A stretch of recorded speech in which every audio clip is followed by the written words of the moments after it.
For most of human history, the Milky Way was the universe. The thought that we might live among countless other galaxies was beyond imagination, but that illusion would not last forever. The Milky Way, magnificent as it is, was never the whole story, only the closest chapter in a far greater book. When we look up at the night sky, we're not seeing the universe as it is, but as it was, a moving archive of ancient light. Every speck, every faint glow carries a fragment of the cosmos billions of years old, and hidden among those whispers of light are clues that our galaxy is just one of trillions, a single spark in an ocean too vast for the human mind to grasp. At first glance, it sounds like a question with a simple answer. Count the galaxies, add them up, and you know how vast the universe is. But the truth hides in the nature of light itself. We can only see what has reached us, and light travels at a finite speed. Every observation is a look back in time, not a snapshot but a memory. To measure how many galaxies exist, astronomers must peer across billions of years into epochs where light has been stretched, dimmed, and almost lost to the expanding fabric of space. Even with the best telescopes, the task is almost absurd. A galaxy isn't a fixed thing, it evolves, collides, and fades. Some vanished before their light ever arrived here. Others are so faint that no instrument on Earth can detect them. What we count are ghosts of the past, not the living cosmos as it exists today. And yet, from these fragile rays of ancient light, astronomers try to piece together the impossible.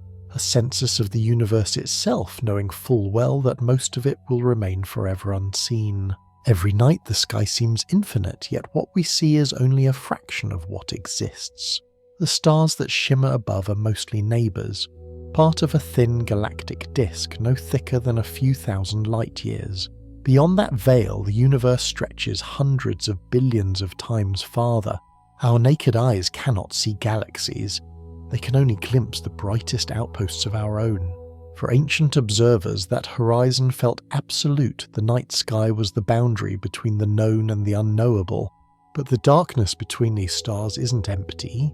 It's filled with light too faint for human vision radiation. So old it has been stretched into invisible wavelengths. When astronomers later aimed telescopes into these dark patches, they didn't find nothing. They found everything. Thousands of galaxies where once there seemed to be none. The quiet blackness above us was never the end of the cosmos. It was merely the surface of a vast ocean we'd mistaken for the shore. Before modern telescopes, the cosmos was a puzzle drawn on the sky. Astronomers charted the motions of stars-tracked comets and measured the faint mist of the Milky Way, yet everything they could observe seemed to belong to a single enclosed world. Even great thinkers like Galileo and Herschel believed the stars formed one immense structure, perhaps finite, perhaps endless, but still ours alone. The idea that each faint nebula might be another island of stars was considered pure speculation, a fantasy beyond reason. Still, curiosity persisted. Some astronomers peering through their primitive instruments noticed that certain nebulae looked different. Spirals, disks, or smudges too distant to resolve. They debated fiercely.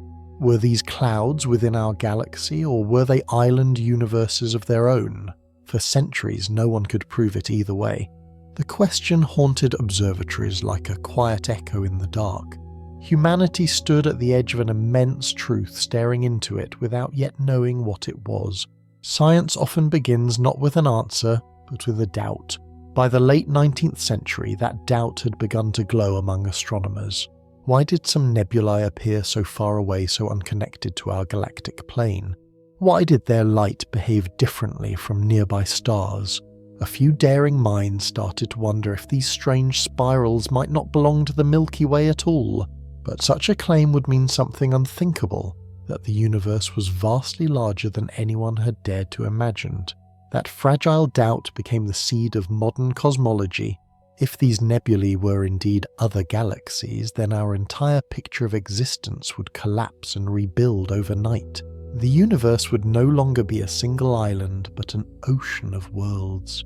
Yet without proof, the idea remained little more than a whisper in the halls of observatories. For now, humanity still stood at the center of its own imagined universe, waiting for one clear observation to break the illusion forever. And so with that single doubt, humanity took its first real step toward the infinite. Every telescope is a time machine. The farther we look, the older the universe becomes. When astronomers capture the faint glow of distant galaxies, they're not seeing them as they are today, but as they were billions of years ago. Each photon of light is a traveler crossing cosmic distances to reach our eyes. A simple glance at a deep space image is in truth a glimpse into prehistory, a window through which the past still burns quietly alive in the present. It's a strange thought that light can outlive the worlds it came from. Some of those galaxies may no longer exist, their stars scattered, their shapes erased by mergers or time. Yet their light continues carrying the memory of what once was. Telescopes don't just reveal the distant universe, they reveal its persistence. Every observation is an act of time travel, a way of touching the universe, not as it is, but as it once dreamed itself to be. When astronomers speak of the observable universe, they don't mean the whole of existence, only the part that light has had time to reach us from. Beyond that invisible frontier, the universe continues perhaps endlessly. The boundary isn't physical, it's temporal, defined by the age of space itself. We're surrounded by a cosmic horizon roughly 46 billion light-years away in every direction. A sphere not of matter, but of time expanding as the universe grows older. Everything beyond that horizon remains unseen, its light still travelling through the void. One day, eons from now, even nearby galaxies will slip beyond visibility, as cosmic expansion pulls them away faster than light can follow. What we call the observable universe is really just our local bubble of time, a temporary window carved out by physics and chance. And within that fragile bubble we search for meaning, counting galaxies we were never meant to see. At first it sounds simple, count what you can see and multiply. But the universe doesn't make it that easy. Every telescope, no matter how powerful, sees only a fragment of the sky. What we capture are statistical samples, not a census. Some galaxies are hidden behind dust, others lie beyond our detection threshold. Even the faintest light may be drowned out by cosmic background noise. To measure everything, astronomers must rely on models, mathematics, and a little imagination. Each observation is a clue, not a conclusion. From a small patch of deep sky, scientists estimate how many galaxies should exist across the entire celestial sphere. But the universe is not uniform. Matter clumps and thins. Voids stretch for hundreds of millions of light-years. A single deep field might represent one cosmic neighborhood, not the average of all. Counting galaxies, then, is not a matter of arithmetic, it's an act of inference, a way of sketching infinity with limited light. The deeper we look into the universe, the more deceptive it becomes. Light doesn't simply travel, it stretches, bends, and fades with distance. As space expands, the wavelength of that light grows longer, turning visible colors into red-shifted whispers from the ancient past. A galaxy seen as a tiny red smear might in truth be vast and brilliant, but its light has aged for billions of years on the way here. We see not reality, but its memory written in light. Even time itself plays tricks on what we observe. When we gaze across cosmic distances, we're witnessing events frozen in their youth, galaxies forming stars, igniting worlds, taking shape long before Earth existed. The universe we map is not the universe of now, but a mosaic of moments scattered across time. Every image is both true and outdated, a fossil record of light still arriving from the deep. To study the cosmos is to accept this distortion, to see beauty through the slow lens of eternity. To count the galaxies is to measure the scale of everything. It's humanity's quiet attempt to outline the borders of the infinite. Each new telescope from Hubble to Webb pushes that frontier a little farther, turning specks of darkness into crowded seas of light. But this is more than science, it's an act of curiosity written into our nature. We are a species that wants to know what lies beyond the horizon, even when the answer threatens to break our sense of proportion. This cosmic census is still underway. Every observation adds another piece to the map, A faint dot here, a cluster there until the invisible begins to take shape. What once looked like a handful of galaxies now appears as hundreds of billions, perhaps trillions. Yet even as our instruments grow sharper, the universe keeps receding, its edges running away faster than our reach. To count the galaxies is to chase light itself, knowing we can never catch it. Before we could count the galaxies, we had to realize there was more than one. For centuries, astronomers believed the Milky Way was the totality of creation, an enormous but finite system containing every star, every world, every mystery. Through their early telescopes, the universe looked like a glittering shell enclosing humanity at its center. The faint clouds they saw beyond the stars were puzzling but harmless small smudges drifting inside the limits of our cosmic home. It was an age of certainty and confinement. No one doubted that our galaxy defined the universe itself. The heavens were vast but still local. A single, luminous continent surrounded by eternal darkness. And yet in quiet observatories scattered across Europe, a few restless minds began to sense something off. The stars did not end cleanly. The sky refused to fit its own borders. In that discomfort, the modern universe was waiting to be born. In the spring of 1922, men stood on opposite sides of the same sky. Harlow Shapley believed the Milky Way was enormous, so vast that it could easily contain every nebula ever seen.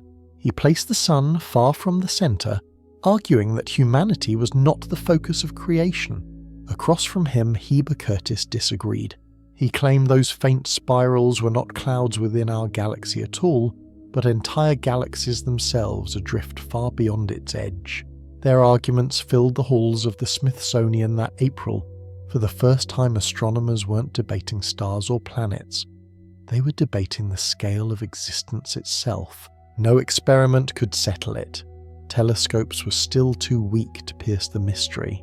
The audience left, divided, uncertain which vision of the cosmos was true. But the world had changed. Humanity had asked the right question, one that could no longer be forgotten. The universe was beginning to outgrow its walls. For centuries, the mysterious spiral nebulae were among the most puzzling objects in the night sky. Through small telescopes, they appeared as ghostly swirls of smoke, delicate, faint, and impossibly distant. Many astronomers thought they were gas clouds within our own galaxy, perhaps nurseries where new stars were forming. Others suspected something more. Their shapes were too precise, their structures too grand to be mere wisps of vapor. Still without evidence, imagination remained confined within the Milky Way. The misunderstanding was easy to forgive. In an age before photographic sensitivity or modern optics, the universe revealed itself only reluctantly. Every observation was filtered through instruments too crude to see the truth. Even the brightest of the spiral nebulae, the one in Andromeda, showed no stars under the magnification of the day. It looked smooth, featureless, too far away to resolve. The idea that this faint spiral might be a galaxy like our own was as radical then as imagining an infinity of worlds is to us now. The telescopes of the 19th century were powerful for their time, yet painfully inadequate for the questions astronomers were asking. They revealed structure but not distance, beauty but not truth. Each new lens peeled away a thin layer of mystery only to expose another one beneath. The further they looked, the more the heavens blurred into haze. It was as if the universe were teasing them, allowing a glimpse of its design but never enough to understand its scale. Still, those crude instruments carried the first generation of explorers beyond myth. William Herschel, sweeping the sky with his massive reflectors, mapped thousands of nebulae and believed he was charting the Milky Way's borders. He thought he was measuring the edge of creation itself, yet even his remarkable maps told a lie. The fog he saw wasn't the boundary of our galaxy, but the threshold of countless others. The universe had hidden its enormity behind glass and patience, waiting for sharper eyes to uncover it. Long before the age of modern cosmology, many thinkers believed the universe must have an edge. The Milky Way, bright and immense, seemed to form a natural boundary, a shining wall separating existence from nothingness. Philosophers spoke of it as a kind of cosmic island, vast yet complete adrift in an endless void. It was a comforting thought, a universe small enough to be grasped and a creation with a clear beginning and end. But nature rarely conforms to comfort. As telescopes grew stronger, that neat picture began to unravel. The Milky Way's edges blurred, stretching farther than any map could follow. Beyond its luminous band lay strange silent forms that refused to fit inside the model of a finite cosmos. For centuries humanity clung to its island, unwilling to let go of the illusion of enclosure. Yet every new discovery was a wave breaking against that fragile shore, a reminder that infinity does not need our permission to exist. To the astronomers of the past, the sky was not a void but a grand machine. Stars were thought to be fixed to a celestial sphere, each point of light a jewel embedded in a perfect dome. The faint mist of the Milky Way seemed like a glowing vapour, perhaps the residue of creation itself.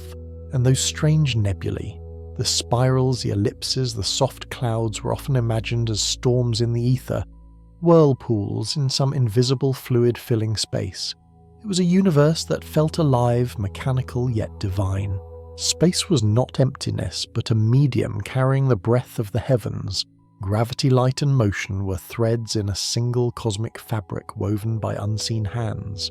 Even when new discoveries began to challenge this view, many resisted. The idea that the universe might stretch endlessly into the dark felt cold and impersonal. People preferred the familiar warmth of a cosmos designed around them, a stage where humanity still held meaning beneath the stars. The transformation began with a single kind of star, the Cepheid variable. These remarkable suns pulse with predictable rhythm, their brightness rising and fading like a heartbeat. In the early 20th century, astronomer Henrietta Swan Leavitt discovered that the speed of their pulse was tied to their true luminosity. The brighter the star, the slower it beat. This simple relationship would become one of the most powerful tools in astronomy, a way to measure distance across unimaginable scales. For the first time, light could be turned into a ruler.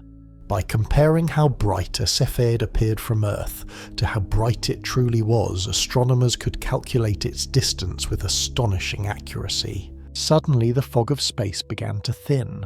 Nebulae that had once seemed close were revealed to lie far beyond the Milky Way. The universe, once intimate and enclosed, was opening like a vast map, and at its centre, humanity stood smaller than ever, staring outward with newfound humility.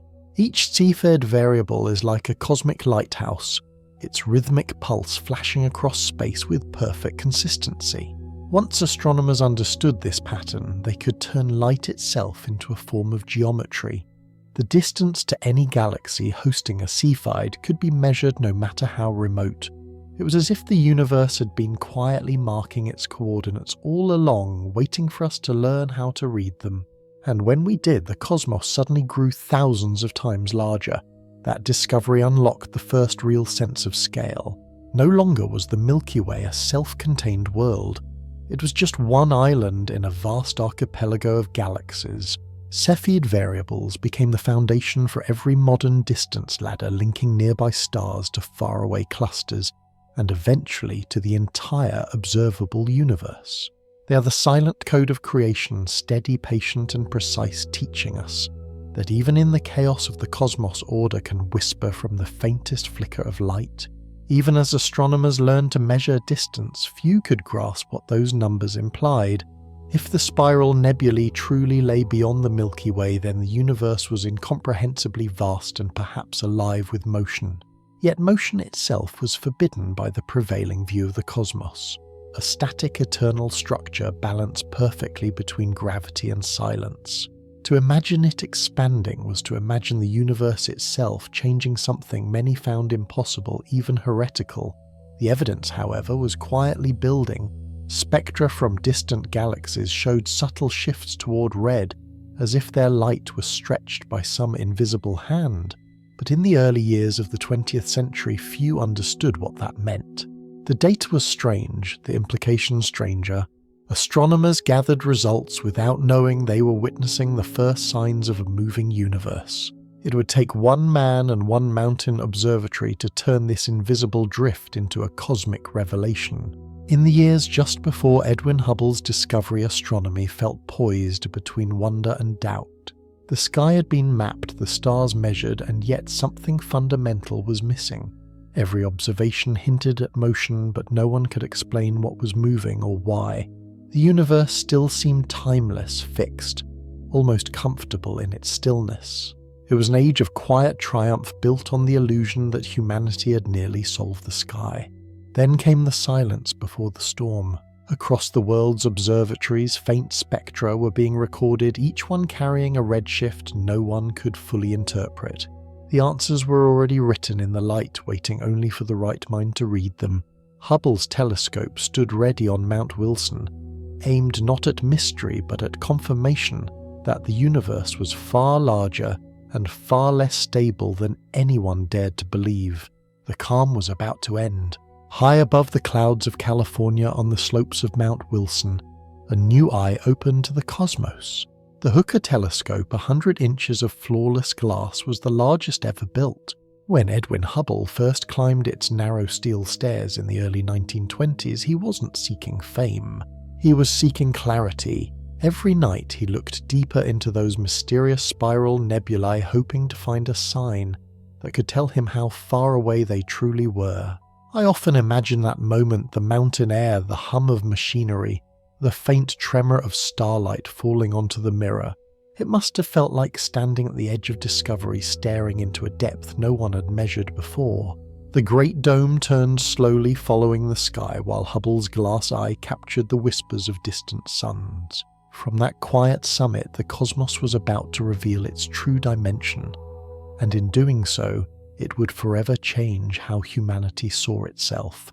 On a cold night in 1924, Hubble captured something that would end centuries of illusion. In the spiral of Andromeda, he identified a Cepheid variable, a single flickering star hidden among millions. Using Henrietta Leavitt's formula, he calculated its distance and found it lay far beyond the boundaries of the Milky Way. That one tiny pulse of starlight carried a truth large enough to redefine existence. Our galaxy was not the universe, only one of countless others adrift in the dark. I still find that thought staggering. It's hard to imagine how it must have felt, the quiet realization that every patch of sky was alive with galaxies, each one filled with stars and worlds of its own. For the first time, humanity understood the scale of creation not through myth or faith, but through measurement. A single observation had broken the walls of the cosmos. The night sky would never feel small again. The phrase beyond the Milky Way seems simple now, but in Hubble's time it was revolutionary.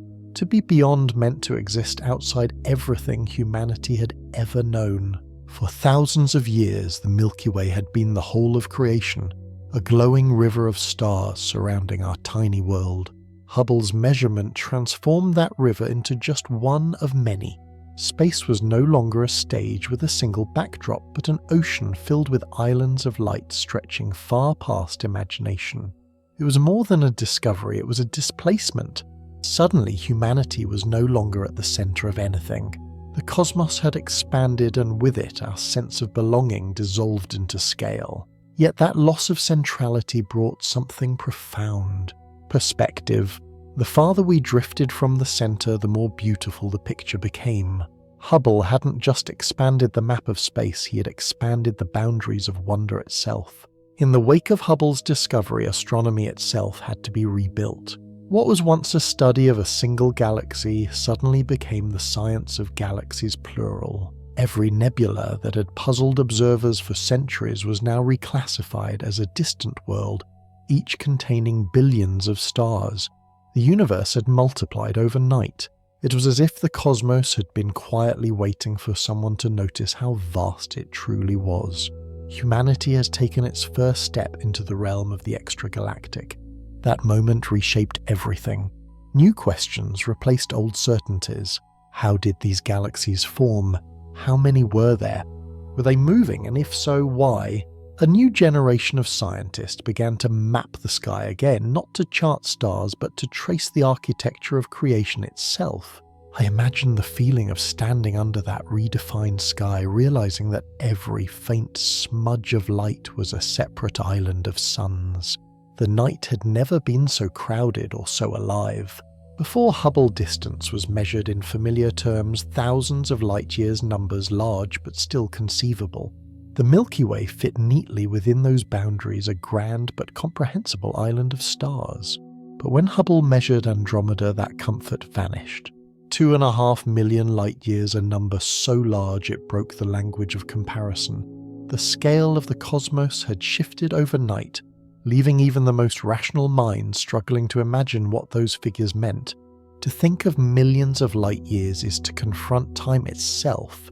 Every beam that reaches us began its journey before humanity existed, crossing eras older than Earth's mountains or oceans. The universe had always been vast, only now did we finally know how vast. I like to think Hubble understood that quiet weight, the realization that every new measurement didn't just expand space, it expanded humility. Numbers had become a form of poetry written across the darkness. When Hubble's results were first announced, the reaction was disbelief. Newspapers spoke of island universes, and for the first time the phrase wasn't poetic. It was literal. Ordinary people read that our Milky Way was not the whole of creation, but just one among countless others. The idea was exhilarating and terrifying at once. It stripped away the comforting sense of being central and replaced it with something vaster, colder, and infinitely more beautiful. I imagine the quiet awe of those who stepped outside that night, staring at the same sky with new eyes. Every familiar star suddenly belonged to a greater architecture, one galaxy among billions. The boundary between myth and science had blurred again, but this time in the opposite direction. Knowledge had become the new wonder. For the first time in history, humanity understood its smallness, and in that smallness found something close to meaning. Hubble's second revelation was even greater than the first. By comparing the redshifts of galaxies to their distances, he found a pattern. The farther away a galaxy was, the faster it seemed to recede. The relation was simple, elegant, and devastating. Space itself was stretching. The galaxies were not flying through the void was expanding between them. For the first time, the cosmos was not static but dynamic, a living fabric in motion, unfolding in every direction. I remember the first time I learned about that law. It felt like a horizon moving inside my mind.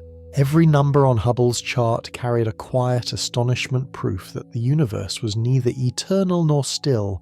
It was growing, changing, and aging like everything else. The discovery rewrote the story of creation itself. In that expanding sky, humanity saw both its insignificance and its belonging, part of a motion that had no center, no edge, and perhaps no end. After Hubble's discovery, the universe took on structure. No longer was it a random scattering of stars, but intricate design built from galaxies, vast collections of suns bound by gravity, each spinning in silent harmony. They became the new atoms of the cosmos, the basic units of a far greater architecture. From spirals to ellipticals, dwarfs to giants, every type told a story of formation, collision, and change. The Milky Way was no longer unique. It was a single brick in an endless cosmic wall. When I think of that, I feel both smaller and more connected. Every galaxy, no matter how distant, is a reflection of our own, born from the same physics, sculpted by the same laws. The realization that billions of these systems fill the observable sky gives our existence a strange kind of intimacy. We are not separate from the structure of the cosmos. We are part of its pattern. The galaxies are its handwriting, and in their shapes, the universe records its history. The discoveries of Hubble changed more than astronomy. They changed how humanity saw itself. For centuries, we had measured greatness by proximity. The closer to the center, the more important. But now the center was gone. Every point in the cosmos could be the middle, and none of them truly were. In that realization, something profound emerged. A perspective that stripped away pride and replaced it with wonder. The universe wasn't made for us, we were made from it.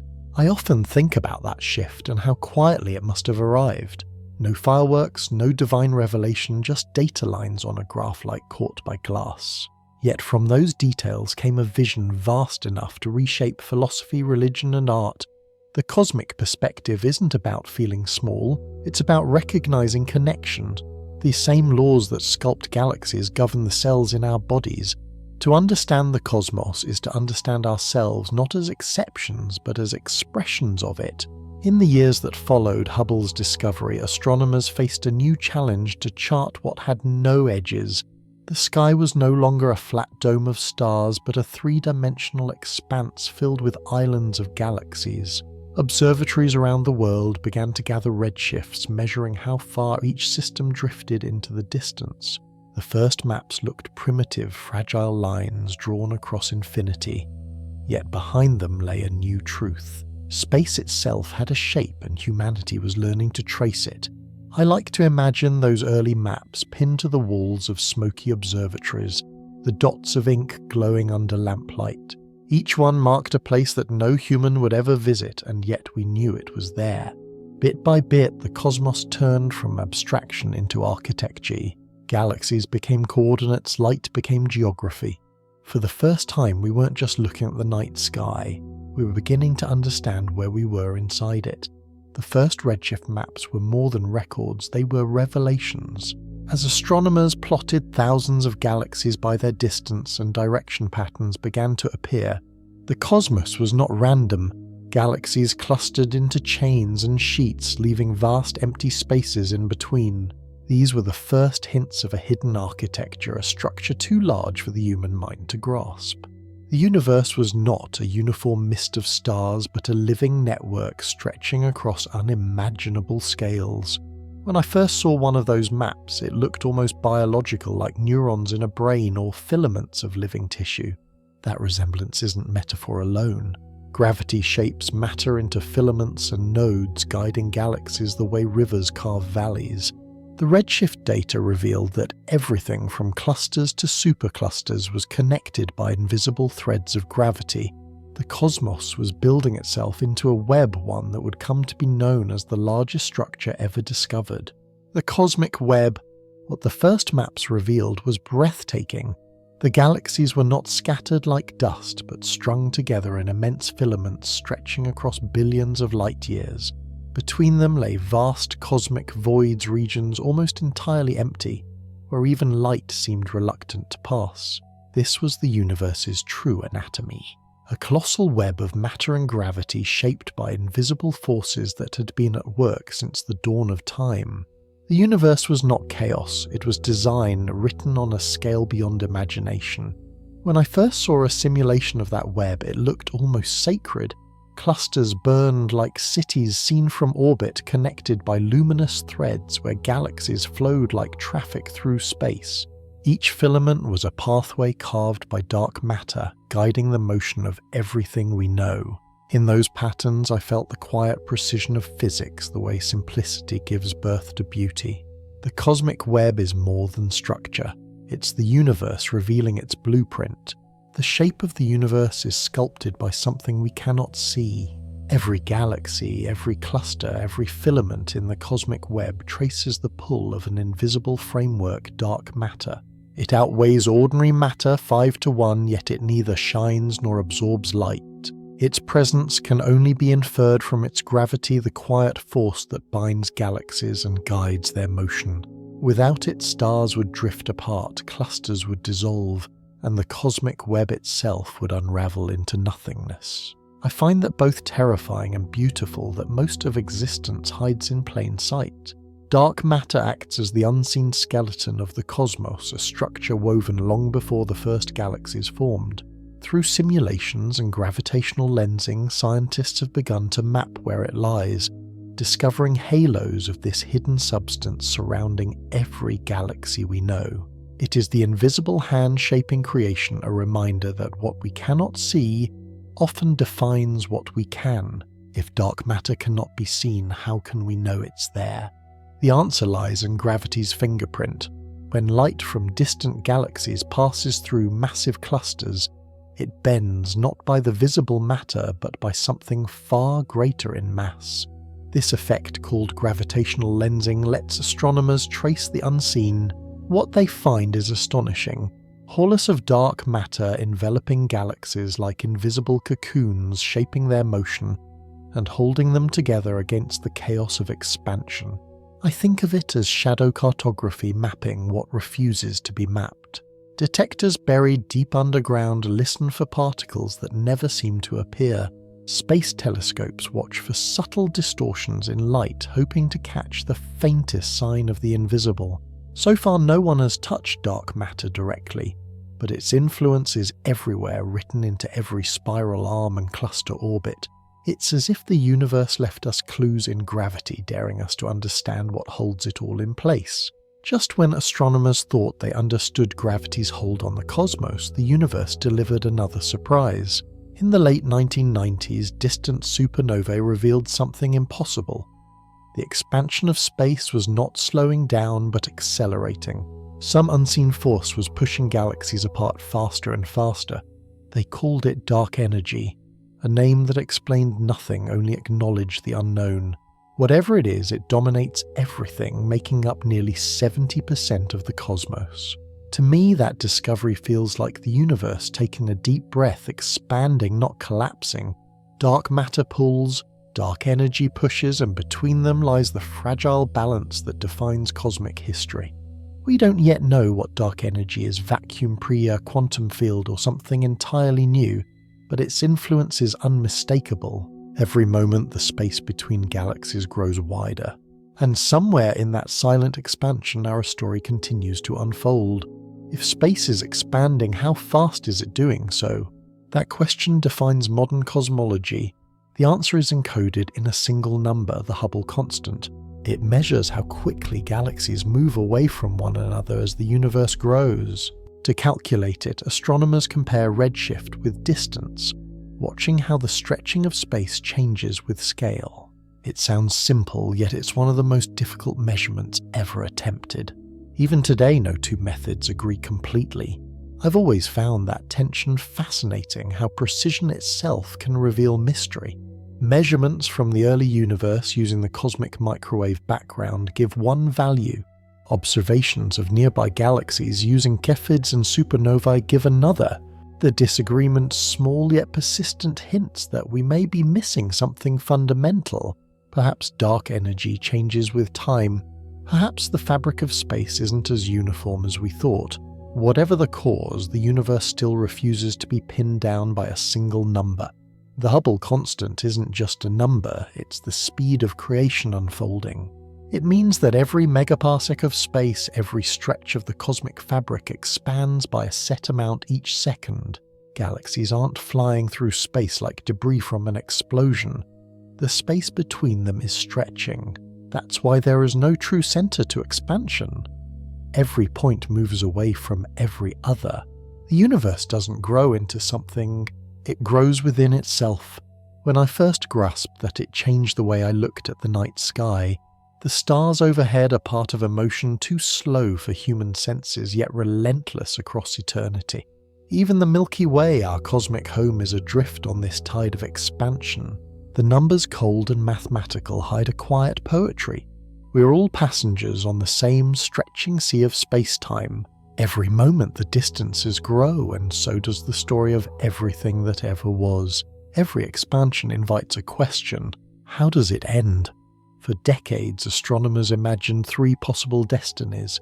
If gravity was strong enough, the cosmos might one day collapse the Big Crunch, a fiery rebirth, where everything returns to a single point. If expansion balanced gravity perfectly, the universe would slow forever, frozen at the edge of stillness. But if expansion kept accelerating, driven by dark energy, it would end not in fire, but in silence, a heat death, where even starlight fades away. It's a strange kind of destiny, measured not in years, but in trillions. Galaxies drifting beyond visibility, stars burning out matter itself, decaying into whispers of energy. Yet in that distant future, the story isn't tragedy, it's transformation. The same forces that tore the early universe apart will one day stretch it beyond our sight and perhaps beyond meaning. When I think about that, it feels less like an ending and more like the cosmos taking a long, slow breath, one that never quite exhales. The fate of the universe is written in a single word: entropy. It's the measure of disorder. the quiet law that ensures energy spread, structures crumble, and warmth fades into cold equilibrium. Every star that burns every planet, that cools every atom that moves, contributes to this slow drift towards stillness. The cosmos began in a blaze of low entropy, concentrated, ordered, alive with potential. But over time, that order unravels. The universe is trading brilliance for balance. I sometimes think of entropy as the universe's heartbeat, steady, unstoppable, and profoundly indifferent. Galaxies may collide and stars may die, but entropy only ever rises. It doesn't destroy, it diffuses. The energy that once built everything becomes too thin to build anything more. In the end, nothing explodes, it simply stops changing. The great cosmic symphony doesn't end with a crash, but with the softest note imaginable. Silence becoming permanent, time at its core is a story entropy tells. The reason we remember the past but not the future, the reason broken things don't reassemble and stars don't unburn is entropy. It defines the arrow of time, the one-way flow from order to disorder, from energy to equilibrium. In physics, the laws are symmetrical. They work forward or backward equally well. But entropy breaks that symmetry. It gives time a preference, a slope, a direction toward the inevitable quiet of balance. When I think about that, it feels strangely intimate. We live inside that slope, every heartbeat, every thought, every history drifting along the same irreversible current. Entropy isn't the enemy of life. It's the reason life can happen at all. Order exists because the universe is slowly running down. We are temporary pockets of resistance against time's tide burning bright, while the cosmos cools. And in that brief defiance we find meaning. Life exists because time flows forward. Entropy may drive the universe toward disorder, yet within that decline arise islands of structure. Stars, planets, and us. Life feeds on gradients. The warmth of the sun against the cold of space, the difference between energy concentrated and energy spent. In a universe where everything spreads out, life is the act of gathering a local rebellion against the cosmic drift towards silence. I sometimes imagine the universe as a river running downhill. Entropy is the slope, but life is the swirl, brief eddies where complexity forms before dissolving back into the current.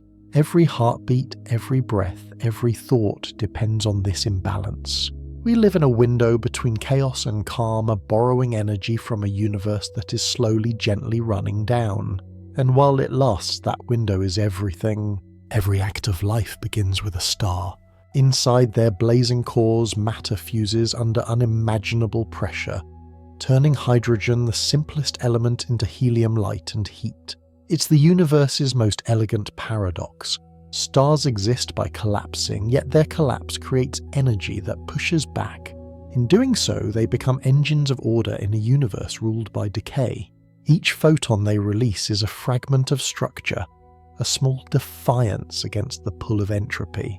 I often think of sunlight not just as warmth, but as memory energy born from nuclear fire travelling across space to feed oceans, forests, and thought itself. Life on Earth is powered by the death of symmetry inside a star. Without that imbalance, there would be no motion, no chemistry, no s. In every heartbeat of the sun lies the same principle that shaped Galaxies, energy escaping gravity's grip, becoming light. Life is possible only on the edge of destruction. Too little energy and matter freezes into stillness. Too much and it burns before it can organize. Stars sit precisely on that knife's edge, massive enough to ignite, but not so massive that they tear themselves apart. Around them, planets orbit in delicate harmony, each one tracing a path between fire and frost. Within that narrow band, chemistry wakes up and calls itself alive. I find that balance astonishing. The same nuclear fire that lights our days also hides the power to erase us. Energy and chaos are not opposites. They are twins bound by the same laws.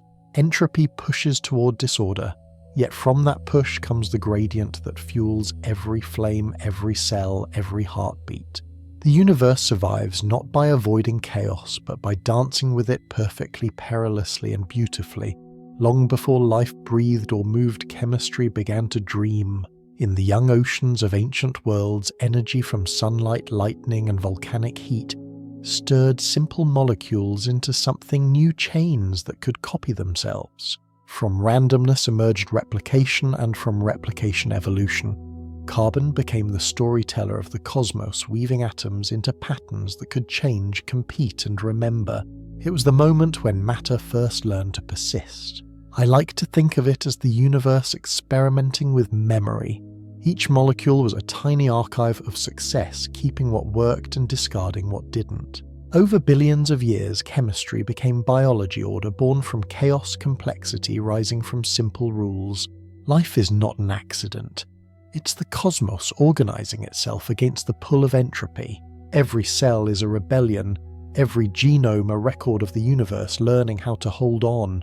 From the first spark of chemistry to the rise of thought, evolution is the universe learning to know itself. Atoms forged in stars became molecules, then cells, then minds capable of looking back at the stars that made them. The energy that once burned in stellar cores now flickers in neurons passing as electricity through living tissue. Consciousness, in that sense, is not separate from the cosmos, it's its echo folded inward. I find that idea quietly humbling. It means that every thought, every dream, every act of wonder is starlight reorganized the universe, experiencing itself through us. Evolution is not progress but persistence, a long experiment in balance between chaos and order. From galaxies forming in the void to minds forming in skulls, the same principles apply. We are the brief moment when matter becomes aware of its own impermanence and chooses to marvel anyway.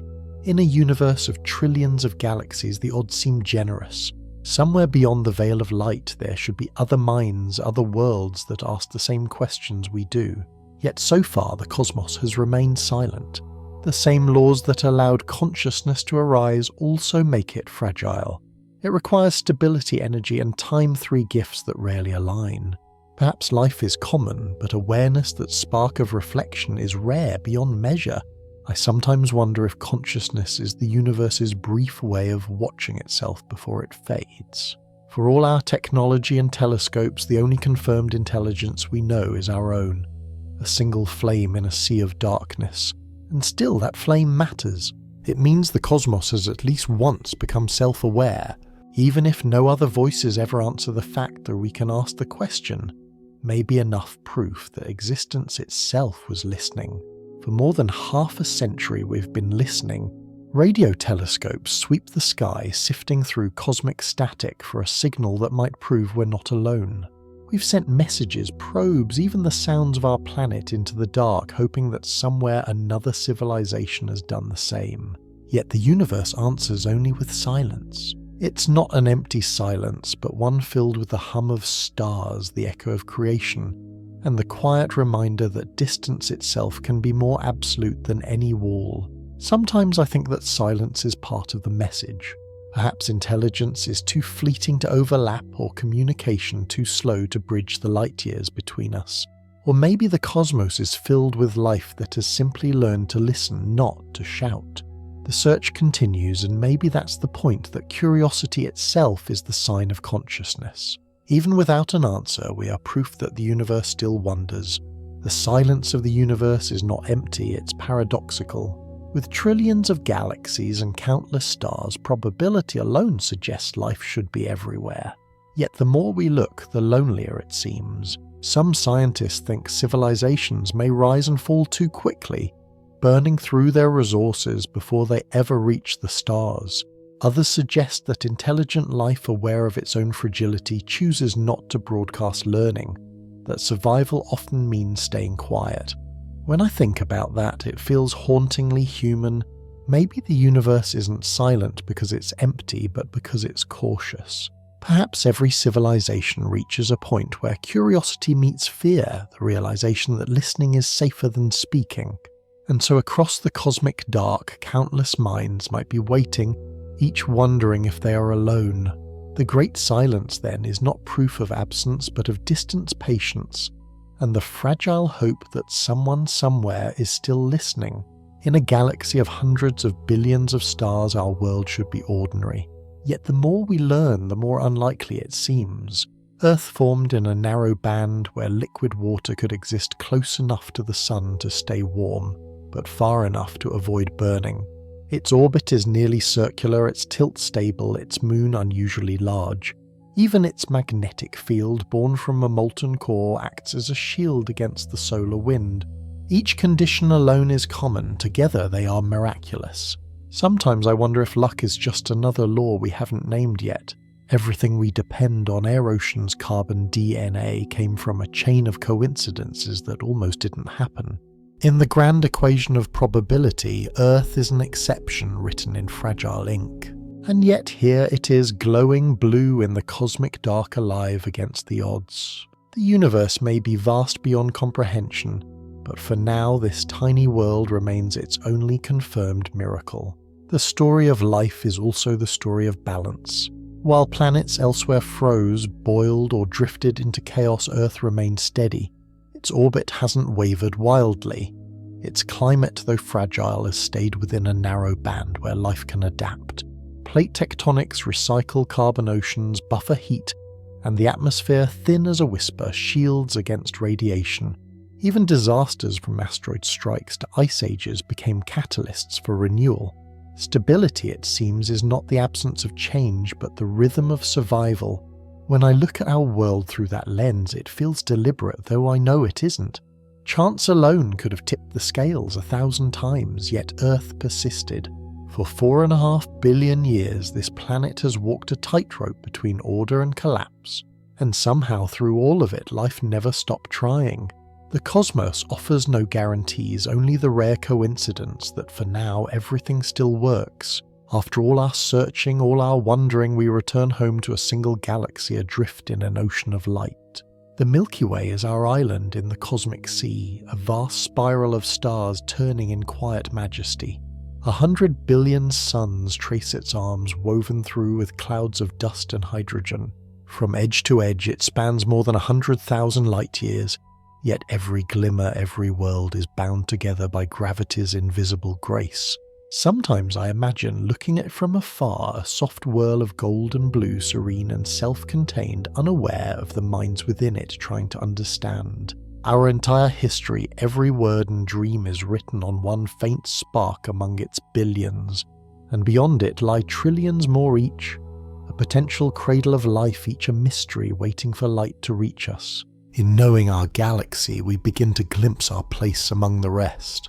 The Milky Way isn't a flat band of light across the night sky, it's a grand rotating structure.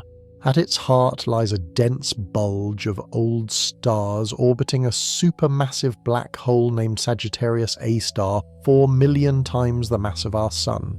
Around this glowing centre stretches a vast thin disk home to the spiral arms where new stars are born. Beyond the disk lies the halo, a ghostly sphere of ancient stars and dark matter tracing the galaxy's invisible skeleton. I sometimes picture it like a city seen from above a bright core surrounded by sprawling suburbs glowing in quiet motion. Each spiral arm is a neighbourhood of creation filled with stellar nurseries and clouds where future suns wait to ignite. The Milky Way is both ancient and alive, its stars moving in silent orbits that will continue long after ours are gone. In studying its shape, we study the blueprint of galaxies themselves. At the heart of the Milky Way lies a region unlike anywhere else, the galactic centre. A realm where gravity bends both light and time. Here stars orbit at breakneck speeds around a single invisible anchor. Sagittarius, a star, a black hole more than 4 million times the mass of the Sun. Infrared telescopes have watched these stars complete their orbits, their motion revealing the immense hidden mass that keeps the galaxy bound together. It is a silent engine, compact, voracious and ancient. I often think of it as the galaxy's pulse beating slowly beneath the noise of creation. Around it, dense clouds collapse into new stars while others are shredded by its pull, their light twisted into arcs by space-time itself. The centre of the Milky Way is both cradle and grave, a place where destruction and creation merge into one. It reminds me that gravity is not just a force, it's the rhythm of existence, the quiet law that shapes everything we see. From the galactic centre, Vast arms unfurl luminous rivers of stars winding through the dark. These are the spiral arms of the Milky Way, where gravity and rotation sculpt the flow of matter into graceful waves. The arms aren't solid structures, but patterns of density moving like ripples through the disk. Within them, gas clouds compress, ignite, and give birth to new suns, while older stars drift outward, leaving trails of light across the galactic sea. I often think of them as the veins of a living organism carrying energy, motion, and renewal through the body of our galaxy. The Orion Arm, where our sun resides, is just a minor branch, yet it holds the story of every human life ever lived. When we look up and see the Milky Way stretch across the night, we're seeing our position within one of these currents, a single eddy in a spiral that has been turning for billions of years. The sun is not still, it is a traveller. Every 230 million years it completes one orbit around the galactic centre, carrying Earth and the other planets with it. That means since its birth, the sun has circled the Milky Way more than 20 times. Our solar system moves at nearly 800,000 kilometers per hour, yet we never feel it. The sky seems still because everything around us shares the same great voyage, turning together through the galaxy's immense spiral. Sometimes I imagine what the sky looked like on our last trip around dinosaurs, watching a completely different set of constellations, the arms of the Milky Way arranged in another configuration. Every revolution is a cosmic year longer than all of human history. We live our lives inside a motion too vast to sense, yet it defines where we've been and where we're going. The sun is not just a star, it's a pilgrim in a galaxy that never stops moving. Our solar system drifts through a quiet suburb of the Milky Way. Within 10 light years, only a handful of stars keep us company: Proxima Centauri, Alpha Centauri, Barnard's Star, Wolf 359. In cosmic terms, they are neighbours, yet the distances between them are enormous. If the sun were the size of a coin, the nearest star would still be thousands of kilometres away. Space between stars is not empty, but thin, filled with a faint breath of hydrogen magnetic fields and ancient starlight. I sometimes think of this region as the calm between storms. Far from the violent heart of the galaxy, we orbit in safety, cocooned in relative silence. Our sun is an average star in an average place, yet from this quiet corner life arose and looked outward. Perhaps that's what makes this neighbourhood special. Not its brightness or size, but its peace. In the stillness between suns, consciousness had time to grow. Not every place in a galaxy can host life. Near the centre, stars are packed too tightly, their radiation fierce and unpredictable. Far out in the halo, there isn't enough heavy matter. No carbon, oxygen, or iron to build worlds. Between these extremes lies a narrow ring called the galactic habitable zone. Here star density gentle supernovae are rare and the elements for life are abundant. Our sun sits perfectly within that ring in one of the safest neighbourhoods the Milky Way has to offer. When I learned that, it felt like discovering a hidden design, not of intent but of consequence, a balance born from billions of chaotic events. Earth exists not just because of where it formed, but because of where the galaxy allowed it to. Every rotation around the Milky Way keeps us inside this fragile corridor of habitability. It's a reminder that survival isn't random. It's the universe's way of giving order a fighting chance. Galaxies are not static islands, they are dancers in a cosmic ballet. Over billions of years, gravity draws them together, merging their stars' gas and dark matter into new forms. What seems like collision is in truth choreography on a scale beyond imagination. When two galaxies meet, most stars never touch. Instead, they pass through one another, their paths bent by invisible tides. In their wake, vast streams of starlight stretch like ribbons, glowing remnants of a gravitational embrace. I find it haunting that destruction and creation look so alike.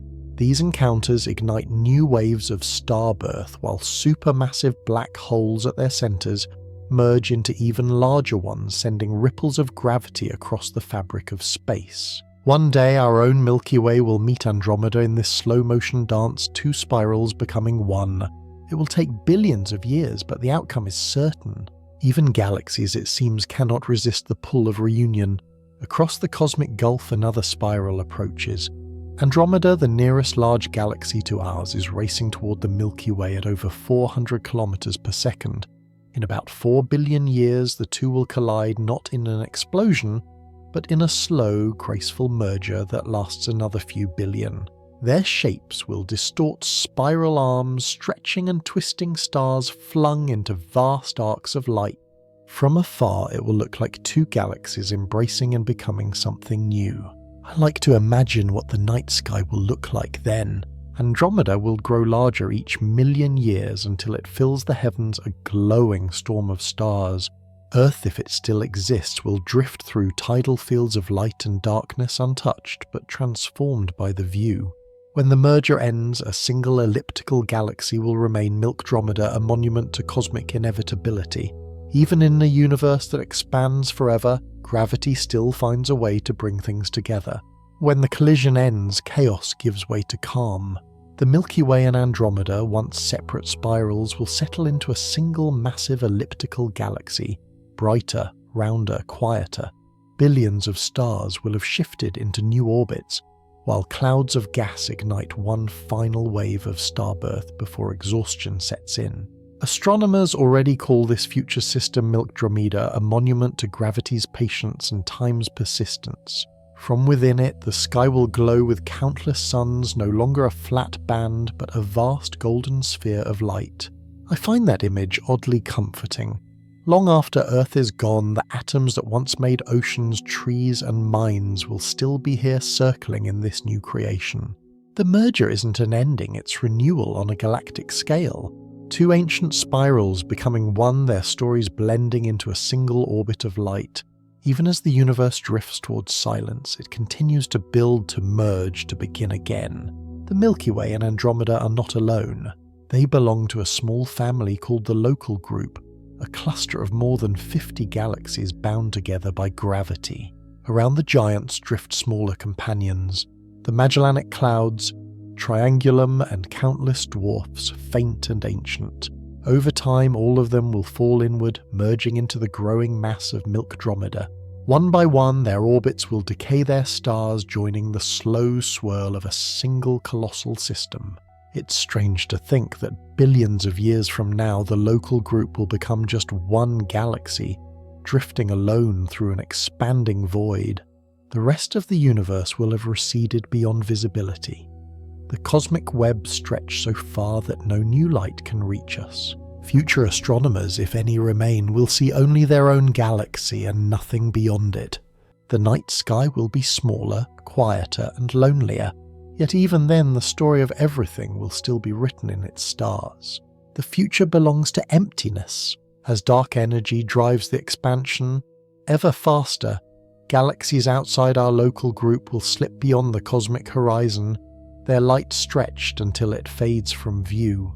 100 billion years from now, the night sky will be empty. No Andromeda, no clusters, no trace of the universe we once knew.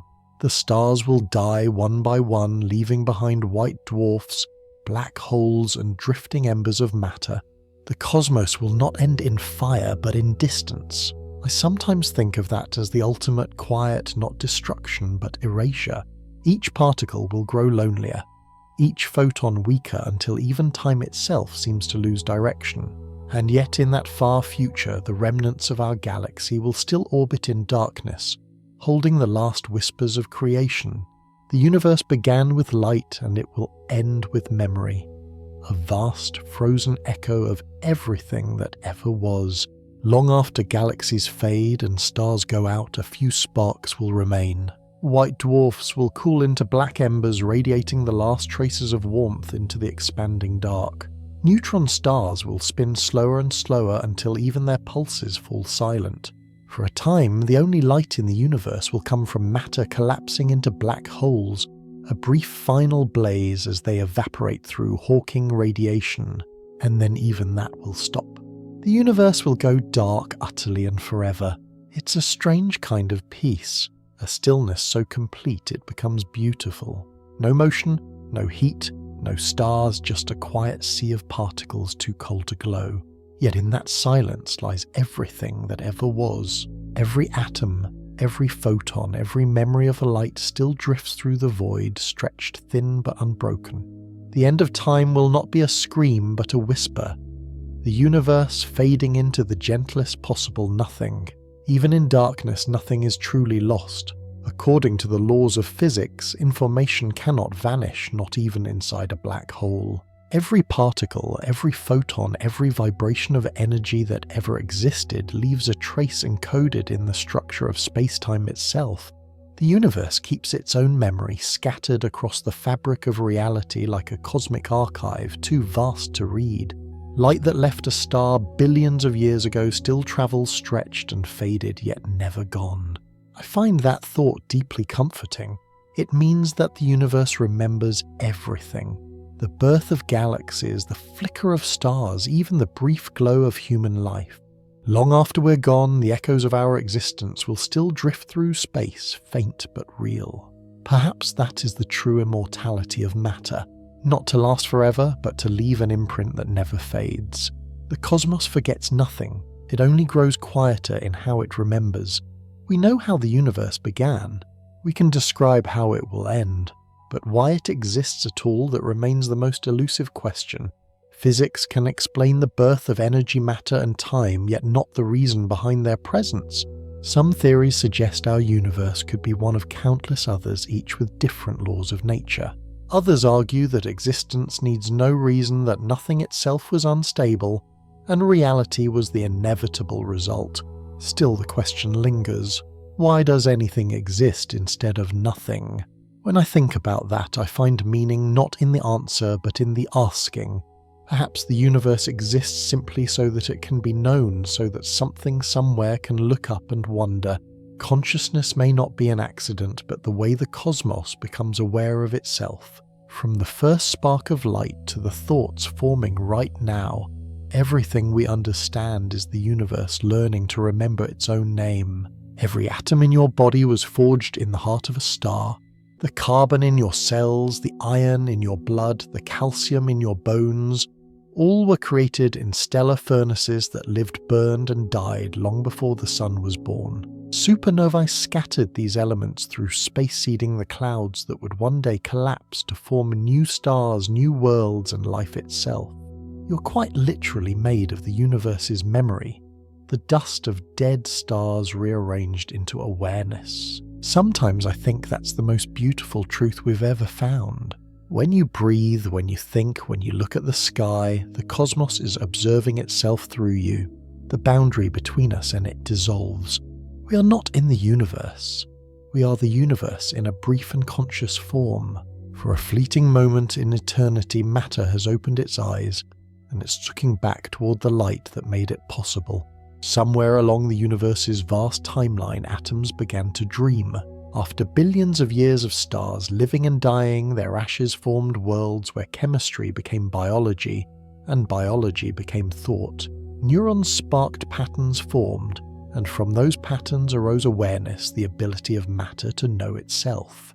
Consciousness is not an external gift. It's the universe awakening within itself, one mind at a time. Every thought we have is built from the same particles that once burned inside suns. It's hard to grasp how extraordinary that is. The cosmos that seemed silent now speaks through voices made of stardust. We often think of ourselves as small, yet we are the only known way the universe can observe its own beauty.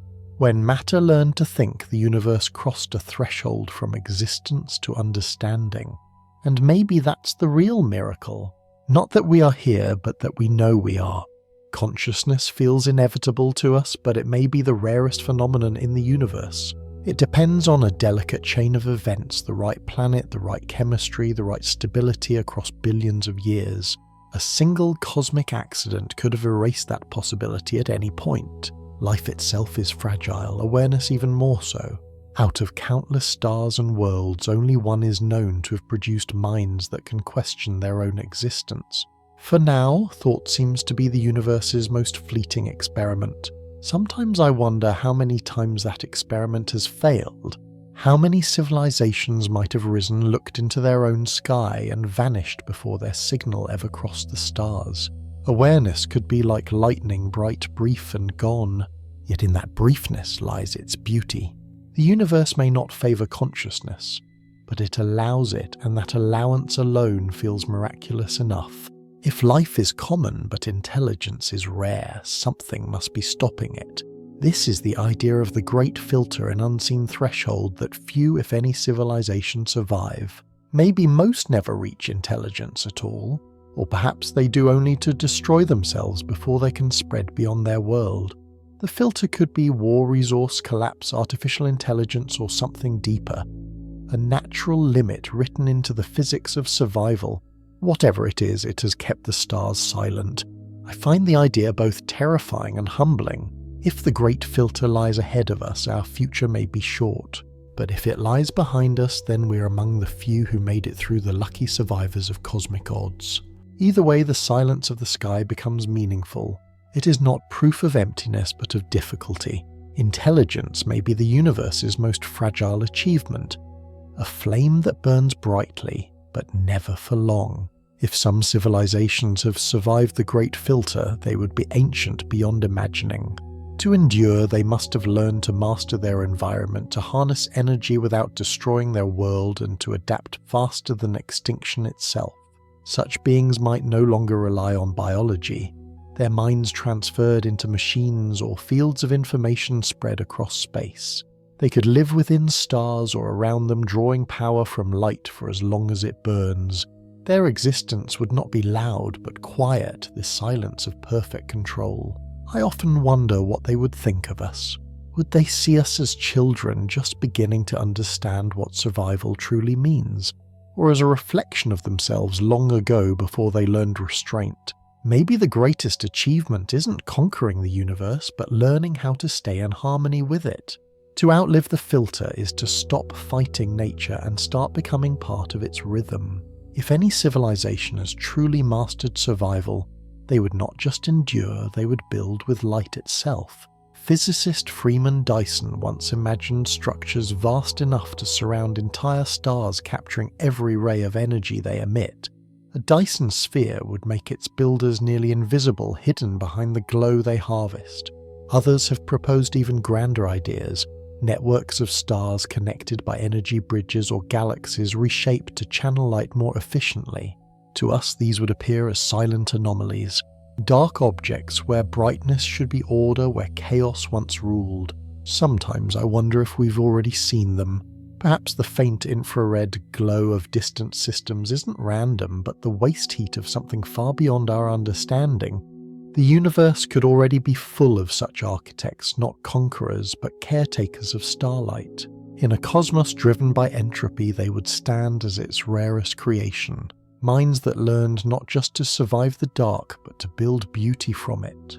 To shape a star is to rewrite the laws of nature. A civilization capable of that would operate on scales beyond comprehension, adjusting stellar lifetimes, reigniting fading suns, or fusing entire gas giants into new light. They might rearrange constellations, stabilizing orbits to prevent collisions, or harvest matter from dying stars to seed new ones. These acts wouldn't be done for conquest, but for balance, guiding the galaxy.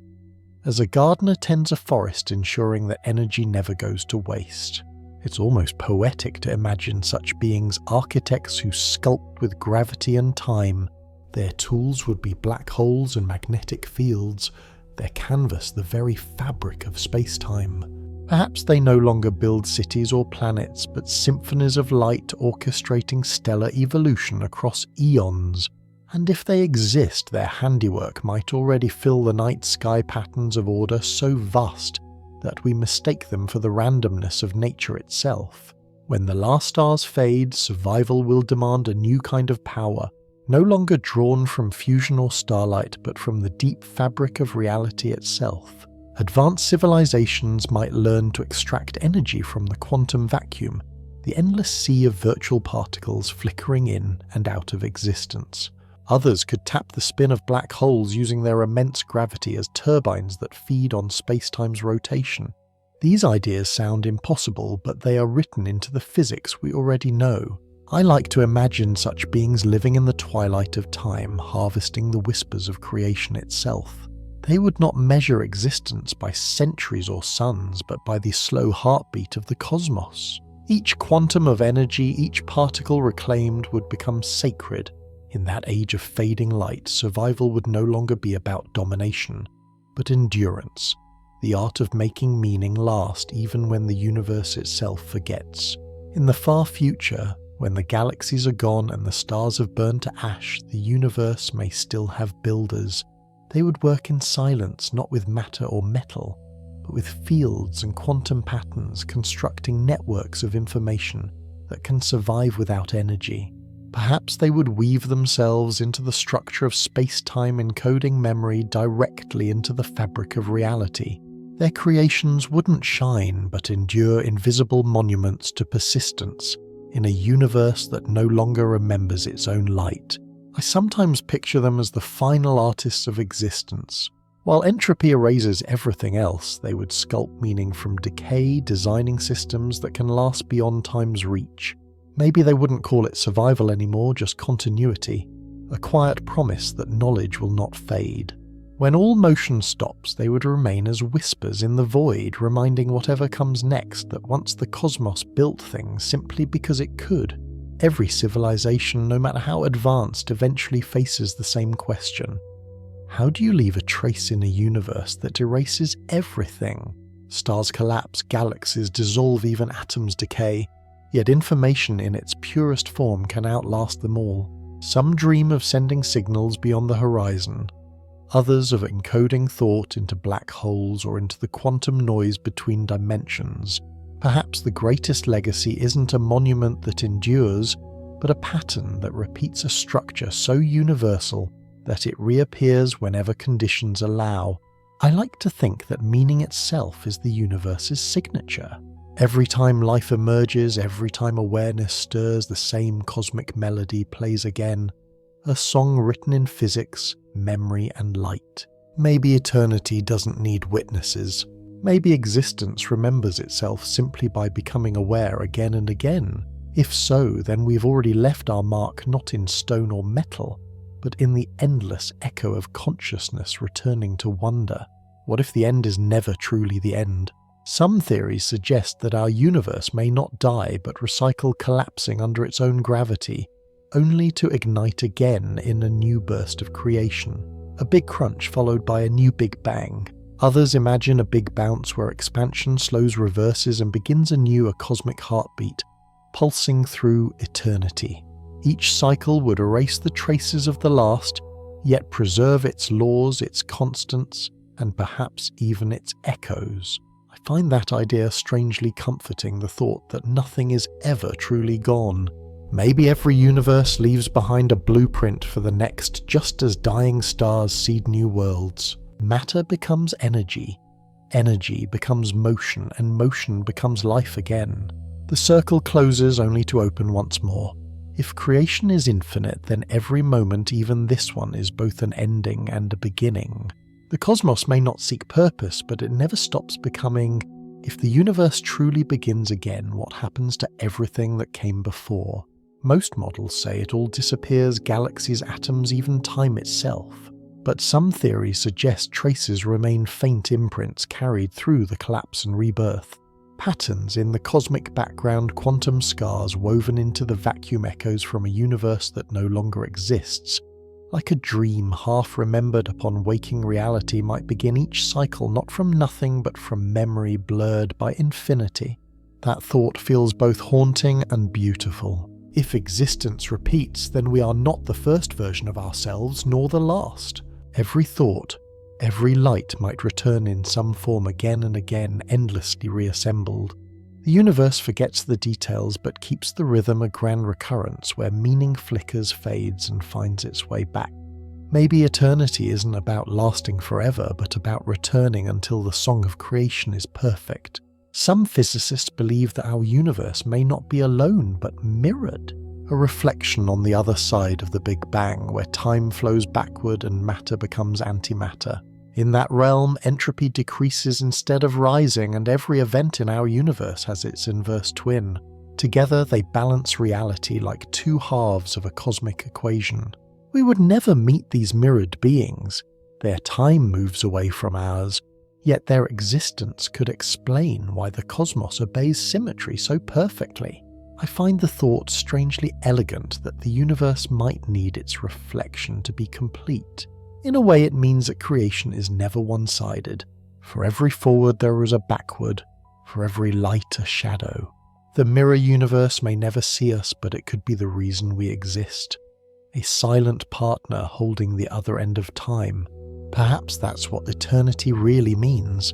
Not endless duration, but perfect balance mirrored across infinity. Our universe may be vast, but what if it's only one bubble in an infinite sea? Cosmologists call it the multiverse, a collection of countless universes, each born with different laws of physics, constants, and possibilities. Some might contain no stars, others only black holes. A few could resemble our own, differing only by a single quantum choice. If inflation never truly stopped, new universes could still be forming, forever expanding beyond our reach. Each is isolated, silent, yet part of a greater whole, the ultimate cosmic mosaic. The idea feels impossible, yet it follows naturally from what we know. Infinity rarely stops at one. If existence can happen once, why not endlessly in every variation allowed by physics? Somewhere out there, another version of you might look up at another sky wondering the same thing. The multiverse isn't just a theory.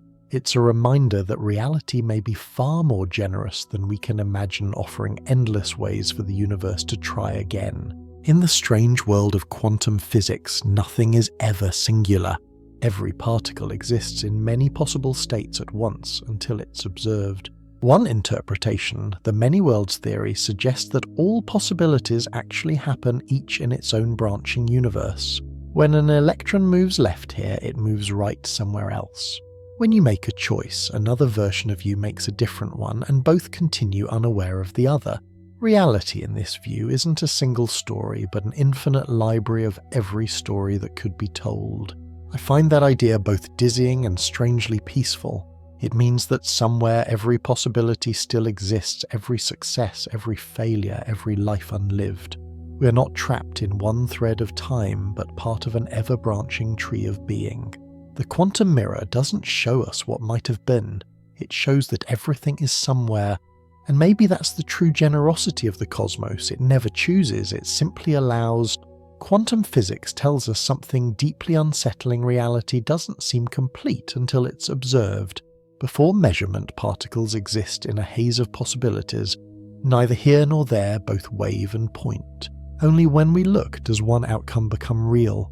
This is the observer effect, a mystery that has puzzled physicists for nearly a century.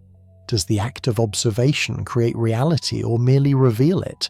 And if observation is essential, does that mean consciousness is woven into the fabric of the universe itself? It's easy to forget how strange that idea truly is. Every time we look at the stars, we may be collapsing countless quantum possibilities into one shared existence. In that sense, awareness isn't just something that happens in the universe, it's something the universe does through us. We are both observers and participants, helping reality choose its path. The cosmos doesn't simply exist for us to see, it exists because we see it. If observation defines reality, then consciousness might be the universe's most fundamental force. Some scientists and philosophers believe awareness could be woven into the equations themselves, that every particle, every wave carries a fragment of perception. Not human thought, but a primitive capacity to respond. In this view, the cosmos isn't a lifeless machine. It's a field of experience unfolding through time.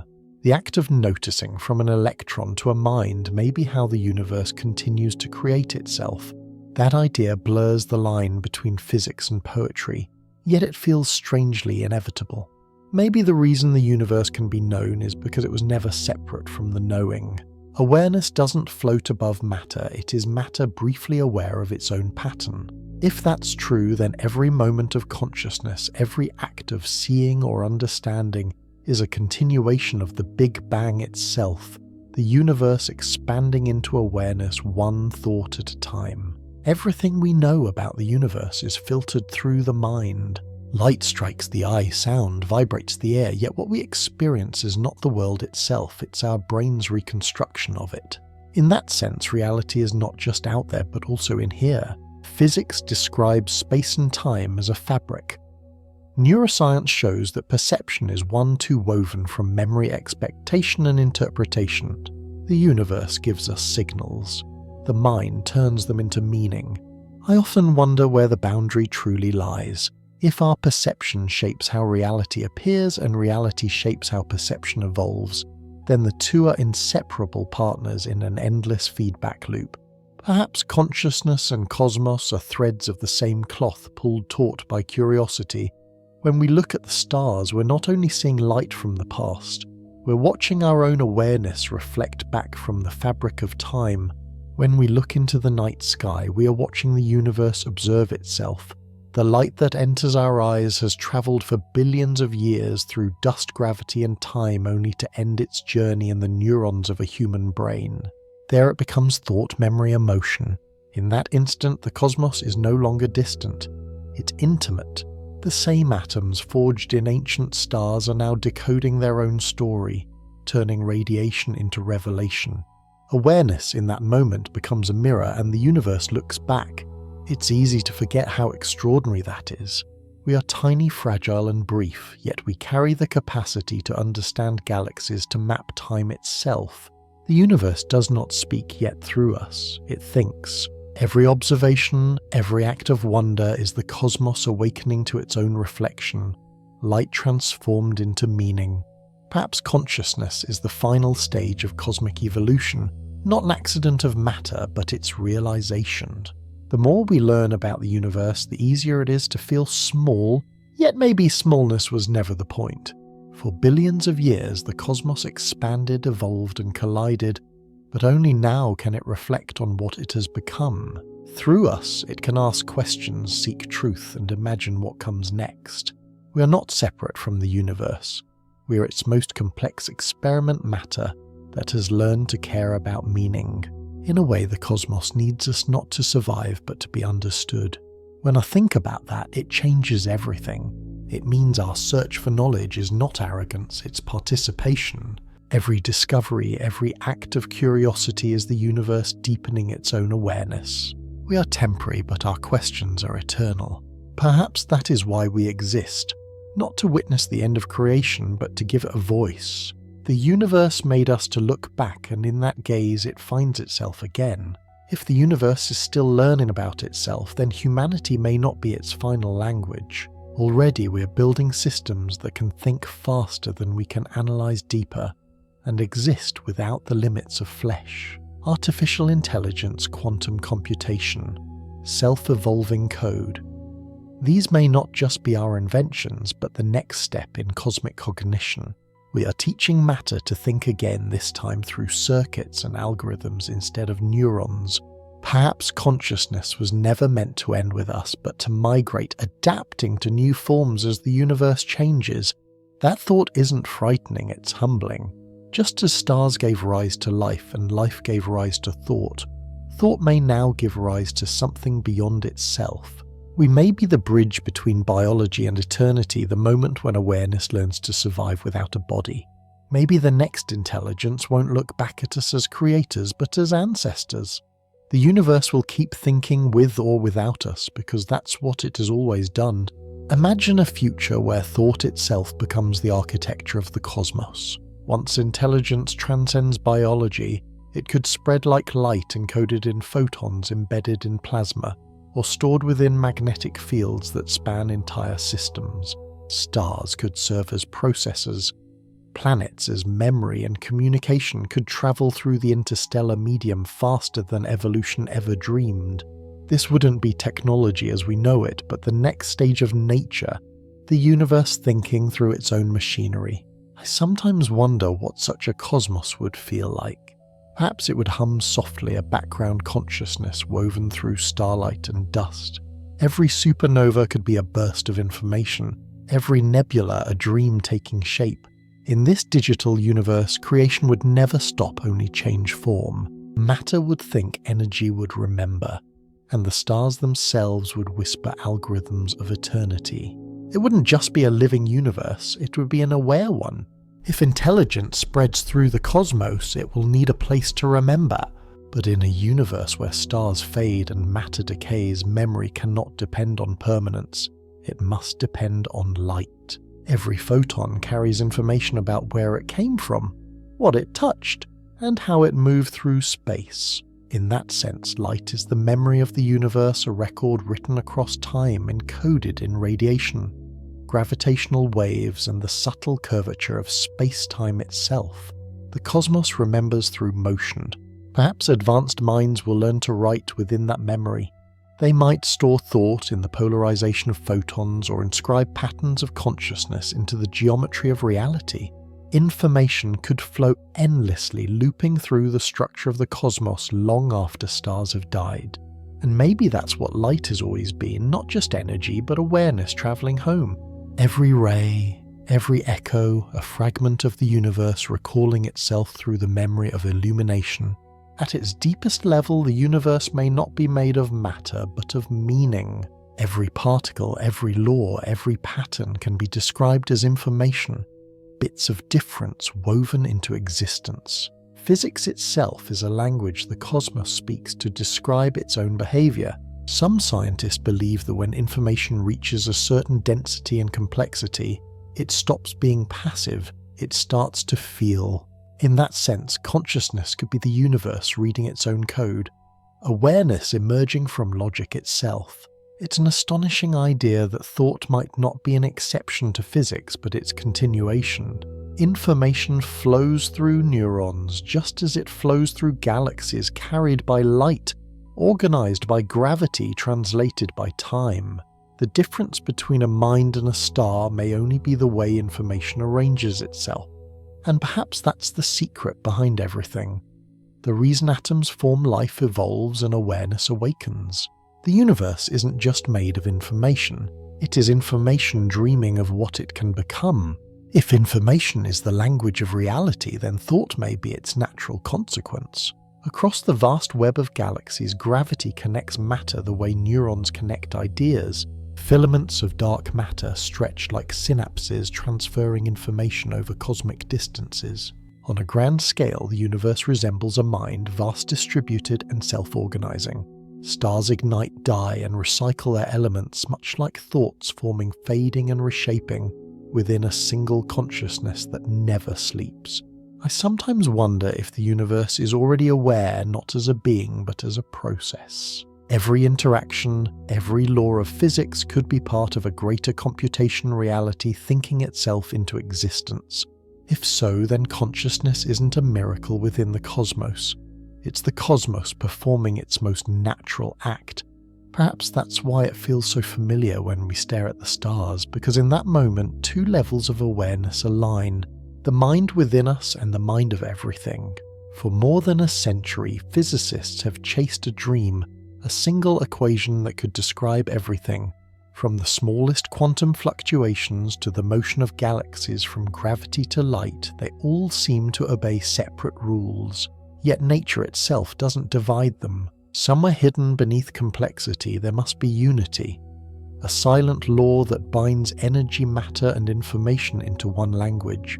Einstein sought it, string theory hints at it, and quantum gravity still reaches for it. We call it the theory of everything, but maybe it's not just a theory. Maybe it's the sentence the universe has been writing since time began. It's humbling to think that such a truth might fit on a single line. Not because it's simple, but because everything complex is built from it, every atom, every life, every star. Perhaps the universe doesn't speak in words, but in balance. Equations that don't just describe reality, but are reality. If we ever find that final formula, it won't explain the universe. It will be the universe translated into mathematics. At its core, physics is not just about numbers, it's about rhythm. Every equation that governs reality is a kind of melody describing how energy moves, how matter dances, how time flows. Quantum mechanics hums in vibrations.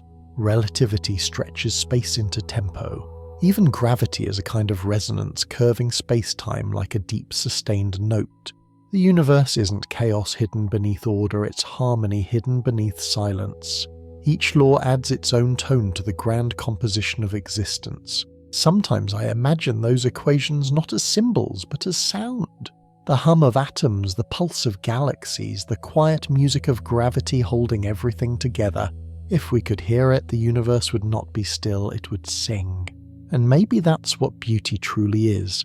The moment when our minds recognize the harmony already woven through creation. We don't just study the universe's music, we are part of its song. Everything that exists vibrates. What we call matter is only energy slowed to a lower frequency, and what we call light is energy moving at its purest rhythm. Einstein's equation E equals mc squared is more than a formula. It's a translation between two notes of the same song. Every atom, every particle, every beam of light hums to its own tempo, creating the tapestry we call reality.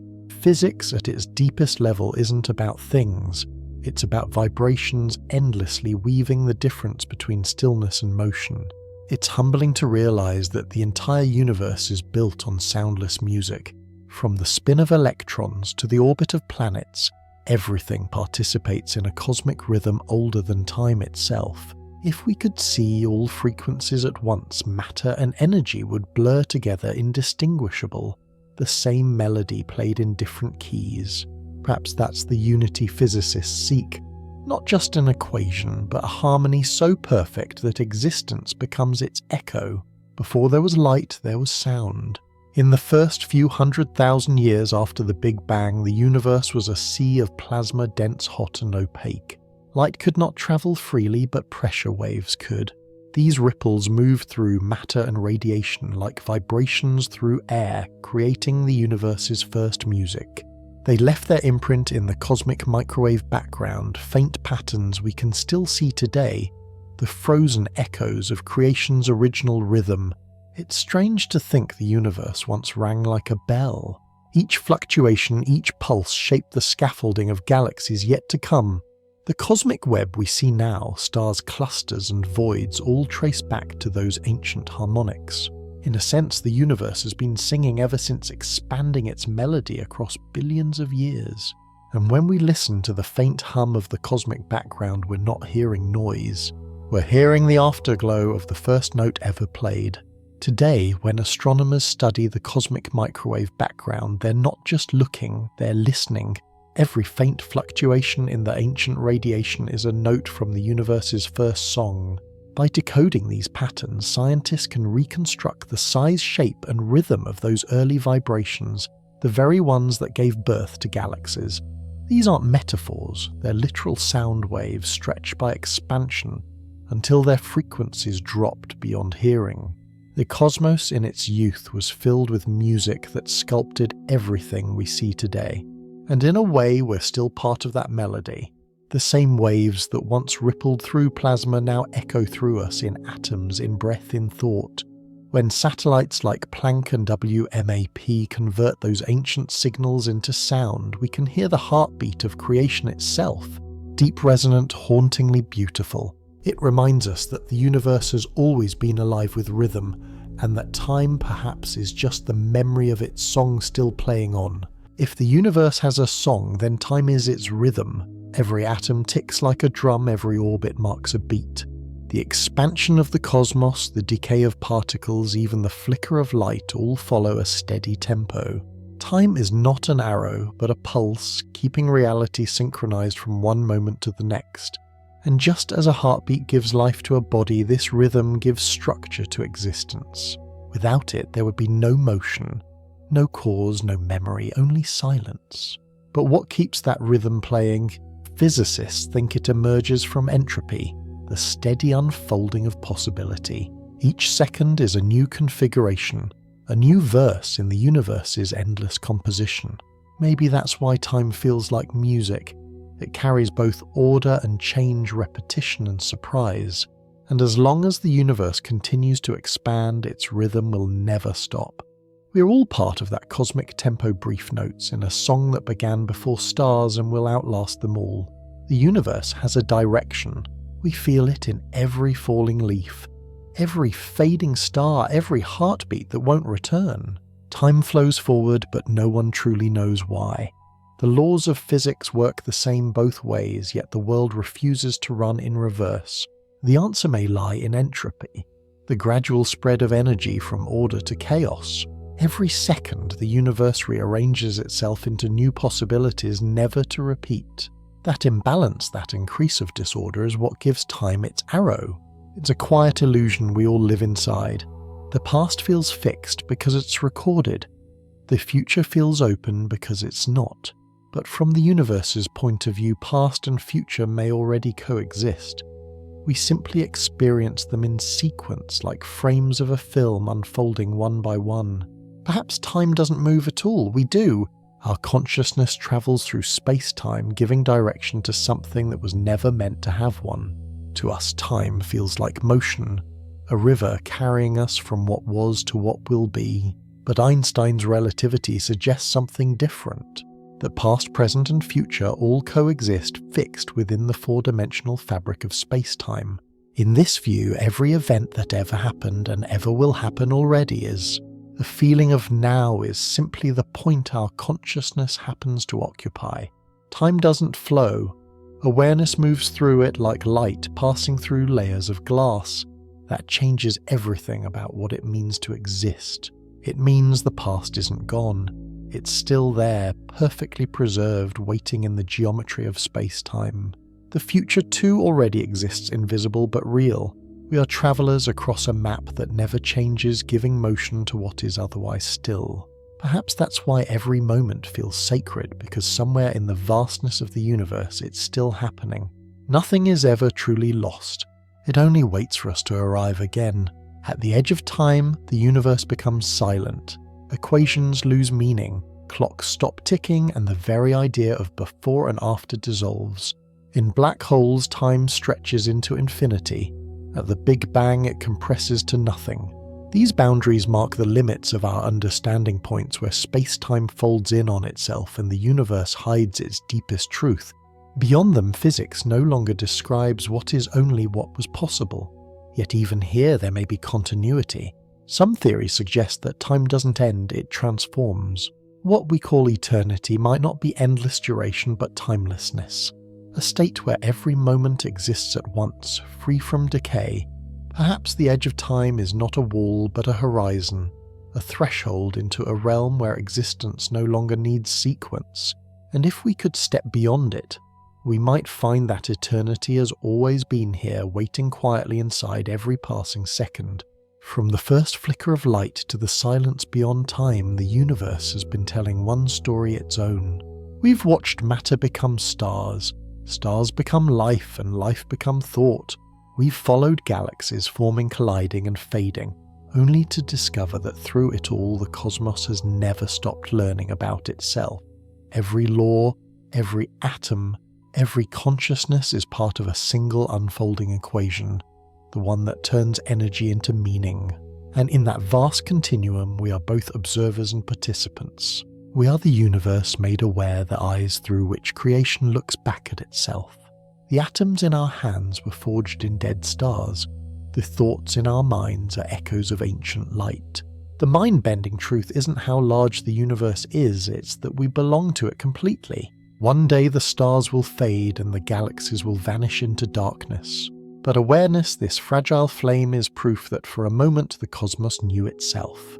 And that perhaps was the point all along. There will come a time when the stars fall silent, when every photon has faded into the background and the galaxies drift beyond each other's reach.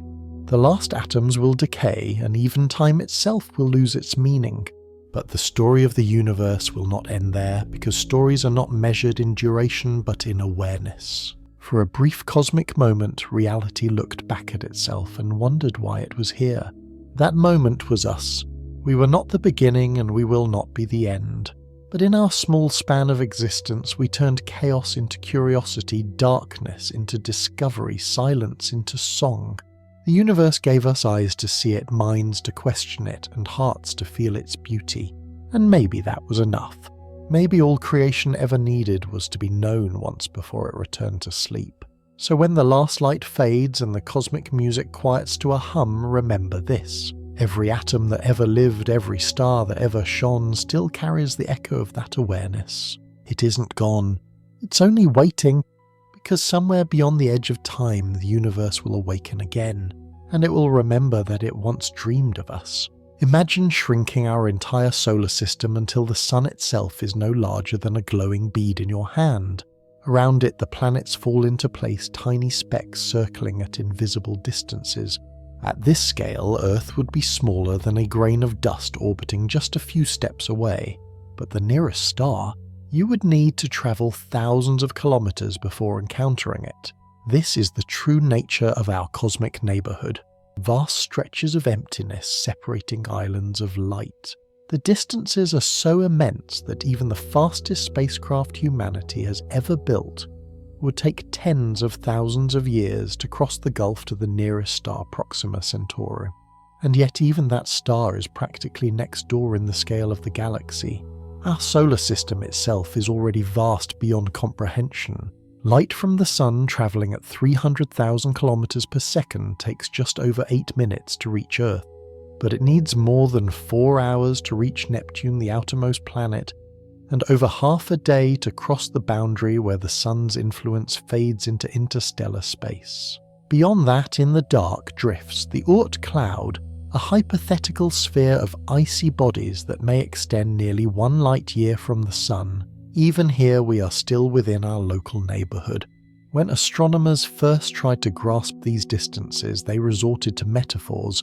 Imagine the sun shrunk to the size of a basketball. On this scale, Earth would be a tiny grain of sand orbiting 30 meters away. Neptune would be more than 900 meters out, nearly a kilometer, and the nearest star, Proxima Centauri, would not be down the street. It would be thousands of kilometers away, far beyond the horizon. This is the first step in the ladder of cosmic perspective, realizing how small our solar system is compared to the gulf of space between stars.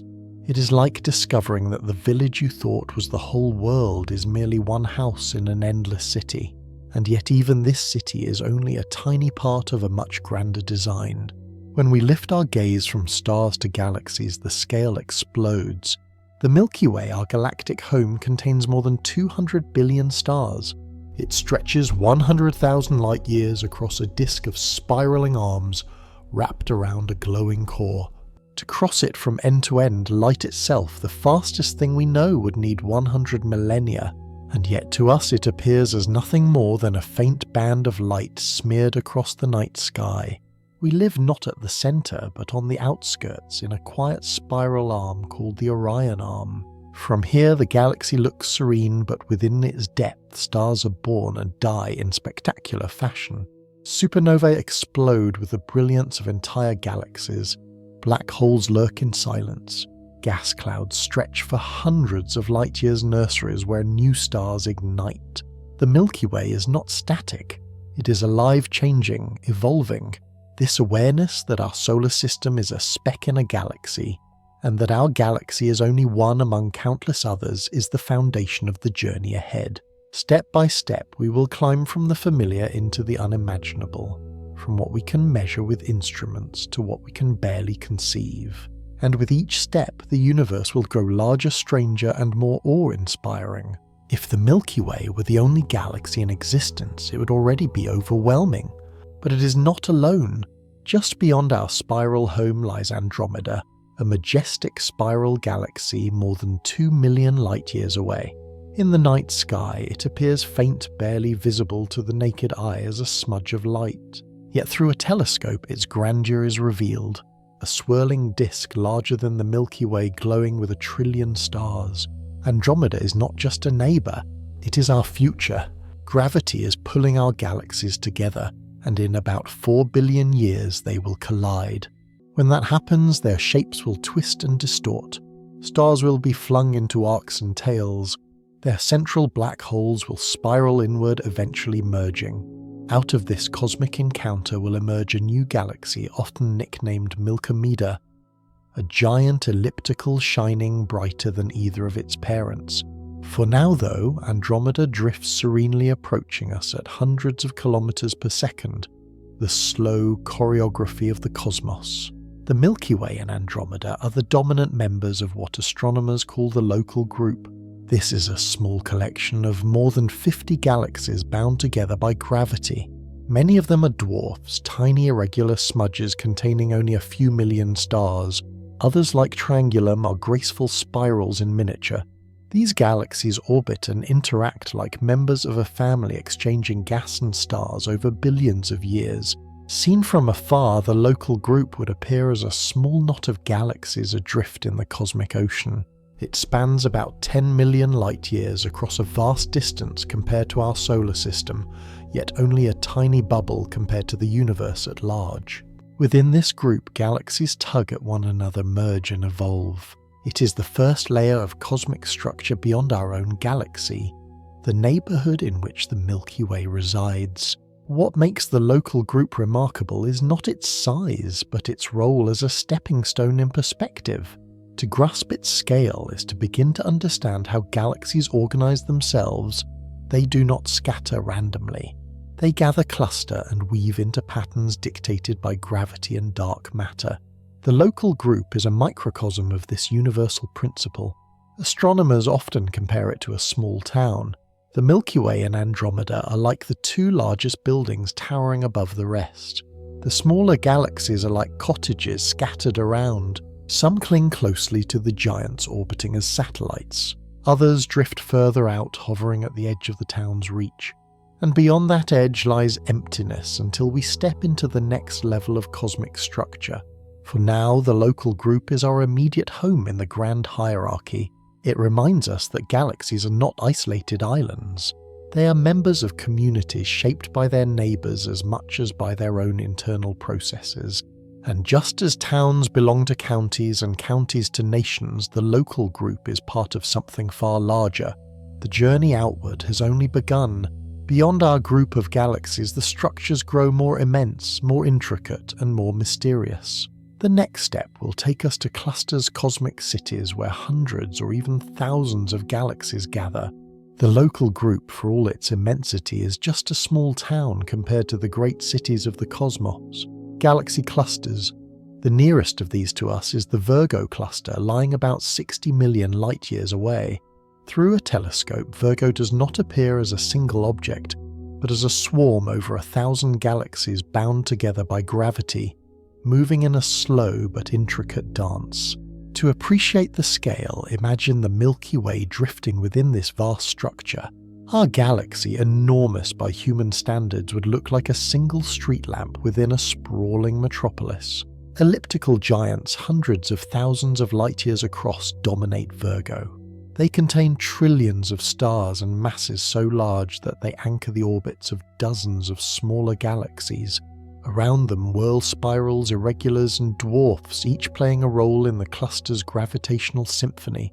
What makes clusters extraordinary is not just the galaxies themselves, but the invisible matter that binds them. Observations show that the combined gravity of stars and gas cannot account for the motions within Virgo. Something unseen, something weighing far more than all the visible matter holds the cluster together. This is the clearest sign of dark matter, the mysterious substance that makes up most of the universe's mass. Without it, the galaxies of Virgo would simply fly apart. Clusters also glow in ways invisible to the eye. Between the galaxies lies hot gas heated to millions of degrees. This gas emits X-rays detectable by specialized observatories. It fills the cluster like a fog, and its mass outweighs that of all the stars combined. Webb cannot see this radiation, but paired with other telescopes, it paints a picture of clusters as ecosystems, complex environments, where galaxies grow, merge, and transform. Virgo is not an isolated city. It is part of an even larger arrangement, the Virgo supercluster, a sprawling collection of clusters and groups stretching over 100 million light-years. Our local group lies on the outskirts, a satellite suburb of this grand structure. To map Virgo is to see the first hints of the cosmic web, filaments of galaxies linking one cluster to another, threads of matter stretching across the void. To think of these scales is to realize that galaxies once thought to be ultimate islands of the cosmos are themselves citizens of larger nations. They gather in associations, trade matter, collide, and reshape one another. Clusters are the building blocks of the universe on its largest scales. And yet even the Virgo cluster with its 1,000 galaxies is still only a piece of something greater. Step beyond, and we begin to trace superclusters' interconnected regions of space so large that light itself takes hundreds of millions of years to cross them. These are the continents of the universe, the landscapes upon which all cosmic history is written. Beyond the Virgo cluster lies a landscape so vast that even galaxies seem small. Astronomers call it a supercluster, a continent of the cosmos stitched from many clusters and groups. Our home resides on the fringe of one of these giants, a domain whose Hawaiian name captures its spirit. Laniakea meaning immense heaven.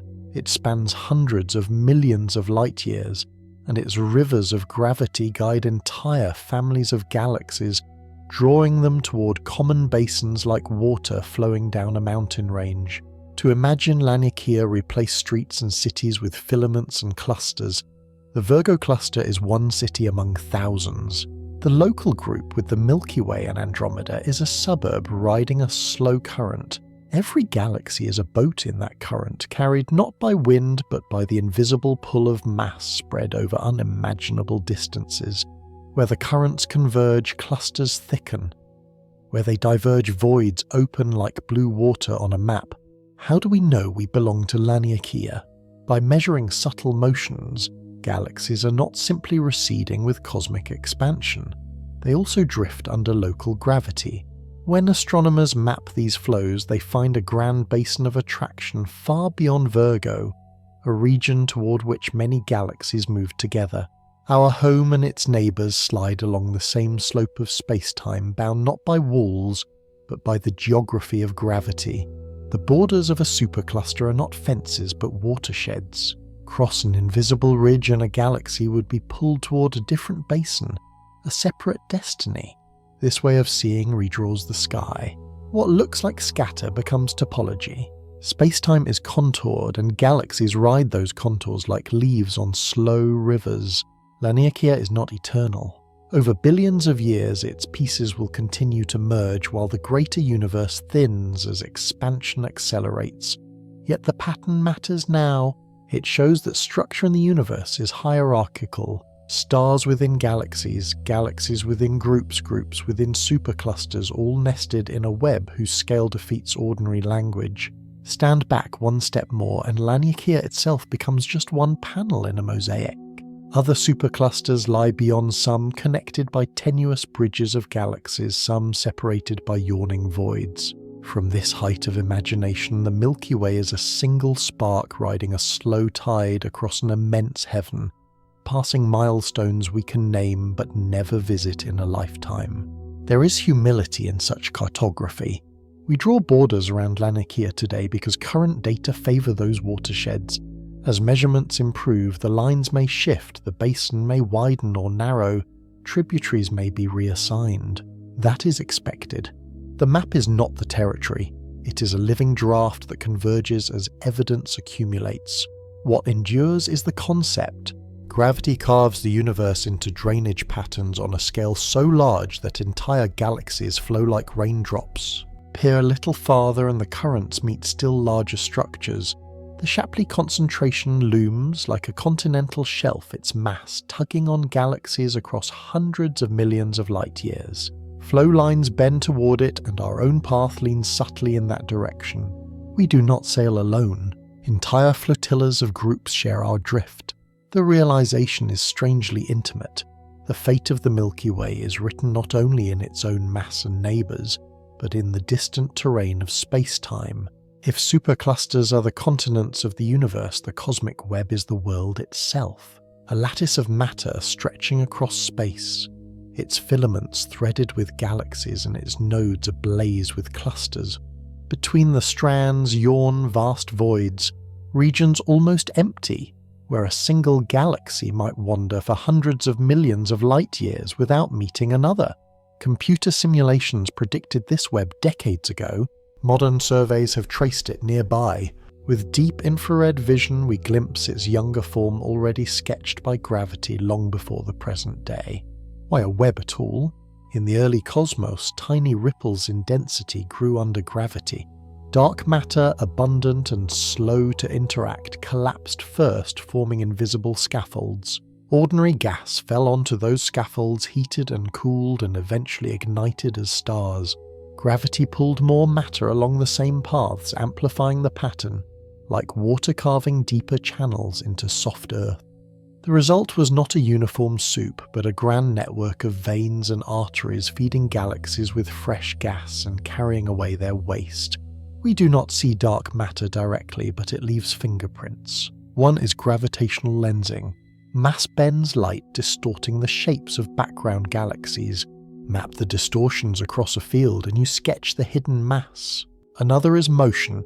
Galaxies within filaments stream toward nodes while those inside clusters orbit in crowded swarms. The choreography betrays the invisible choreographer. The filaments are not mere bridges. They are lifelines.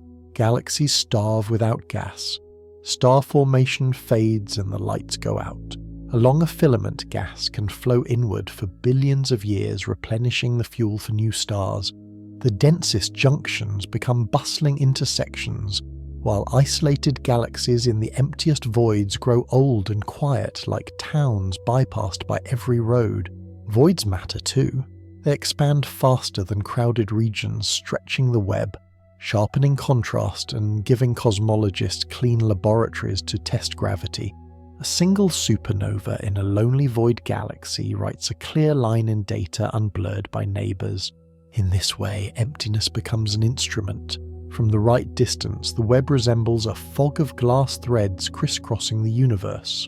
Up close, each thread is a chain of islands. Closer still, each island is a city of stars. Scale is the trick of the cosmos.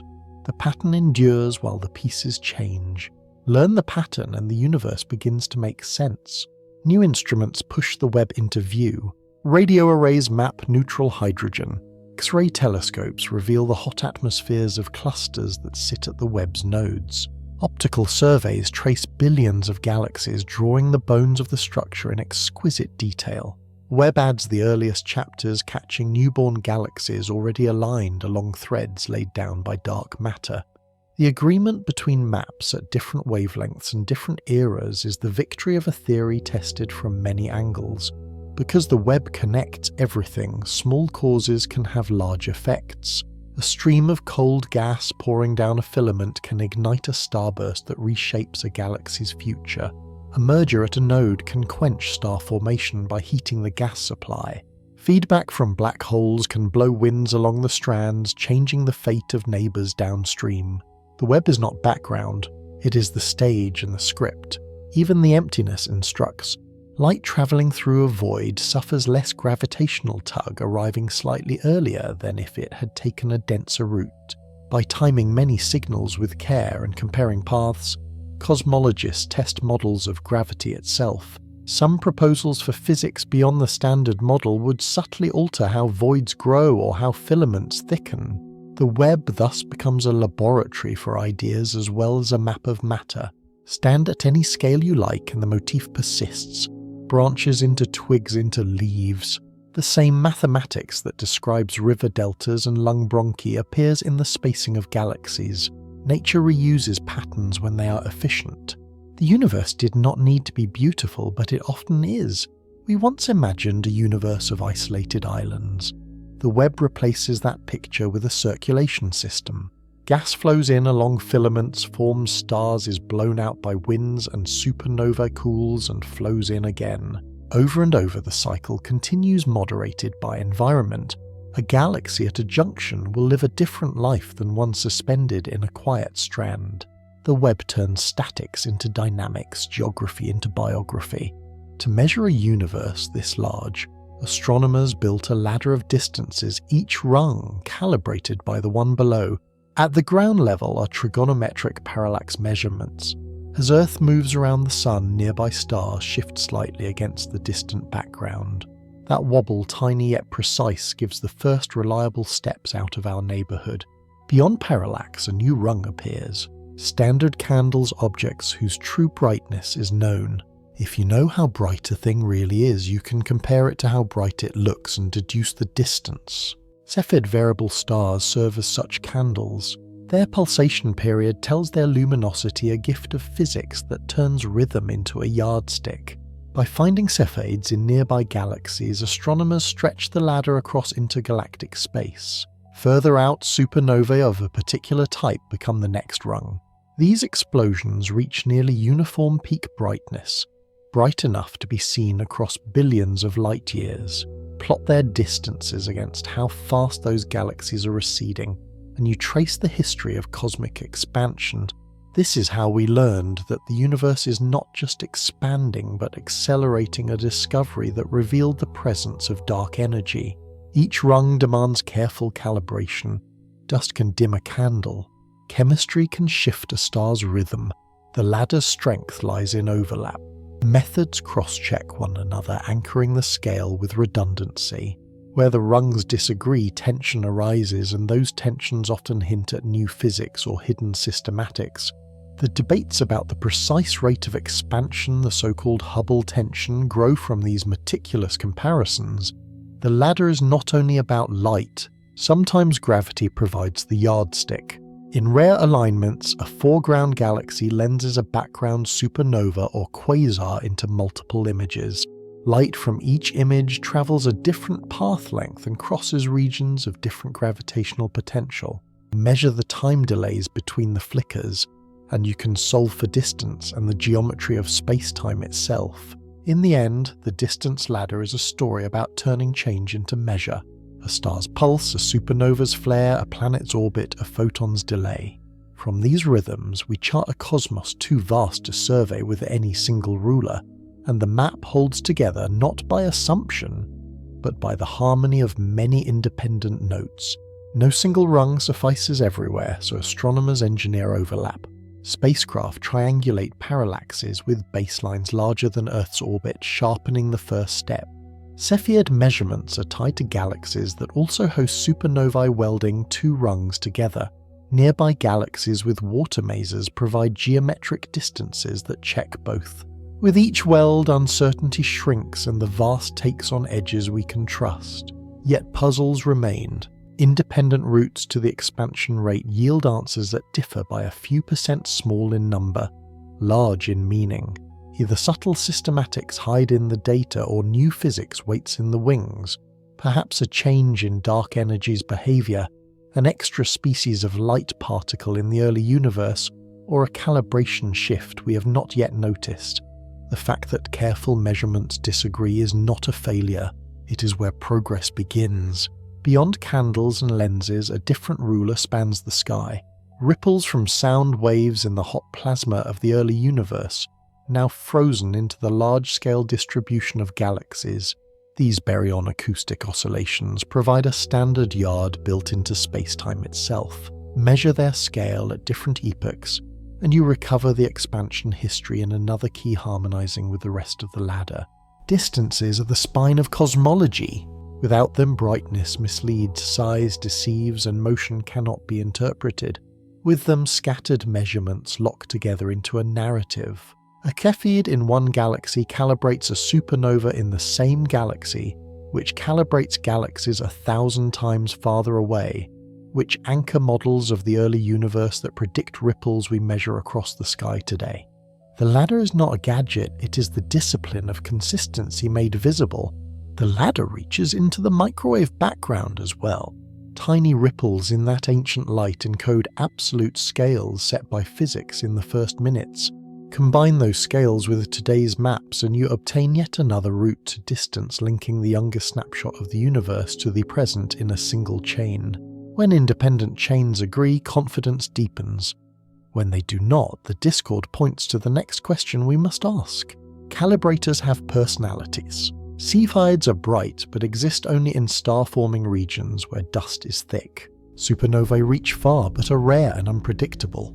Mesas give geometry, but require special conditions. Each method demands craft, and that craft is cumulative, passed from observer to observer like a well-worn tool. The romance of astronomy is often about first light. The reality is that precision comes from repetition and stubbornness. Once distances are known, motion comes into focus. A century ago, observers found that the light from most galaxies is shifted toward the red, stretched to longer wavelengths. The farther the galaxy, the greater the shift. This simple relation distance proportional to recession speed is the signature of expansion.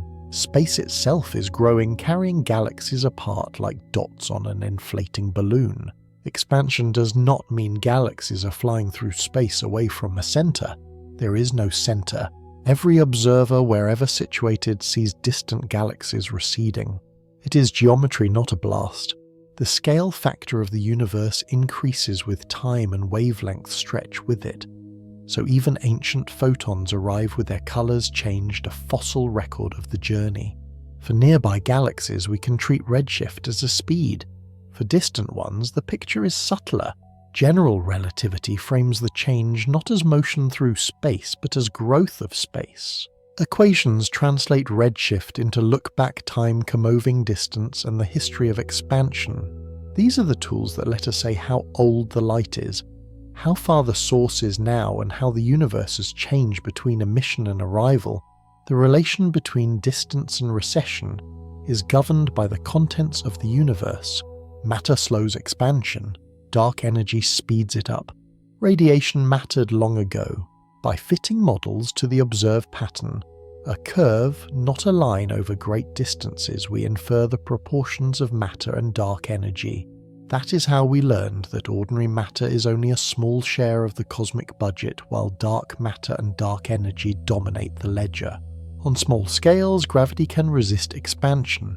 Galaxies remain bound. Clusters hold together. Local flows add peculiar velocities to the general recession. Little swirls superimposed on the grand current, but at sufficiently large scales the expansion wins and the simple, graceful relation reappears. What began as a red tint in a spectrograph becomes a narrative about the whole universe, its age, its ingredients, and its fate. From a stretched wavelength, we recover a history of growth written across billions of years. Expansion also stretches time. A supernova in a very distant galaxy rises and fades more slowly when seen from here, because the clock of the emitting galaxy is dilated by the same factor that stretches its light. This prediction is not optional. It is baked into the geometry. Observers have watched the effect directly, a clean confirmation that the redshift is not a mere quirk of tired light, but the imprint of expanding space. The picture has practical consequences. If expansion continues to accelerate, distant galaxies will slip beyond our event horizon. Future astronomers living in a very far epoch would see only the remnants of the local group marooned in an ever darker sea. The evidence for the Big Bang would become harder to read. We live in a privileged moment when the sky still contains the clues to its own beginning. None of this requires mysticism, only patience. Spectra gathered one by one add up to a curve that speaks of matter and dark energy. Distances measured by many methods agree within small margins and then disagree just enough to be interesting. We refine instruments, repeat observations, and watch the numbers either converge or insist on telling us something new. In this way, a few lines in a spectrum become a window on the grandest questions we can ask. Make a mental picture. Paint galaxies as dots on the surface of a balloon and draw a tiny bug between two dots. As the balloon inflates, the bug sees every dot move away, and the farther dots move faster. There is no center on the surface, yet expansion is everywhere. The analogy is imperfect but helpful. It rescues intuition from the trap of imagining an explosion into empty space. Space itself is the thing that grows. The same mathematics that relates redshift to distance also predicts how structures grow. Measure how clumpy the galaxy distribution becomes with time and you test gravity itself. If observations ever drift away from expectations, it could mean that dark energy changes with epoch, or that general relativity needs modification on cosmic scales. Thus, a spectrum from a single galaxy joined to many others becomes a referendum on the deepest laws we know. In classrooms, the first lesson is the line on a plot. In observatories, the last lesson is that the line bends and the bend contains the story. Our task is to trace that curve with relentless care, linking a humble redshift to the architecture and fate of everything we can see. Here's a paradox that startles newcomers. The observable universe has a radius of about 46 billion light-years, yet the age of the universe is about 13.8 billion years. How can we see farther in light-years than the number of years that light has had to travel? The answer lies in expansion. When a photon left a distant galaxy billions of years ago, the space between us was smaller. As the photon crossed the void itself grew. The light kept moving, but the destination receded. By the time the photon reached us, the original source had been carried far away by cosmic expansion. The distance the light travelled the path length along the journey is not the same as the current separation between us and the source. Cosmologists use several distance measures to keep this straight. Look-back time tells how long the light has been travelling. Proper distance describes how far the source is from us now at this moment in cosmic time. Comoving distance factors out the expansion so that coordinates expand with the universe, freezing structure onto a grid that stretches uniformly. The headline number, 46 billion light-years, refers to the current proper distance to the farthest light we can observe. There is also a horizon we cannot cross. Beyond a certain redshift, light emitted today will never reach us because expansion accelerates, pushing space apart faster than light can bridge new gaps. This is the cosmic event horizon, a boundary not of matter but of causality. It limits what can ever be known by observers like us, even with perfect instruments and infinite patience. Far from shrinking the universe, this realization makes it larger in our minds. The sphere we can see is only the part that has had time to send us light. Beyond that sphere, the universe likely continues, perhaps indefinitely. Our maps end not at an edge of matter, but at an edge of time. So when we say the observable universe has a certain size, we are describing a moving target, a bubble that grows as more ancient light arrives, even while distant regions slip forever out of reach. It is a strange geometry, but it is the geometry that the data demand. Think of the observable universe as a growing archive. Each day, new pages arrive from slightly more distant sources, even as the shelves holding the furthest future volumes recede out of reach. Our instruments read the pages in reverse order. The youngest nearby first, the oldest farthest last. Webb specializes in the oldest legible pages, long faded to infrared ink, still decipherable with gold mirrors and cold eyes. This view does not make us insignificant. It makes us participants. By measuring horizons and distances with care, we turn a bewildering geometry into a comprehensible atlas. The paradox dissolves, replaced by a rule. In a changing universe, distance means many things, and clarity begins by naming which one we are using. Behind the terms and horizons sits a simple message. The universe is dynamic and language must keep up. Words like near and far, then and now, here and there need qualifiers when space-time itself evolves. Once that habit forms the puzzle of 46 billion light-years beside 13.8 billion years, becomes not a contradiction, but a lesson in how to speak about a changing stage. One last image. Imagine a swimmer caught in a slow current moving away from shore. The swimmer strokes steadily toward a lighthouse. Each stroke brings progress, yet the shoreline slides backward. After hours, the swimmer reaches the beacon exhausted and looks back to see the starting point now far behind. Light is that swimmer. Space is the current. The destination is our telescope. The map must record both the path taken and where the shores now lie. With that, the headline figures become anchors rather than riddles. 46 billion light-years names the present reach of sight. 13.8 billion years names the time since the first light could travel freely. Between them stretches a living universe where distance and time are partners in a dance we have finally learned to describe. And this is why every deep field feels like a message from far away. Each pixel carries both a distance travelled and a distance remaining a past recorded and a present revealed. Name them carefully and the paradoxes turn into coordinates on a map that grows clearer with every observation. The most ancient light we can observe does not come from stars or galaxies. It comes from the universe itself, from an era before the first stars ignited. About 380,000 years after the Big Bang, the hot plasma of the young cosmos cooled enough for electrons to combine with protons forming neutral hydrogen. Suddenly the fog lifted. Photons once trapped in endless scattering streamed freely into space. We still see that radiation today as the cosmic microwave background. To the eye, it would be invisible. Microwaves are far beyond our vision, but with radio telescopes and satellites, we can map it across the sky. The result is astonishing. A nearly uniform glow, the same in every direction to 1 part in 100,000. Yet in those faint ripples lie the seeds of everything. Slightly denser patches became galaxies and clusters. Slightly thinner patches became the voids. The map of the microwave background is nothing less than the blueprint of the cosmic web.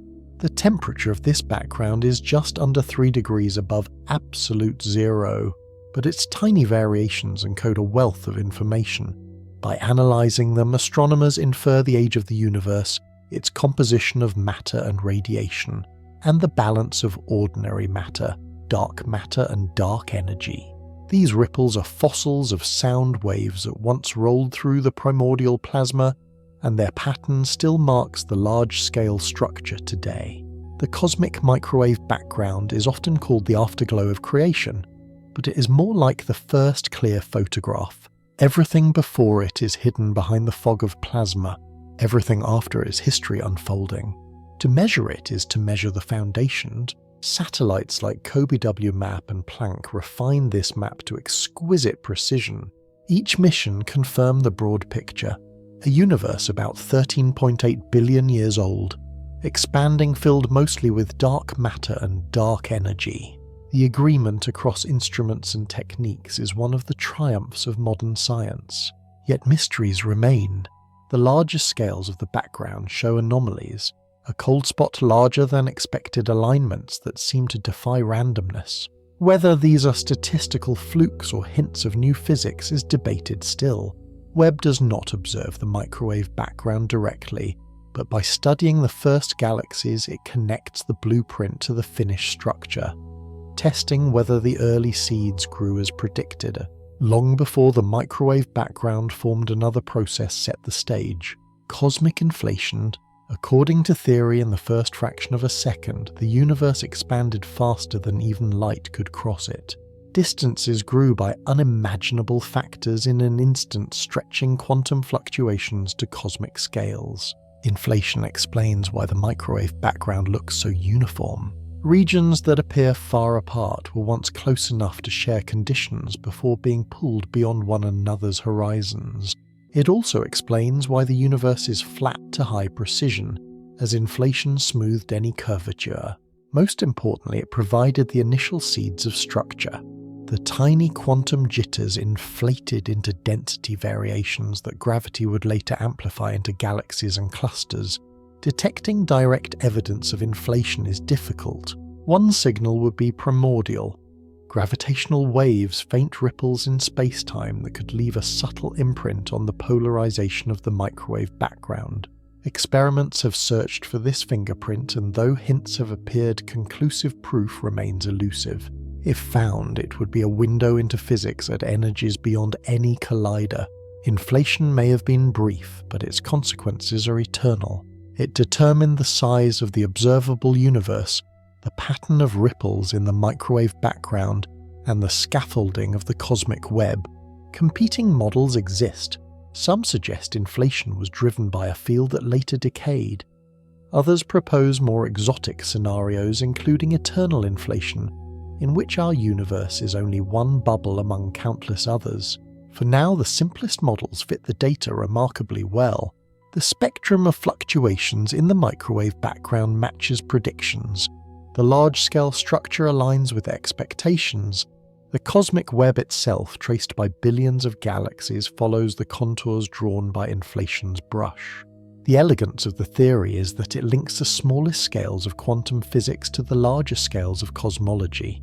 If future observations confirm inflation's fingerprints, we will have touched the very first moment when the universe acquired its character.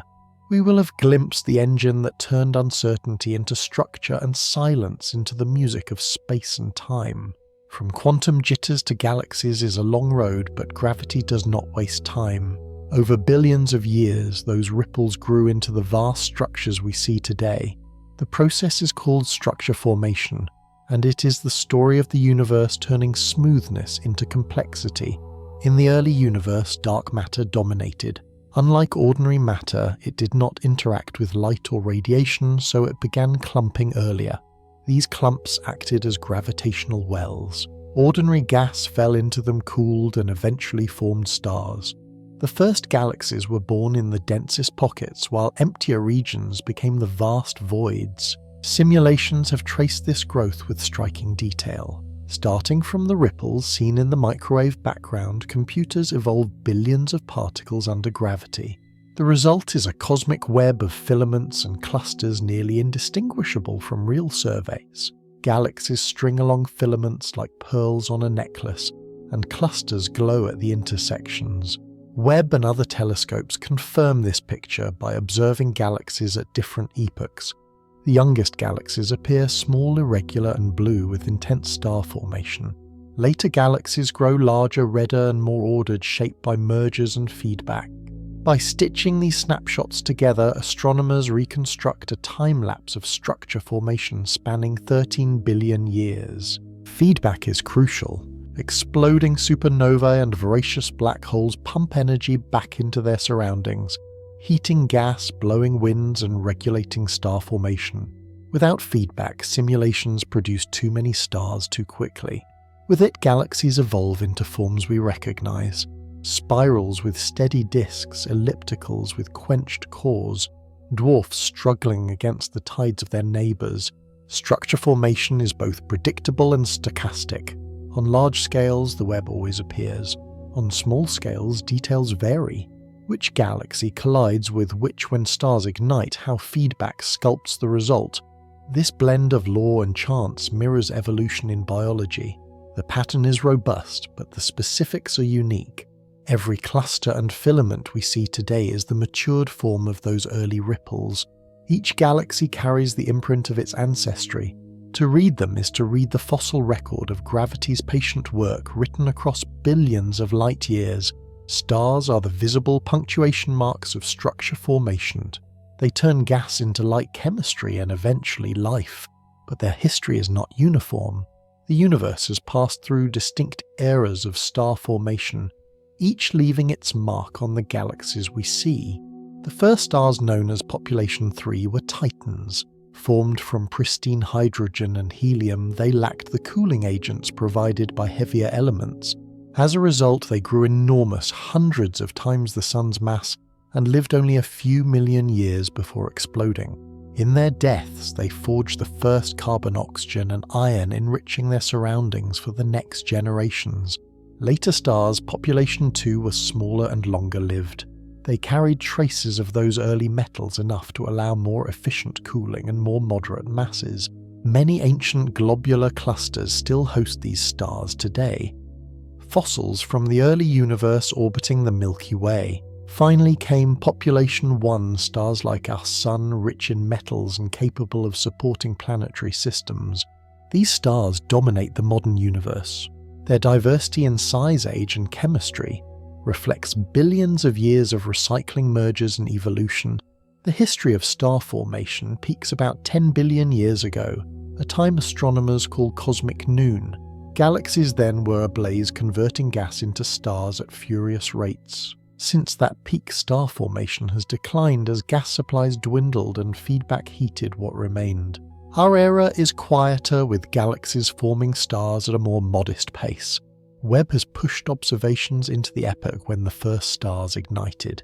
It detects galaxies less than a few 100 million years old, glowing faintly but clearly. Their light stretched into infrared carries the signatures of those early populations. By comparing spectra, astronomers can identify chemical fingerprints and track the enrichment of the cosmos. The sequence is clear. Massive first stars enrich moderate later stars stabilize and abundant present stars diversify. Together they build the chemical table of the universe element by element. Without them, planets and biology could never arise. The arc from simplicity to complexity is traced in every atom heavier than helium. The growth of structure and the rise of stars are shaped not only by matter, but also by something stranger, dark energy. Its discovery came from a simple question: how fast is the universe expanding? The answer shocked us. By the late 20th century, astronomers had measured the expansion rate using supernovae as standard candles. They expected to see the rate slowing as gravity from matter tugged on galaxies. Instead, they found the opposite. Distant supernovae were dimmer than predicted, meaning they were farther away. The expansion was not decelerating, it was accelerating. Some unknown energy was pushing space apart. Dark energy, as it was named, dominates today's cosmos. About 70% of the energy content of the universe lies in this form. Its nature is a mystery. It could be a property of space-time itself, a cosmological constant that Einstein once introduced and later abandoned. Or it could be a dynamic field that changes with time. The evidence is robust. The microwave background galaxy surveys and supernovae all point to the same conclusion. Acceleration is real. Its effects are subtle on small scales, but over billions of years they dominate, determining the ultimate fate of the cosmos. If dark energy remains constant, expansion will continue forever. Galaxies drifting farther until only local groups remain visible. If it strengthens, it could lead to a big rip tearing even atoms apart. If it weakens, gravity might eventually halt expansion and trigger collapse. Our measurements are not yet precise enough to decide.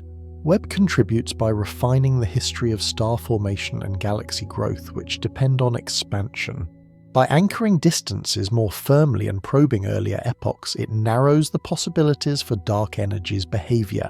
Combined with future missions, it may reveal whether this energy is truly constant or something evolving.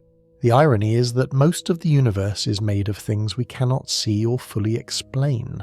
Ordinary matter, the atoms of stars and people, is only a small minority. Dark matter shapes the web. Dark energy shapes its destiny. Together they tell us that the cosmos is stranger than the intuition, yet more comprehensible each year as data accumulates. Dark energy forces us to accept that the largest structures in the universe are governed not only by gravity pulling inward, but also by a repulsion built into the fabric of space-time. Between these two, the universe's story unfolds a contest between attraction and acceleration, matter and mystery. Horizons in cosmology are not edges of matter. They are edges of influence, moving boundaries that decide which regions of the universe can ever share information. The simplest is the particle horizon, the current limit of what we can observe. It is defined by time, not by walls. Light has had only so long to travel, so we see only the sphere from which photons could have reached us since the first atoms formed and the fog cleared. Beyond that sphere, the universe likely continues, but its stories have not yet arrived. Another horizon is subtler and more unsettling, the cosmic event horizon. Because expansion is accelerating, there exists a distance beyond which light emitted today will never reach us, no matter how long we wait. That horizon is a promise and a prohibition. It guarantees that some regions are forever out of causal contact with our future. The sky looks continuous, but its futures are divided into disjoint neighborhoods that can never talk again. Astronomers calculate these scales with the language of general relativity and the measured balance of matter and dark energy. The details are mathematical, but the message is plain. In a universe whose expansion accelerates, each observer lives inside a shrinking bubble of potential conversations. The most distant galaxies we can see today will fade beyond the event horizon in far future centuries, their light stretched into wavelengths too long to detect their histories irretrievably separate from ours.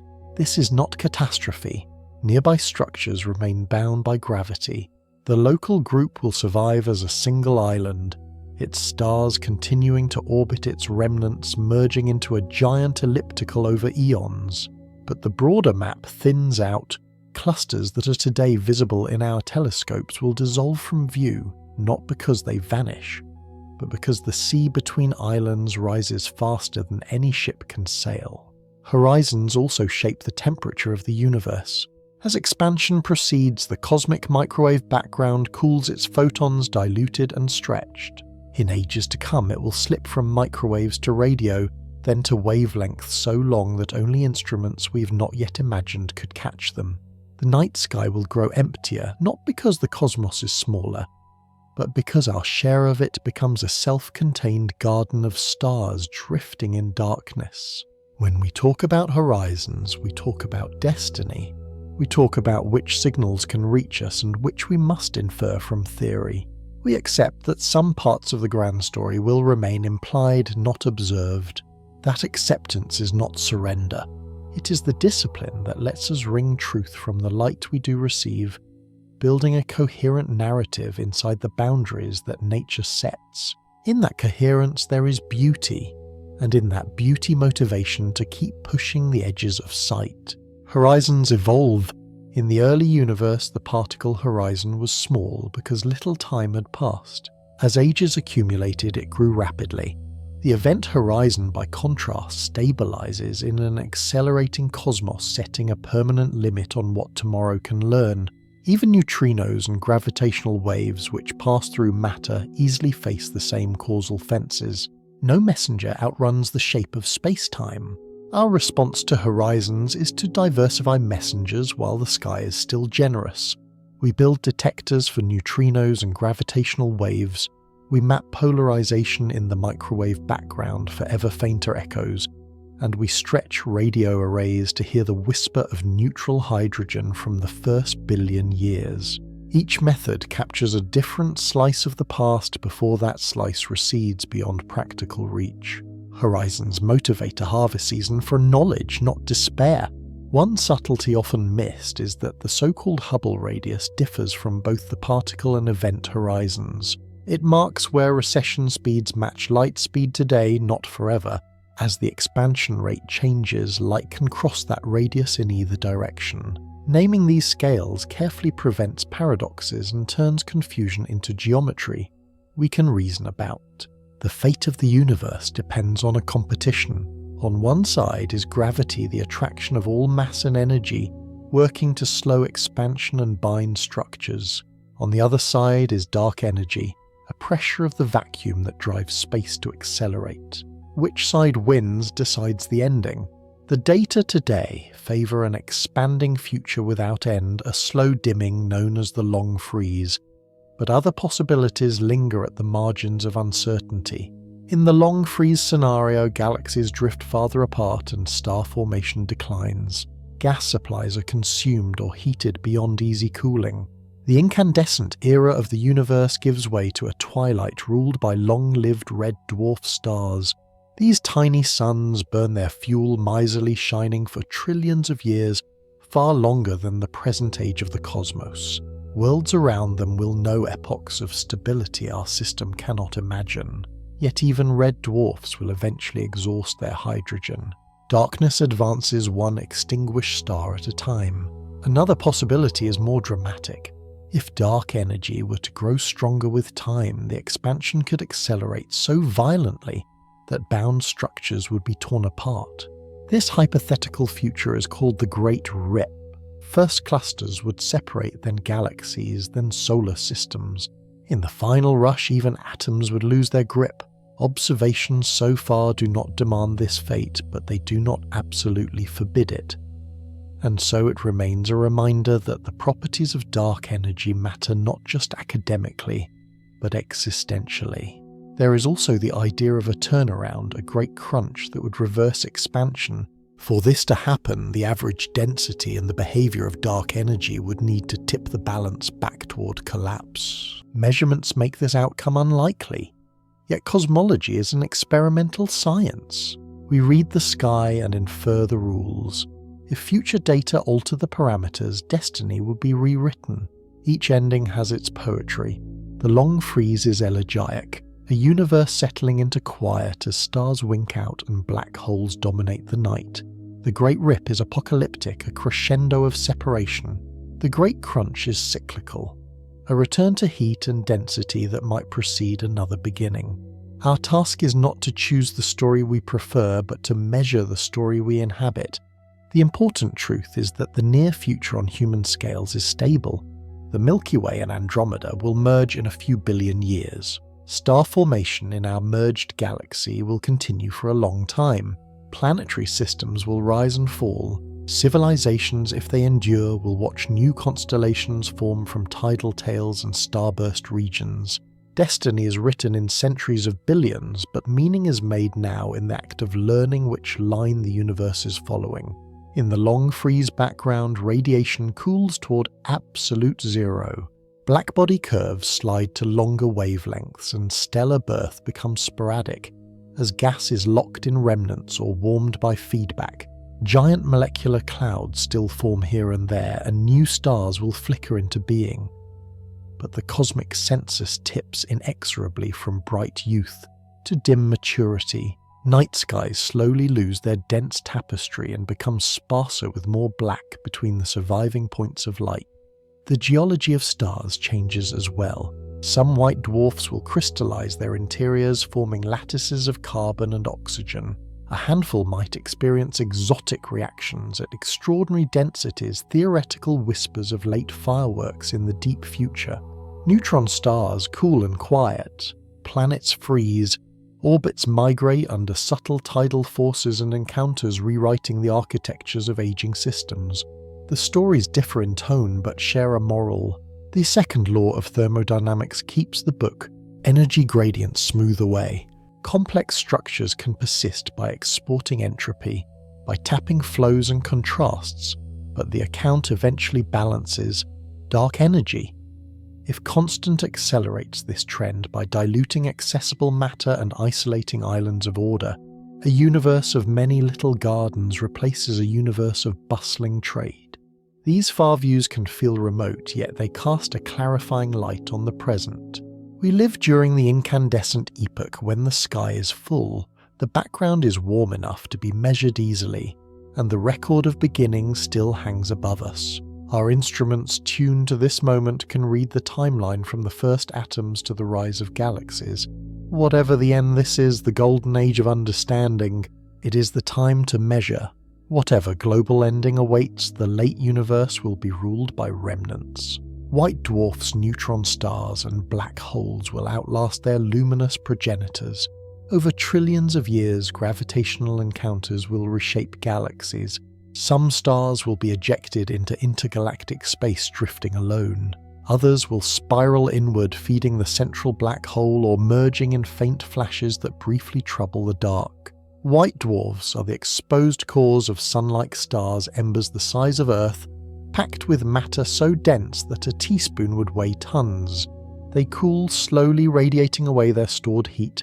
Given time beyond imagination, they will fade into black dwarfs, cold spheres barely distinguishable from the night around them. Whether protons endure forever or decay on unfathomable timescales will decide exactly how they end. But either way, the brightness wanes. Neutron stars, the collapsed corpses of massive suns, are denser still. A city-sized sphere holds more mass than the sun, its interior a quantum sea of neutrons. Some neutron stars whirl and beam lighthouses called pulsars. Others belong to binary pairs that will eventually merge, producing bursts of gravitational waves and forging heavy elements. These fireworks will be rare in the deep future, but not absent. The universe will not die all at once. It will exhale slowly with occasional sighs of brilliance. Black holes are stranger. They do not shine, but they shape everything around them. Eventually, even they may fade if the theory of Hawking radiation is correct.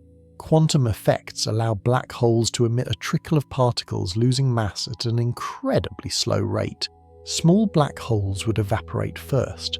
Supermassive ones would persist for time so long that words lose meaning before finally releasing a last whisper of heat and vanishing. In the far future, dynamics changes character. With few bright stars left, encounters become infrequent but not zero. Starless planets, orphaned by gravitational kicks, wander, Stellar remnants gather into loose associations and dissolve. The baryonic universe, once a blaze of structure, becomes a scattering of cinders under the rule of gravity and time. Galaxies themselves evolve under long gravity. A bound system slowly loses members through a process aptly named evaporation. Random encounters transfer energy. Some stars gain enough to escape. Over immense durations, only the most tightly bound objects remain. The central regions grow more dominant while halos thin. What began as a bustling city of stars becomes a quiet town, then widely spaced farmhouses, then empty road. Proton decay, if it occurs, would change the script. Some grand unified theories predict that even the most stable baryons have lifetimes so long that language falters. Should decay be real, black dwarfs would not persist forever. Their matter would gradually dissolve into lighter particles and radiation. Experiments on Earth show no sign within durations we can test, so the question remains open, filed under patience. Heavy element production continues in the meantime sporadically. When two neutron stars merge, they fling out neutron-rich debris that cooks into gold, platinum, and rare earth elements. Such kilonovae will be scarce in the late universe, but their periodic glows will seed the darkness with new atoms, an echo of bygone alchemy. Even in decline, the cosmos can surprise. Cosmic rays, high-energy particles accelerated by shocks and magnetic fields will fade as powerful accelerators shut down. But stragglers will continue to thread the void, a reminder that nothing ever truly reaches perfect stillness. Backgrounds remain, relic neutrinos from the first second, relic photons from the first few 100,000 years, relic gravity waves from mergers long past. The deep future is not empty of stories. It is simply quieter in their telling. To imagine such epochs is not morbid. It is a continuation of the same inquiry that lets us reconstruct the first minutes. Physics is time-symmetric in its ambition. If we can read the beginning from the sky, we can also read the end at least in outline. Between those two horizons lies the era we inhabit, the thin, bright slice, when stars are abundant and chemistry is adventurous. It is the window in which observers arise to ask what the whole arc looks like. Before the darkness, there is one last height of spectacle, the black hole era of mergers and tides. As galaxies combine, their central black holes sink toward one another through dynamical friction, stirring stars and gas as they go. Eventually, they meet and merge, releasing vast energy as gravitational waves. Entire constellations could shift as orbits rearrange, tidal streams paint the sky, and new star clusters ignite in shocked clouds. Gravitational waves carry information differently from light. They travel through matter with near indifference, encoding the motions of massive objects directly in ripples of space-time. Future observatories designed for long wavelengths will be able to hear the bass notes of supermassive mergers across the universe. Each event will tell a chapter of galactic genealogy, when two families met, how much mass they shared, and what kick sent the remnants spinning. Around the merged giant gas will settle into disks and feed the whole in bright episodes. Jets may launch, carving narrow beams that light intergalactic space. Feedback from these outbursts can quench or trigger star formations, sculpting the fate of the host galaxy. In this way, black holes act as both archivists and editors of cosmic history. Not all futures are quiet. Encounters between remnants can create exotic systems. Captured planets circling dead stars, triple black hole dances where one partner is flung away at tremendous speed. Hypervelocity, stars slingshotted from galactic centers into the abyss. Each is rare. Together they guarantee that even a dim universe is not a static one. Listening for those stories is the task of a new generation of instruments. Space-based interferometers will fly in triangular formations millions of kilometers apart, measuring minute changes in arm length as waves pass. On Earth, long baselines listen at higher notes while networks of millisecond pulsars time the slow rumble of giant mergers through correlated delays in radio pulses across the sky. Together, these observatories turn the universe into an audible landscape, with chirps, hums, and roars that carry across cosmic time. Dynamical friction. The process that drags black holes together deserves a moment of clarity. As a massive object moves through a sea of stars and dark matter, it leaves a wake. That overdense wake tugs backward, stealing orbital energy. Bit by bit, orbits shrink until gravitational radiation takes over and the plunge accelerates. Recoil kicks at merger can launch the remnant from the core, carrying a record of the final alignment of spins. Some galaxies may host off-center giants because of this, a hidden diaspora of displaced black holes. Jets launched by magnetic fields coiled near spinning horizons thread interstellar space. They inflate bubbles in hot gas, stir turbulence, and prevent runaway cooling. Without such feedback, central galaxies in clusters would turn their reservoirs into stars far too quickly. With feedback, the pacing steadies. Thus, the loudest objects in the universe also act as thermostats regulating the temperature of their cities. The late era will feature quieter versions of these cycles, but the logic survives. Gravity gathers, orbits decay. Mergers speak in waves. Gas flows is heated and sometimes rains back.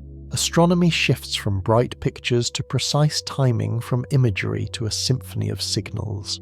The cosmic story keeps going, translated into a new medium as the old one fades. All of these fates presume that the laws we know endure. But what if the constants of nature drift, or hidden particles alter the bookkeeping, or new fields awaken as the universe cools? Cosmology is a measurement science. It leans on humility. We say what the data allow, we keep watching, and we build instruments to falsify our favorite stories. One frontier is the small tension between different ways of measuring the expansion rate today. Distance ladder methods anchored in nearby galaxies lean one way. Early universe inferences anchored in the microwave background lean another. The mismatch is small in percentage but large in meaning. It could be a systematic error hiding in dust corrections or calibration. It could also be new physics, a brief episode of early dark energy, an extra light particle species, or a subtle change in how gravity behaves on large scales. Another frontier is the nature of dark matter. If it is a particle, how does it interact beyond gravity? If it is a field or a collection of black hole remnants, how would we tell? Experiments on Earth listened for faint recoils in underground detectors, while telescopes look for annihilation or decay signatures in the sky. So far, the universe keeps its secret, but non-detection is a map too narrowing the options. Even the topology of space is open to test. Is the universe simply connected, or does it wrap in ways that could leave repeating patterns in the microwave background? Are there relics of primordial defects like cosmic strings that would lens background light into telltale lines? Observers have searched and not found decisive evidence, but the questions are sharp, and sharper instruments are coming. Webb's role in these deep issues is indirect but crucial. By nailing down the timeline of early star formation, the buildup of metals and the abundance of small galaxies, it constrains how structure grew, which in turn constrains the physics that seeded it. Precision is cumulative. A better spectrum here and a cleaner distance there propagate through the equations, ruling out whole classes of models. Standard sirens add to the toolkit. When two neutron stars merge, their gravitational wave signal encodes the absolute distance, independent of candles or ladders. If we also find a host galaxy and measure its redshift, we gain a fresh point on the expansion curve. A population of such events measured across time can weigh dark energy, without relying on any single calibration chain. The promise is large, the patience required is larger. Another avenue is the 21 centimeter line of neutral hydrogen. As the first stars and galaxies formed, they heated and ionized their surroundings, imprinting fluctuations in this line across the young universe. Radio arrays aim to map these patterns statistically, turning the cosmic dawn and the epoch of ionization into three-dimensional movies. Combine those maps with galaxy surveys and microwave background measurements, and you tighten the weave of cosmology's net. Fundamental constants invite quiet tests.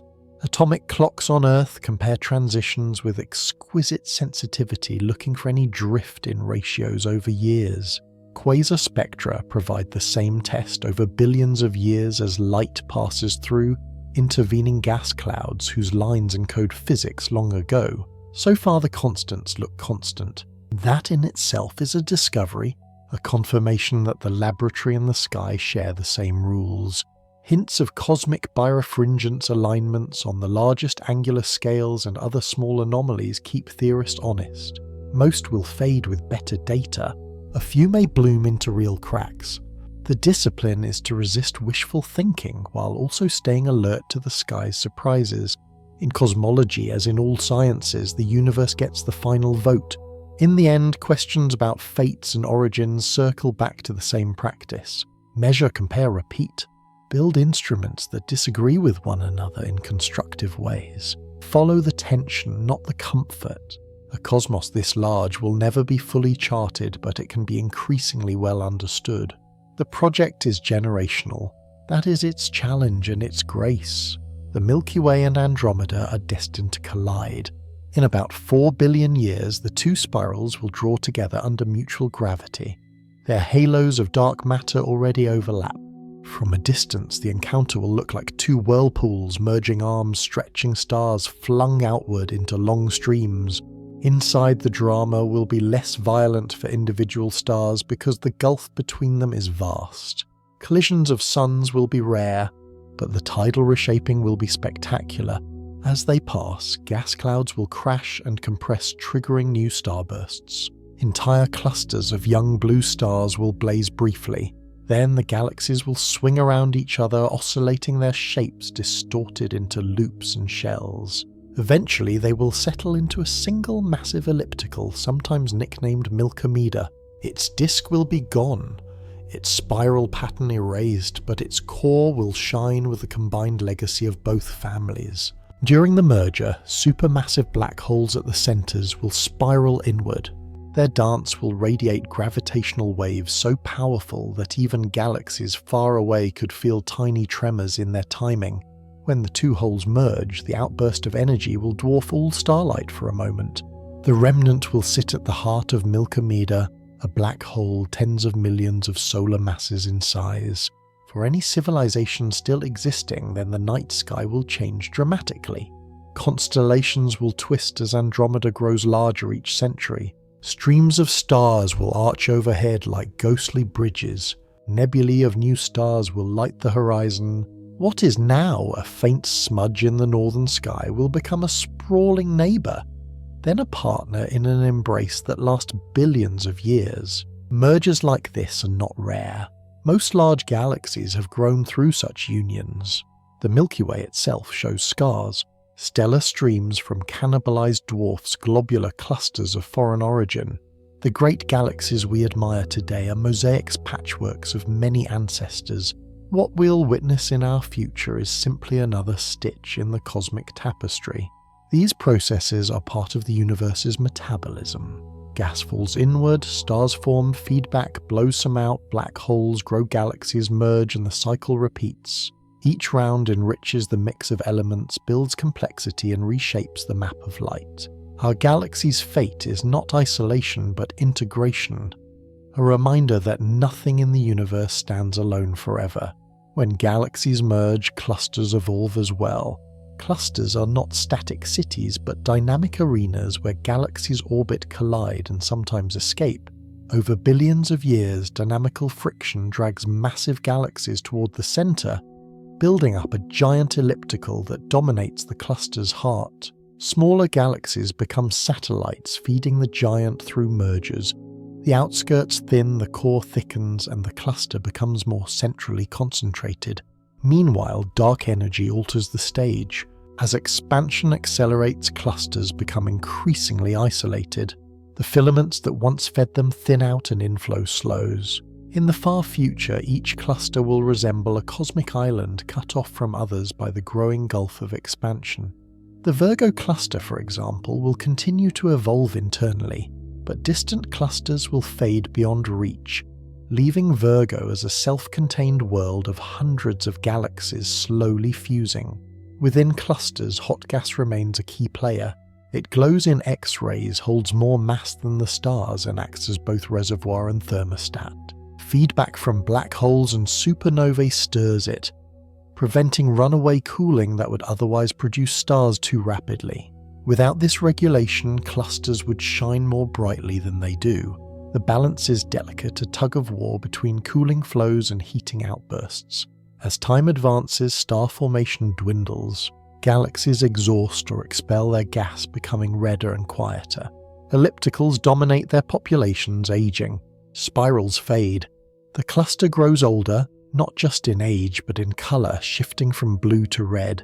Observers in the deep future would look upon a sky less varied, with fewer glittering spirals and more uniform halos. Gravitational lensing. The bending of light by cluster mass continues to reveal secrets. Arcs of background galaxies wrap around cluster cores, magnified by the intervening mass. These lenses act as telescopes, letting us glimpse galaxies far beyond our direct reach. In the accelerating future, when many sources fade, such natural telescopes may remain the only tools to study what still lies barely within sight. Clusters are therefore paradoxical, internally dynamic yet externally stranded. They are the last great gatherings in a universe of increasing solitude. The Virgo cluster will merge into a single colossus while others follow suit. Each becomes a monument to gravity's tenacity, holding together while the broader cosmos slips away. Gravitational lensing does more than magnify. It encodes the distribution of matter. By mapping the distortions in arcs and sheared images, astronomers can reconstruct the invisible scaffolding of dark matter. This technique, called weak lensing, when applied to many subtle distortions at once, has become one of the strongest probes of cosmic structure. Strong lensing, by contrast, creates dramatic arcs, rings, and multiple images. A single quasar may appear as 4 points arranged around a lensing galaxy. Time delays between flickers in those images measure cosmic distances, directly adding to the ladder of methods that pin down expansion. Each lens is both a telescope and a ruler, magnifier, and metric. On larger scales, surveys of weak lensing patterns across millions of galaxies map the growth of structure through time. By comparing these maps to predictions, cosmologists test whether gravity behaves as expected. Deviations could hint at modifications to general relativity or new interactions in the dark sector. So far, the agreement is good, but small tensions keep interest alive. In practice, lensing provides natural laboratories. Some of the earliest galaxies discovered owe their visibility to lensing magnification. Light that would otherwise be too faint to register is stretched and brightened by intervening clusters. Webb's deep fields often exploit this trick, aiming through massive foreground structures to amplify what lies behind. In this way, gravity itself helps us see farther. Future observers, when the universe is older and fainter, may rely on lensing even more. While galaxies drift beyond reach, their light already en route will continue to pass through cluster lenses, arriving magnified. For a time, the combination of cosmic patience and gravitational optics will extend the era of discovery. Eventually, even that supply will dwindle, but not before we have read many additional chapters. Lensing is therefore not just a curiosity, but a central method. It ties together geometry, growth, and dark matter. It transforms clusters into instruments and turns chance alignments into opportunities. It shows that even the distortions of light are data, and that beauty in the sky can also be measurement. Astronomy is entering a new age of multi-messenger observation. For centuries, light was our only messenger, spanning radio to gamma rays. Now gravitational waves, neutrinos, and cosmic rays join the conversation. Each tells a different story. Together, they weave a richer tapestry of cosmic events.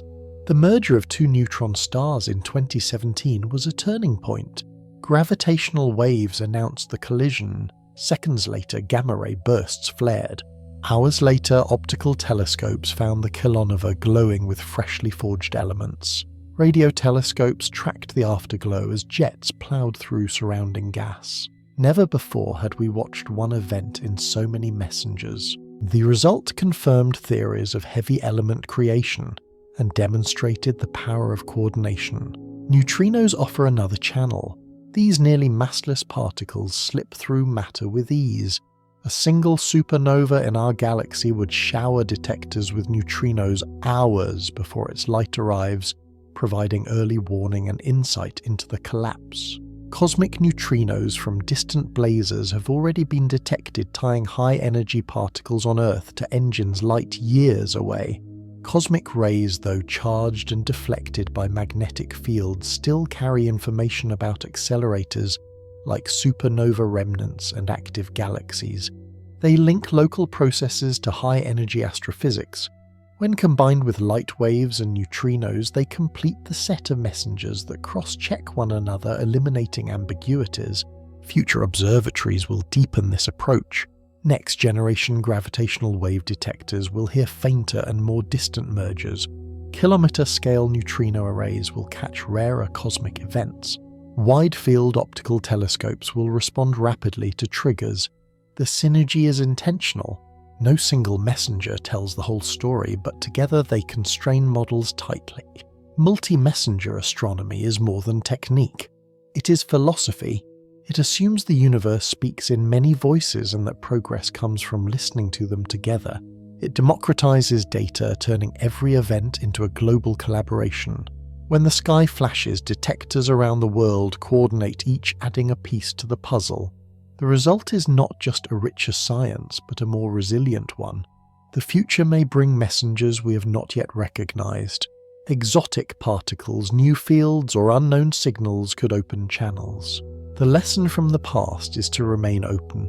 Each time we add a new messenger, the universe surprises us with clarity we did not expect. The long arc of cosmic history, from quantum ripples to merging galaxies, suggests a unity of process. Yet each scale introduces fresh questions. The physics of inflation links quantum fields to cosmic geometry. The growth of the web links dark matter to ordinary gas. The late era links dark energy to destiny. Across these bridges, one principle endures. The universe evolves, and evolution writes complexity from simplicity. Cosmic history is not linear but layered. At any given time, multiple processes unfold at once. Stars live and die, galaxies merge, clusters accrete, expansion accelerates. Each leaves imprints in light waves and particles.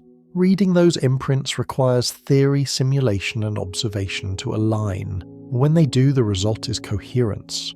When they do not, the result is tension, which signals the next frontier. Humanity's role is to gather coherence while leaving room for tension. Instruments like Webb extend the reach of light. Detectors of waves and neutrinos extend the reach of messengers. Simulations extend the reach of imagination, showing what theories predict under different assumptions. Together they narrow the field of possibilities. In practice, progress is uneven. Some questions yield clean answers. The age of the universe, the existence of dark energy, the broad picture of structure formation. Others resist. The identity of dark matter, the true nature of inflation, the ultimate fate of expansion. This unevenness is not a flaw, but a map of where effort is needed. It is how science advances, by finding the sharp edges where data and theory diverge. The cosmic perspective has a strange effect. It both humbles and empowers. It shows us that our planet is a speck in a vast arena, yet it also shows that we can comprehend arenas far beyond direct experience. Equations written on chalkboards describe processes billions of light-years away. Photons that left before Earth formed land in our telescopes and confirm those equations. This coupling of small and large, near and far, is one of the marvels of science. Looking ahead, the project is clear. We will refine distances, map structures, listen for waves, and trace messengers. We will tighten constraints on dark energy, probe deeper into reionization, and watch galaxies at the moment of their first light. We will keep building coherence and chasing tension. The universe offers both endlessly. The story does not end with an answer. It ends with a method. Measure carefully, compare honestly, adapt willingly. That method has already carried us from myths of static heavens to precise chronologies of 13.8 billion years. It will carry us farther still. As the universe evolves, the sky itself will change for future observers. Already expansion alters what is visible. Galaxies beyond a certain redshift fade, their light stretched until it slips out of detectable bands. Instruments like Webb are tuned to capture those faint whispers in infrared, but eventually even those will be gone. Civilizations living trillions of years from now would find themselves in a different kind of cosmos, one where most galaxies have slipped beyond the event horizon, leaving only local structures to study. For them, astronomy would look provincial. The Milky Way and its descendants, perhaps the merged giant of Milkomeda, would be all that remains in sight. The cosmic microwave background, once a luminous relic for us, will have stretched into wavelengths far longer than any natural detector can register. The primary evidence for the Big Bang will be gone. Without records preserved, they might never deduce that their universe was once ablaze with galaxies and light. Even today, the sky carries reminders that knowledge is time-sensitive. The photons Webb captures have travelled billions of years. They show us galaxies that no longer exist in that form. Their stars may have already died, their gas reshaped, but the images remain as fossils. We are peering not into distance alone, but into the past. Astronomy is a kind of archaeology, except that the artifacts arrive freshly each night. The fading of distant galaxies is not just a theoretical concern. Already some objects are at the edge of detectability. Webb's deep fields reach galaxies less than 500 million years after the Big Bang, but not all sources are visible. Some are too faint, some too obscured by dust, some too far redshifted. Even with perfect instruments, horizons impose absolute limits. We see a slice of the universe, not the whole. This creates urgency. We live in a privileged epoch when both the microwave background and the earliest galaxies are accessible. We can measure expansion while structures are still forming. We can test inflation against its imprints. Future observers marooned in a darkened cosmos will not have these luxuries. They may never confirm dark energy or inflation. They may never see evidence for the cosmic web beyond their local cluster. Our knowledge, therefore, is both cumulative and fragile. It depends on being at the right time with the right instruments. The irony is that our moment brief in cosmic terms is uniquely informative. We arrived at a cosmic noon of star formation close enough to the dawn to see its light late enough to measure the fate of expansion. From here, we can stitch together a full story that no future epoch will replicate. What tools remain when the obvious messengers fade? Advanced civilizations might attempt to capture signals that survive the dimming.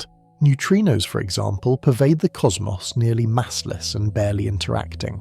Relic neutrinos from the first second after the Big Bang still drift through space a cosmic sea colder than the microwave background. Detecting them is beyond current technology but not beyond imagination. Instruments vast and sensitive enough could one day catch these ghosts, providing a snapshot of the universe's first heartbeat. Gravitational waves also persist. Unlike photons, they are not redshifted out of range in the same way. They carry direct information about violent processes, mergers of black holes, collapse of stars, perhaps even echoes of inflation itself. Though weaker over time, they remain traces of dynamics across the universe.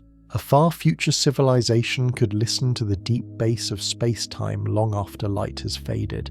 There are also clever uses of local relics. Isotopes on planets carry records of cosmic ray bombardment. Geological strata encode the rhythm of supernovae near our system. Even the orbits of comets and asteroids reflect long-term gravitational tides from galactic encounters.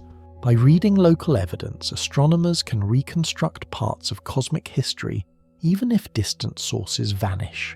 Another path is theoretical. Once laws are established, they can be extrapolated. If general relativity holds, then horizons and expansion are predictable. If the cosmic microwave background is lost to direct detection, its properties could still be inferred from models tested earlier. Physics allows us to bootstrap from fragmentary evidence to global stories. That is why today's measurements matter not just for us, but for any future heirs of science. Still limits remain. No matter how clever, no method can restore information that lies forever beyond the event horizon. Some stories will be cut off. The challenge is to extract as much coherence as possible before the shutters close. That is why missions like web ground surveys and multi-messenger observatories represent not just curiosity but urgency. We are gathering pages before the book drifts out of reach. This realization reframes cosmology. It is not a leisurely exploration of eternal truths but a race against horizons. Each photon collected now is irreplaceable. Each gravitational wave detection adds permanence to memory. We are archivists of the sky, and the archive is time-sensitive. Imagine the sky of the far future. Milkomeda dominates a swollen elliptical with few spirals left.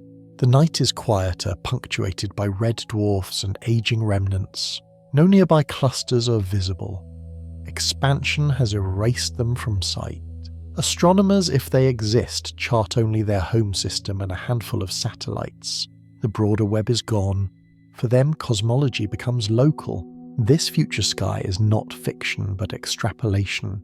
Equations predict that beyond a certain time the observable universe contracts in practical terms, not because the cosmos shrinks but because access shrinks. Signals, redshift sources fade, evidence disappears. The laboratory becomes provincial. A scientist in that era without historical records might conclude the universe is static and small. Only by inheriting our data could they know otherwise. There is poignancy here. We live at a time when the universe is both vast and legible. Our telescopes see billions of galaxies. Our detectors hear waves across space-time. Our theories connect quantum scales to cosmic ones. This dual accessibility is temporary. Like twilight, it will pass. That makes our project urgent and our knowledge precious. And yet the far future is not entirely bleak. Within Milkomeda, stars continue to form, albeit slowly. Stellar remnants interact, black holes merge, planets orbit. Local astrophysics endures. Life, if it persists, will have new skies to interpret. Their myths and sciences will adapt to the diminished view, just as ours adapted to what we could see before telescopes. They will not be bereft, only bounded. Our role then is to preserve. Data recorded now may become the Rosetta Stone of the cosmos for those who come later. Archives on durable media signals broadcast into interstellar space, perhaps even etched on interplanetary monuments, all could carry forward the knowledge that the universe was once measured as vast and dynamic. Memory may become the greatest gift we leave. The idea of preserving cosmic knowledge leads naturally to speculation about interstellar archives. If civilizations rise and fall, if horizons close, then continuity of science depends on redundancy. Imagine libraries on multiple planets, vaults of data buried in asteroids or probes dispatched beyond the galaxy carrying records. Each would act as a seed, ensuring that even if one culture falters, the story survives. Already humanity has begun this in modest ways. The Voyager spacecraft carry golden records with sounds and images of Earth. Radio signals have spilled into space for a century. Archives on the Moon and Mars are planned by some groups designed to outlast terrestrial catastrophes. These are small steps, but they echo a larger instinct: to share and preserve. In cosmic terms, preservation is a form of resistance. Entropy erases. Expansion isolates. Stasti, but information carefully stored and redundantly copied can persist. A future civilization, perhaps billions of years hence, could stumble upon such archives and rediscover truths long hidden from direct observation. They might learn that galaxies once filled the sky, that a microwave glow once bathed the cosmos, that expansion once revealed its secrets. Even without life, archives could outlast us. A probe drifting in intergalactic space carrying etched plates of data might survive for eons, unaffected by erosion or atmosphere. It would be unreadable without context, but so are fossils until deciphered. What matters is survival. Decoding can come later. Preservation is also humility. It accepts that our epoch is not permanent, that knowledge has windows. By archiving now, we extend the reach of those windows. The very act of measurement gains weight when we recognize its impermanence. To know that we're gathering the only comprehensive record the universe will ever allow is sobering and motivating. Limits on observation are not limits on imagination. Physics invites thought experiments that test what might be possible even if impractical. Could an advanced civilization manipulate space-time itself to see beyond horizons? Wormholes, for example, are solutions to Einstein's equations that connect distant regions. If they exist and can be stabilized, they could bypass cosmic limits, providing shortcuts through space and time. Whether nature allows this remains uncertain, but the equations permit speculation. Another idea is to use black holes as telescopes. Their gravity bends light into extreme arcs. A civilization could place detectors at the focal points of these natural lenses, magnifying distant sources enormously. In theory, the sun itself could act as such a lens, focusing light from background stars at distances of hundreds of astronomical units. Projects have proposed probes to exploit this, though practical challenges are immense. Some speculate about engineering new messengers. Could space-time vibrations be generated deliberately and tuned like signals? Could exotic particles less affected by expansion be harnessed as carriers of information? These are beyond current science, but they demonstrate the principle that limits are invitations to creativity. Horizons set boundaries. Physics asks how those boundaries might be crossed. Still, caution is required. Not every equation corresponds to reality. Wormholes may be unstable. Exotic particles may not exist. But by exploring the edges of possibility, we learn the contours of the permissible. Even failed ideas sharpen knowledge by showing what cannot be. Cosmology thrives on this interplay between audacity and discipline. What matters is that the universe is not a closed book, even as horizons limit direct access, indirect inference. Theoretical extrapolation and creative engineering remain paths forward. The story of science is not about reaching final answers, but about extending reach one method at a time against the retreat of information. Among the boldest frontiers in cosmology is the possibility that our universe is not the only one.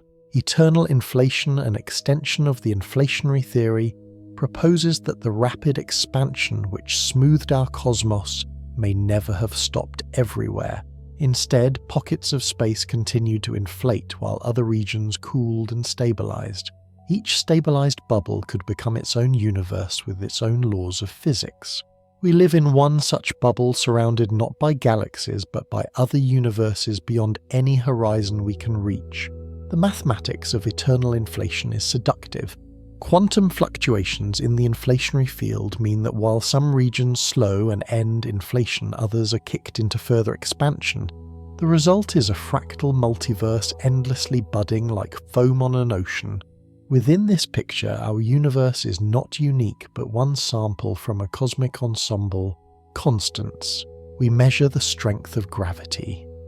The charge of the electron, the density of dark energy may be environmental accidents, differing in other bubbles where physics plays by alternate rules. Observationally testing this is daunting. By definition, other universes lie beyond causal contact, yet some argue that collisions between bubbles might leave imprints, circular scars in the microwave background, subtle anomalies in temperature maps. Searches have been made, no convincing evidence has yet appeared. Still, the possibility motivates sharper analyses because even null results constrain models. The philosophical shift is dramatic. Instead of asking why the constants of nature have the values they do, eternal inflation allows the answer. Because they can and only certain ranges allow life. The anthropic principle, controversial but persistent, gains footing here. Our universe is habitable not because of necessity but because countless others are not. Critics point out that unfalsifiable theories risk stepping outside science, yet eternal inflation remains anchored in equations already successful at describing the early cosmos. Whether it is real or not, exploring its implications sharpens our sense of what the data must show if the idea is to hold. Linked to eternal inflation is the concept of the multiverse. If many universes exist, how do we classify them? Some models imagine a level 1 multiverse, simply regions of our own space beyond the observable horizon, identical in physics but forever inaccessible. A level 2 multiverse arises from eternal inflation, with bubbles that may have different constants and even different numbers of dimensions. Level 3 corresponds to the many worlds interpretation of quantum mechanics, where every quantum event spawns a branching universe. Level 4 stretches further, encompassing all mathematically possible structures. The taxonomy may sound speculative, but each level arises from attempts to solve real puzzles. Inflation demands something beyond our horizon. Quantum mechanics already treats probability as reality and waiting. Mathematics has long hinted that our universe could be just one example in an infinite space of forms. The multiverse is not invention out of nothing, but extrapolation from theories that work locally. Testing remains the challenge. Some levels, like level 1, are almost trivial if space is infinite. Then beyond our horizon lie regions we cannot see but which exist nonetheless. Others, like level 2, may leave indirect clues in the form of variations in constants, or signatures of bubble collisions. Levels 3 and 4 are more philosophical, pressing the boundary between physics and metaphysics. Still, the conversation matters. By asking whether our universe is unique, we probe the assumptions baked into our models. We examine whether fine-tuning is illusion, whether constants must be explained or simply accepted as environmental facts. We stretch imagination, but not arbitrarily, always tethered to the scaffolding of established physics. Hidden dimensions are another possibility that emerges naturally from attempts to unify physics. String theory, one of the leading candidates, proposes that fundamental particles are not points but vibrating strings. Their resonance is producing the particles we observe. For the mathematics to work, extra spatial dimensions are required 6 or 7 beyond the 3. We know curled up so tightly that we cannot perceive them directly. If true, these hidden dimensions might influence cosmology. They could alter how gravity behaves on very small or very large scales. They could provide explanations for why fundamental constants take their values. They might even allow energy to leak between dimensions, producing signatures in experiments. Searches for aviations in gravity at short distances or for exotic particles that betray extra-dimensional origins are ongoing. In the cosmic context, hidden dimensions could leave marks in the early universe. Inflation might be shaped by fields that exist partly in these unseen spaces. Dark matter could be a particle stabilized by extra-dimensional symmetries. Even dark energy might find explanation in the geometry of hidden realms. Direct evidence remains elusive. No particle accelerator has yet seen signs of strings or extra dimensions. But the ideas persist because they knit together gravity and quantum mechanics in ways that otherwise resist unification. If discovered, they would transform cosmology, showing that our 3-dimensional view is only a shadow of a larger stage. Speculation about extra dimensions and multiverses often prompts criticism. How can science claim progress if its ideas are untestable? The answer is discipline. Theories must eventually touch data. Even if hidden dimensions are small, they could affect the properties of particles we can measure. Even if other universes are beyond reach, their physics could leave traces in ours in the form of anomalies, constants, or patterns. The task is to sharpen predictions until they meet experiment. This discipline has precedent. Black holes were once theoretical curiosities doubted for lack of evidence. Today we image their shadows and record their mergers and gravitational waves. Neutrinos were proposed as bookkeeping devices in nuclear reactions, invisible for decades until detectors confirmed them. Cosmology thrives on patience testing bold ideas across generations. Meanwhile, speculation fuels creativity. Thinking about multiverses pushes us to consider what counts as an explanation. Thinking about extra dimensions forces us to test gravity and regimes we once ignored. Even if the final answers differ, the pursuit sharpens both instruments and minds.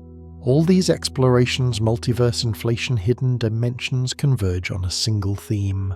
The universe may be larger and stranger than the part we see. Our observable horizon is not the boundary of reality, but only of access. Beyond it could lie replicas, variations, or deeper structures.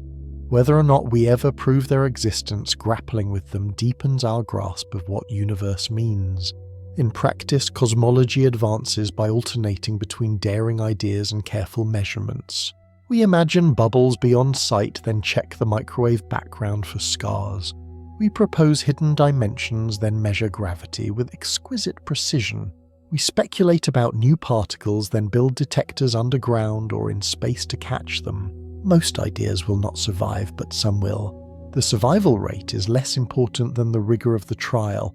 The result is a science that is both humble and ambitious. Humble because it accepts uncertainty and embraces failure. Ambitious because it dares to describe everything from the birth of time to the fate of galaxies. This tension is the source of cosmology's vitality. Astronomy has always advanced through new instruments. Each leap in sensitivity or wavelength has revealed surprises, often overturning expectations. The next generation of telescopes continues this tradition.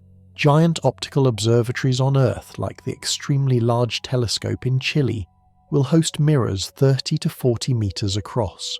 Their resolution will rival or surpass that of Webb, though limited by Earth's atmosphere. With adaptive optics correcting distortions in real time, they will pierce deeper into crowded star fields, measure exoplanet atmospheres, and map the faint outskirts of galaxies. Space remains the ultimate laboratory. Freed from atmospheric turbulence and absorption, space telescopes offer clarity. No ground-based system can match. Concepts already under development imagine successors to Webb, with even larger mirrors segmented and folded for launch, then deployed into precise configurations. Coronagraphs and star shades could block stellar glare, letting faint planets appear against their suns. Infrared, ultraviolet, and X-ray missions will complement one another, producing a full-spectrum view of the cosmos. Beyond single telescopes lies interferometry. By linking many smaller instruments across great distances, astronomers can synthesize the resolution of a much larger aperture. Radio astronomers already use this method to map distant quasars with microarcsecond precision. Future space-based arrays could apply the same principle in optical and infrared building telescopes the size of Earth's orbit. Such systems could resolve surfaces of stars-watch planets in other systems as disks rather than dots, and even detect continents on exoplanets. The ambition is staggering. These instruments would not simply extend current knowledge, they would change what counts as observable. Worlds once speculative could be mapped directly. Galaxies once faint smudges could be dissected star by star. The universe would step closer as detail, replacing blur, certainty replacing inference. Gravitational wave astronomy is also poised for transformation. Current detectors like LIGO and Virgo have already recorded dozens of mergers of black holes and neutron stars. Their kilometer-scale arms measure changes smaller than a proton's width. But they are only the beginning. Future observatories will be vastly more sensitive and broad in frequency. The planned space-based interferometer, LISA, the Laser Interferometer Space Antenna, will consist of 3 spacecraft flying millions of kilometers apart, forming a triangle in orbit around the Sun. Laser beams exchanged between them will measure distortions caused by passing gravitational waves.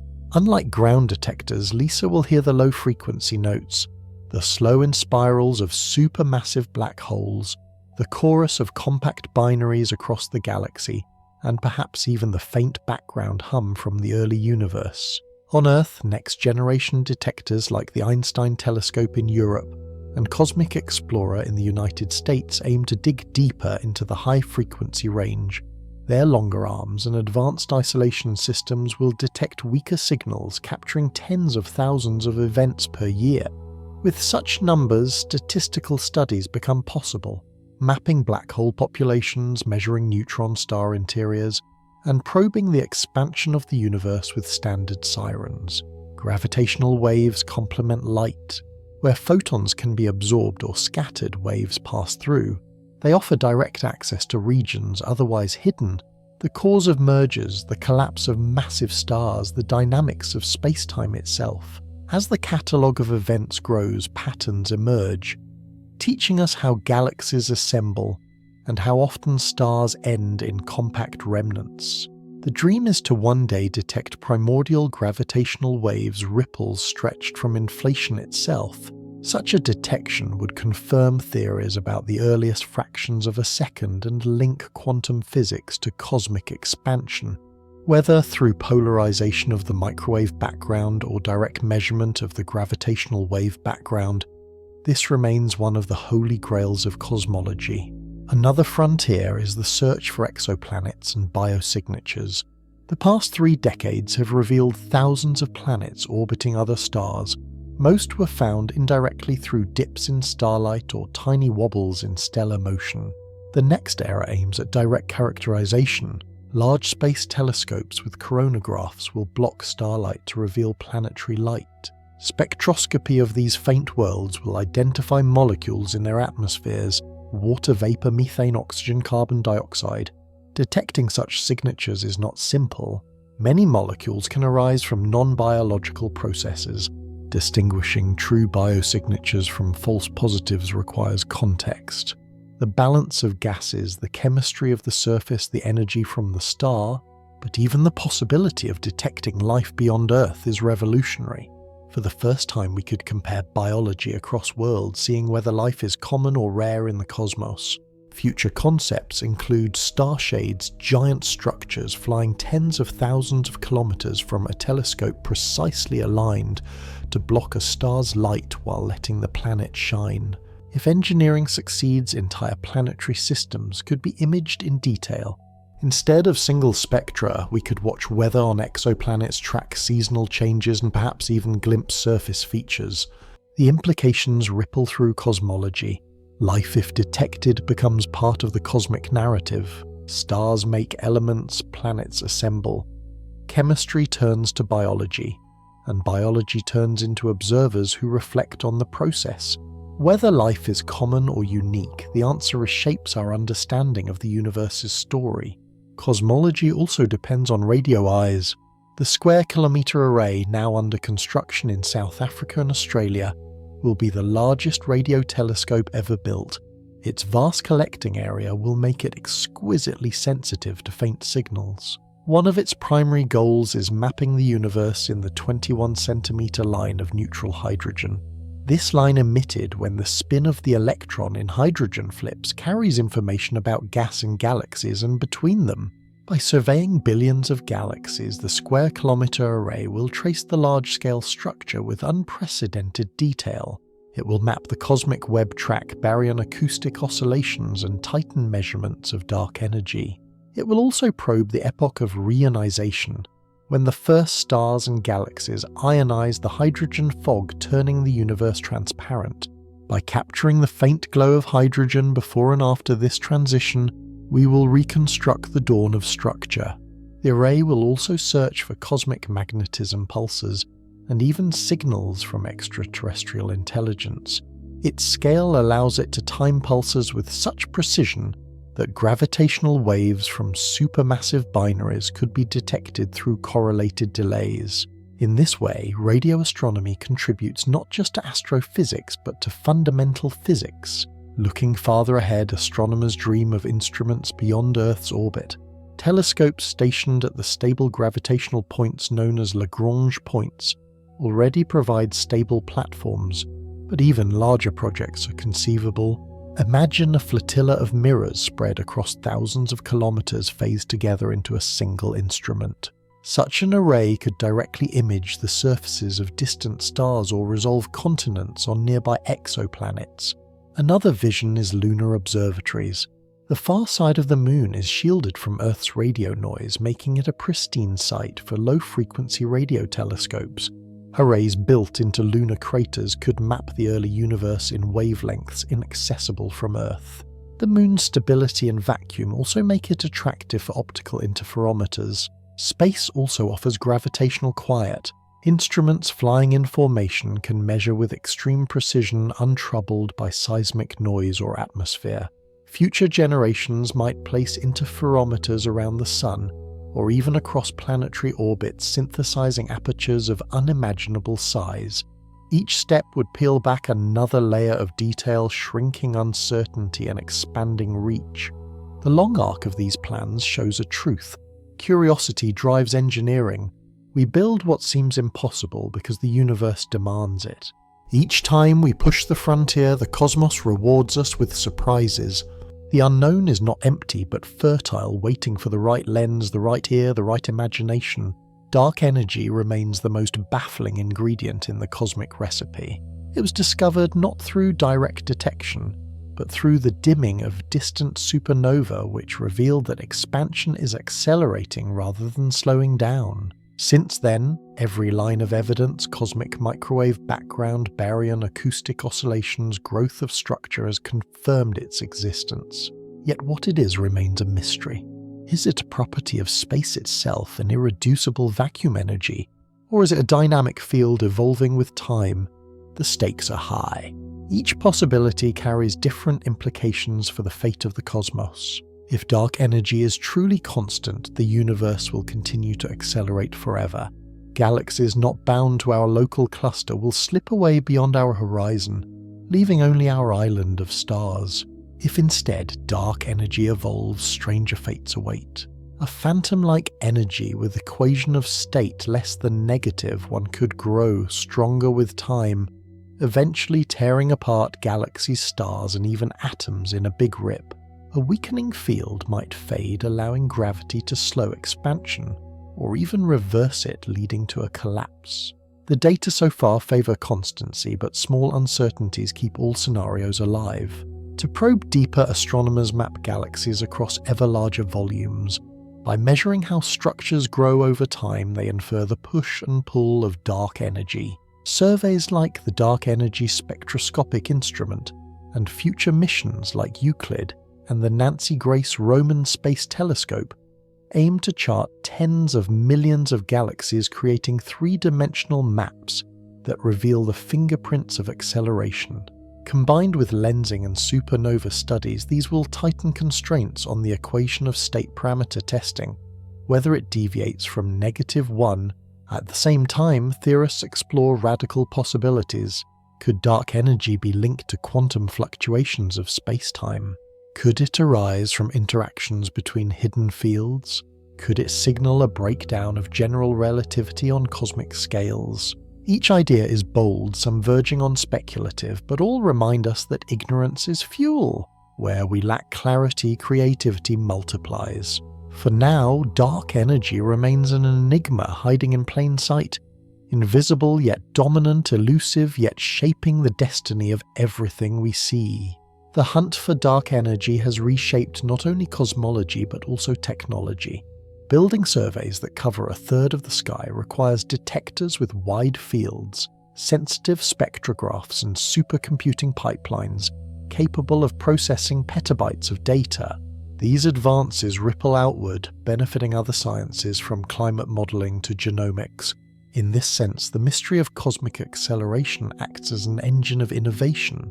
But the deeper motivation is existential. To know dark energy is to know the long-term fate of the universe. Imagine living under a Big Rip scenario.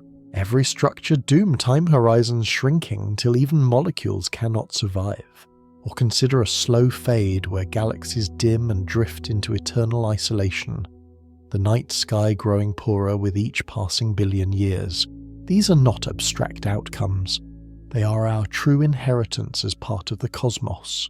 Gravitational wave detectors may join the quest. Standard sirens, the inspirals of neutron stars and black holes, provide distance measures independent of light.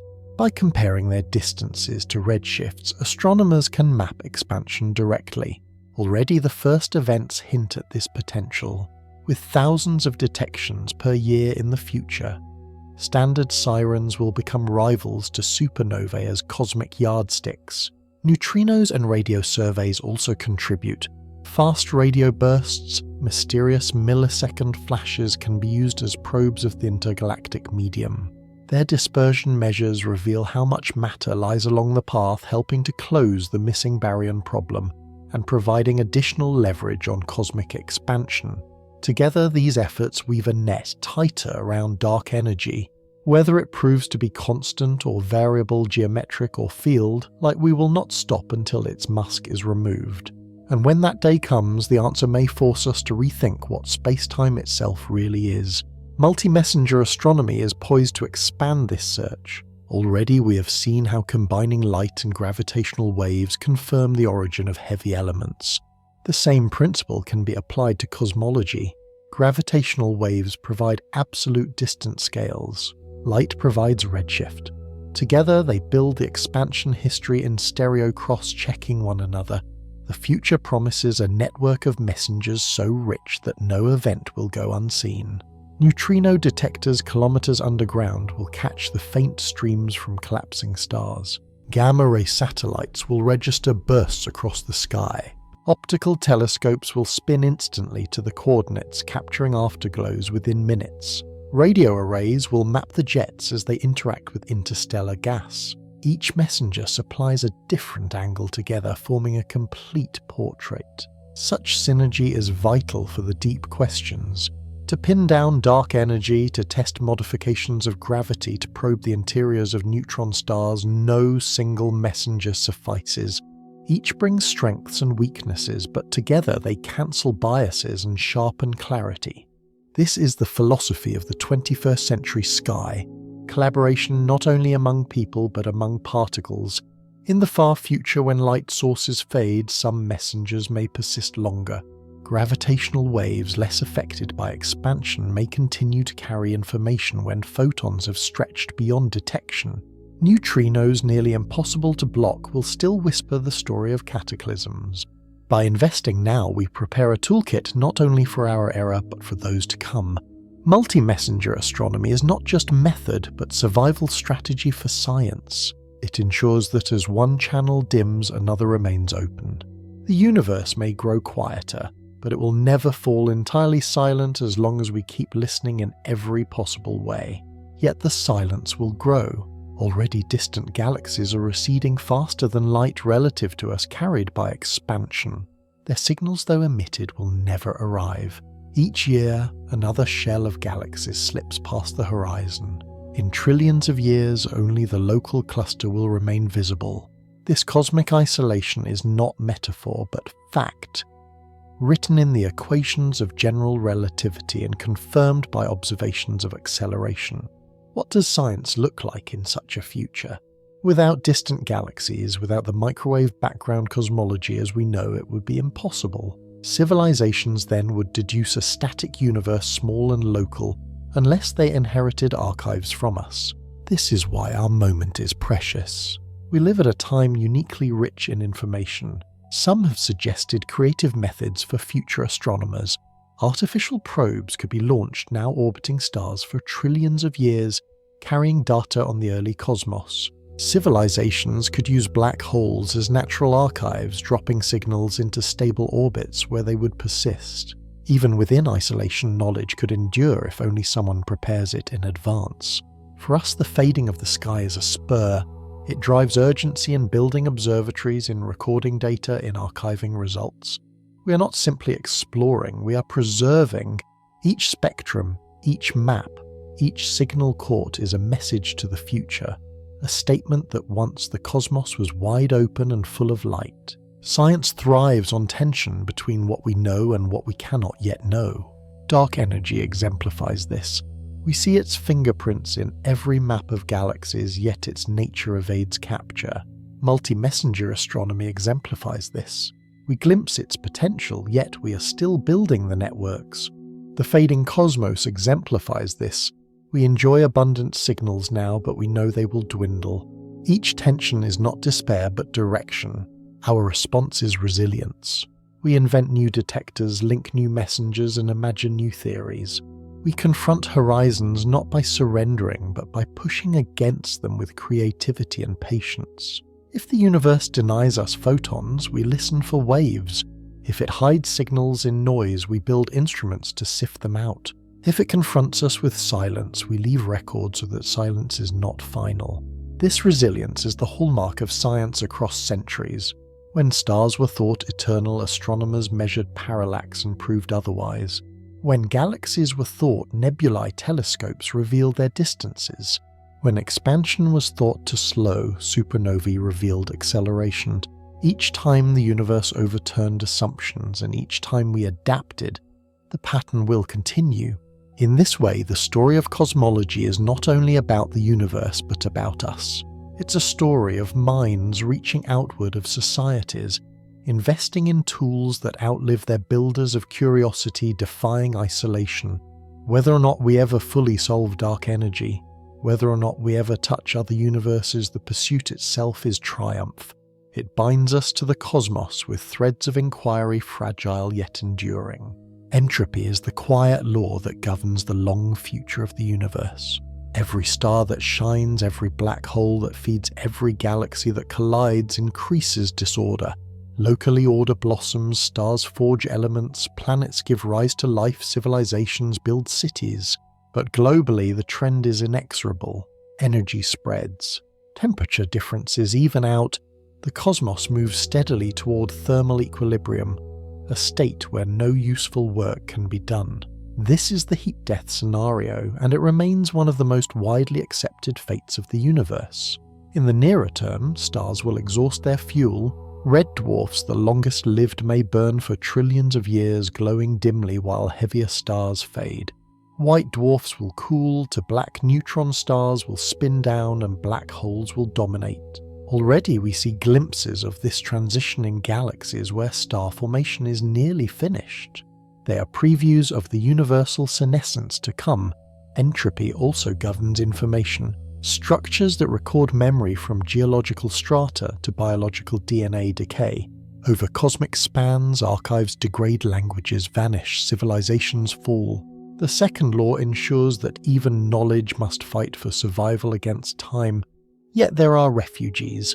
Data etched in crystal lattices, signals encoded in stable orbits, monuments built to endure. Some information may persist, but only with effort against the grain. The ultimate irony is that even black holes once thought eternal will eventually evaporate through Hawking radiation. Over unimaginable timescales, they will leak away, shrinking until they vanish in bursts of radiation. What remains is a thin sea of photons and particles spread almost uniformly, carrying little structure. In such a universe, complexity will be memory rather than reality. For us, contemplating this fate is not despair but perspective. It frames our actions in the context of an immense canvas. To know that stars will die and entropy will rise makes our present moment of light and structure more precious. We are living in a rare era when galaxies blaze, when chemistry thrives, when information can be gathered and preserved. Entropy reminds us to value the temporary abundance we enjoy. The heat-death scenario is not the only possible ending. Cosmologists have imagined several alternatives depending on the behavior of dark energy and the nature of space-time. In a Big Rip, phantom energy grows so strong that it overcomes not only galaxies and stars but atomic bonds themselves. In the final instance, the universe unravels at every scale, tearing molecules, nuclei, and space-time apart. The timeline is speculative, but if dark energy has the right properties, the end could come in tens of billions rather than trillions of years. Another possibility is the Big Crunch. If dark energy weakens or reverses gravity, might eventually halt expansion and drive a collapse. Galaxies would draw together, the night sky brightening as everything crowds inward. Temperatures would rise, stars reigniting in bursts. At the end, the cosmos would condense into a singularity, perhaps to rebound in a new Big Bang. Though current data favour endless acceleration, the crunch remains a theoretical option. A reminder that cosmic destiny is not fixed. There is also the idea of the Big Bounce, where the universe cycles endlessly through expansion and contraction. This model offers escape from the question of origins by suggesting there was no first beginning, only eternal rhythm. Each bounce resets entropy in ways still debated, perhaps through quantum gravity effects. It is speculative, but it hints at a cosmos larger in time than even our imagination. More exotic still is vacuum decay. If the Higgs field that underlies particle masses is metastable, a quantum fluctuation could trigger a bubble of true vacuum. Expanding at nearly the speed of a light, it would rewrite the laws of physics inside obliterating structures without warning. There would be no suffering, only instant annihilation. While calculation suggests the universe is stable for now, the possibility is a stark reminder that even fundamental laws may not be immutable. Each scenario, though grim, serves a purpose. They sharpen our models, motivate observations, and remind us that cosmic evolution is not a closed book. The universe has endings as diverse as its beginnings. Our task is to narrow the possibilities with data to understand not only where we came from, but where we are going. The distant future of a heat-death universe is almost incomprehensible in scale. After stars and black holes fade, the cosmos enters the so-called degenerate era. Planets drift, orphaned moons wander, stellar remnants cool. Collisions become rare, energy exchanges slower. Over quadrillions of years, protons themselves may decay, reducing matter to radiation. If protons are stable structures, linger longer, but entropy still wins. During this time, galaxies dissolve. Without new stars, their shapes blur into collections of faint embers. Black holes dominate, swallowing what remains only to evaporate in turn. When the last one goes, the universe transitions into the dark era, populated only by low-energy photons, neutrinos, and perhaps exotic relics like dark matter particles. Temperatures approach absolute zero, not in any finite place but across the whole. Yet even in this bleak forecast, some have speculated about pockets of activity. Quantum fluctuations could occasionally create particles. Tunneling events might spawn new universes. Statistical accidents in infinite time could give rise to brief bursts of order. The so-called Boltzmann brains, conscious observers flickering into existence in a sea of chaos. These are more curiosities than likely realities, but they demonstrate the richness of thought that entropy provokes. For civilizations contemplating such futures, the challenge is endurance. Can information be preserved against entropy's tide? Can energy be harnessed from dwindling gradients? Ideas include Dyson spheres around red dwarfs, hibernation strategies, where societies slow their metabolism, and black hole mining, where Hawking radiation is tapped as power. These are not engineering plans, but thought experiments testing the limits of survival under universal decline.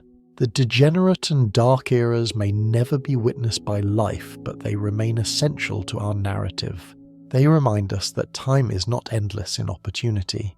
The golden ages of starlight and galaxies are brief. We exist at one of those ages, and to recognize its impermanence is to deepen our appreciation. The silence of a heat-death universe contrasts with the violence of other scenarios. In a big rip, the final centuries would be apocalyptic. Galaxies torn apart, stars shredded, planets ripped from orbits. As the rip approached, even molecules would feel the strain until atoms disintegrated and nuclei flew apart. The universe would end not in quiet fading, but in catastrophic climax. In a big crunch, the reverse drama unfolds. Skies brighten as galaxies converge, collisions multiplying. Temperatures rise as compression reignites dormant stars. Radiation floods the cosmos. Near the end, the night would blaze with intensity, every particle colliding in a final inferno. For any civilization then alive, the view would be both terrifying and sublime. The cosmos consuming itself in a grand finale. Vacuum decay would be more subtle. No warning, no spectacle. A bubble of true vacuum forms somewhere racing outward at light speed. To those inside, existence ceases instantly. From the outside, there is no chance to see it coming. It is the most merciful and most ruthless of endings. Merciful because it erases pain, ruthless because it erases everything. All these scenarios dramatize the stakes of cosmic evolution. They remind us that the universe is not a stable stage but an evolving actor. It was born, it changes, and it will die in fire, in freeze, or in something stranger still. To study these endings is not morbidity but honesty. It is to look reality full in the face, to accept that impermanence applies not only to stars and galaxies but to space-time itself. The role of science in confronting these endings is not to guarantee survival, but to offer clarity. Knowing the likely futures helps us situate our present. It transforms the night sky from mere decoration into a narrative, one chapter among many. Stars are born, they live, they die. Galaxies assemble, merge, dissolve. Universes themselves may cycle or fade. Each step is comprehensible through the same laws that govern an apple falling or an electron jumping between levels. This continuity is consoling. It tells us we are not out of place in the cosmos but integral. Our atoms were forged in supernovae, our planet shaped by accretion, our species by evolution, our science by curiosity. To project forward is simply to follow the same arc. The end does not diminish the middle, it contextualizes it. Science also arms us with legacy. The data we gather now may outlast our species. Archives left on the moon, Mars, or interstellar probes could carry the story beyond us. Civilizations we never meet could learn from our records extending continuity, even as entropy gnaws at order. In this way, knowledge itself becomes an act of defiance, a way of pushing back against inevitability. To speak of heat death or rips or crunches is not to extinguish meaning. It is to root meaning in reality. We find significance not in escaping endings, but in understanding them. The universe is vast and ancient, but it is also temporary. That very temporariness sharpens our wonder. Human understanding of the cosmos is remarkable, but it is not boundless. Every discovery reveals both clarity and limitation. Telescopes extend vision, but only to horizons permitted by light. Detectors capture waves, but only in specific frequency ranges. Mathematics models dynamics, but only with assumptions we cannot always verify. The universe is both accessible and veiled. To explore its limits is to explore our own. One such limit is practical. The age of the universe is finite, so the observable volume is finite. No matter how powerful our telescopes, there is a horizon beyond which light has not had time to arrive. We cannot see farther because farther does not yet exist for us in terms of information. This cosmic light horizon is not a technological barrier but a physical one imposed by space-time itself. Another limit is theoretical. We cannot run controlled experiments on the whole cosmos. Instead, we observe what the universe presents and infer backwards. This method is powerful but indirect. Models must be tested against relics. The microwave background, the distribution of galaxies, the abundance of elements. Each provides constraints, but interpretation is never unique. Multiple theories can explain the same data until precision rules some out. The deepest limit may be cognitive. Our brains evolved to navigate Earth, to hunt, to build, to socialize. They did not evolve to imagine 11-dimensional strings or quantum fields. Yet through abstraction, symbolism, and mathematics, we stretch intuition. Still, there may be phenomena forever counterintuitive truths that no metaphor captures. Recognizing this does not paralyze science. It humbles and motivates it. We approach these limits not with despair, but with method. By sharpening measurement, by refining models, by training minds, we push back boundaries.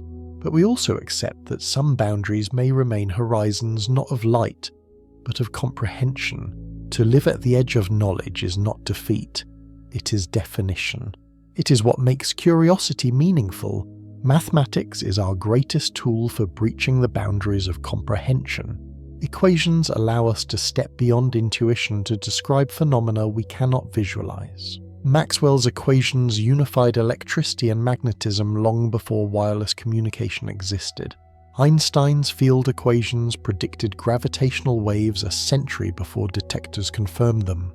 Schrödinger's equation describes quantum behavior that defies common sense yet underlies every transistor. But mathematics has its own limitations. Gödel's incompleteness theorem proved that any sufficiently complex system of mathematics contains true statements that cannot be proven within it. This is not a flaw of calculation, but a property of logic itself. If mathematics is the language of the universe, then even the language has edges where silence reigns. For cosmology, this suggests that some truths may be real, yet forever beyond formal proof. Another challenge is that mathematics can generate endless possibilities, far more than reality embodies. String theory is an example. Its equations admit a landscape of solutions, each corresponding to a possible universe with different constants. Which, if any, matches our own is unclear. The richness of mathematics outruns the finiteness of observation, leaving us with ambiguity. Despite this, mathematics remains indispensable. It is not just a tool but a compass pointing where to look. The success of equations in predicting unseen phenomena is uncanny, leading some to argue that the universe is itself a mathematical structure. Whether or not that is literally true, the fact that math works so well is itself a mystery worth pondering. In the end, mathematics is both ladder and horizon. It elevates us beyond sense, yet it reminds us of limits. To embrace both roles is to wield it wisely. Physics also faces boundaries set by energy. To probe smaller scales, we need higher energies. Particle accelerators like the Large Hadron Collider smash protons together at near light speeds, recreating conditions fractions of a second after the Big Bang. But even it cannot reach the Planck scale, where quantum mechanics and gravity intertwine. That scale lies 16 orders of magnitude higher than our best machines can achieve. Unless new methods appear, the Planck regime may remain theory without test. Cosmic rays offer glimpses carrying energies far beyond our colliders, but they arrive randomly and without control. Neutrinos and gravitational waves give new windows, but they too face sensitivity limits. Each messenger extends reach, yet each eventually falters. Nature sets thresholds we may never cross. Another barrier is time. Processes like proton decay, black hole evaporation, or cosmic acceleration unfold over spans billions to trillions of years. We cannot run experiments on those timescales. Instead, we extrapolate from theory and indirect evidence. This works remarkably well, but it always leaves room for uncertainty. We are prisoners of our brief lifespans, peering at eternity through keyholes. Yet even here ingenuity thrives. By building detectors that watch for rare events over decades, by coordinating instruments across continents, by simulating conditions in supercomputers, we stretch our reach. We may not touch the Planck scale, but we can test the edges of models that live there. We may not witness black hole evaporation, but we can study its imprint in analog systems. Science is not about removing limits, but about playing near them skillfully. Another kind of limit is philosophical. Science thrives on falsifiability, the ability to test and reject, but some cosmological ideas resist this. Eternal inflation, multiverses, hidden dimensions. Each is mathematically motivated, each may be true, but direct tests are elusive. The risk is drifting into metaphysics, where explanations multiply without constraint. The safeguard is rigor, requiring that even bold ideas make at least indirect falsifiable predictions. History shows this discipline pays off. Black holes once considered metaphysical are now imaged. Atoms once speculative are now routine. Even dark energy discovered by accident became testable through multiple channels. The lesson is not to shun speculation, but to tether it to evidence whenever possible. There are also ethical dimensions. As instruments grow larger and costlier, society must decide how much to invest in questions that may never yield immediate utility. Some argue resources should be spent on earthly problems. Others reply that understanding the cosmos enriches humanity as deeply as art or philosophy. Balancing these views is part of science's future. Finally, there is the existential boundary. Even if science answers every question, it cannot dictate meaning. Knowing the universe will die does not tell us how to live. Understanding quantum mechanics does not explain love or justice. Science frames context but not purpose. This does not diminish its power, it clarifies its role.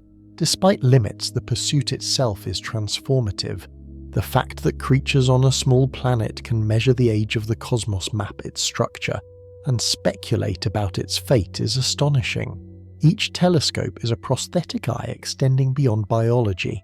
Each equation is a prosthetic thought extending beyond instinct. Science magnifies humanity, stretching our reach far beyond our scale. This pursuit also unites. Astronomers in many nations collaborate on surveys. Engineers and physicists join across cultures to build detectors. Data are shared, analyses, cross-checked, results debated openly. The cosmos belongs to no one and to everyone. To study it is to participate in a shared human project, a cathedral of knowledge built stone by stone. The resilience of this project ensures continuity. Even as questions shift, even as horizons close, the method endures. Measure, compare, revise.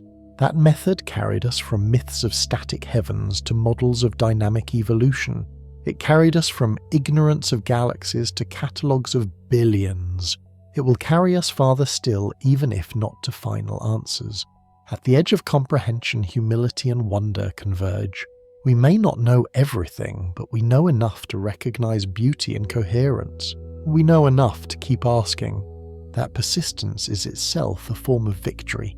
The universe may end, but the act of seeking to understand it is timeless. When astronomers look ahead, they imagine the ultimate observatories, the last generation of instruments humanity might ever build.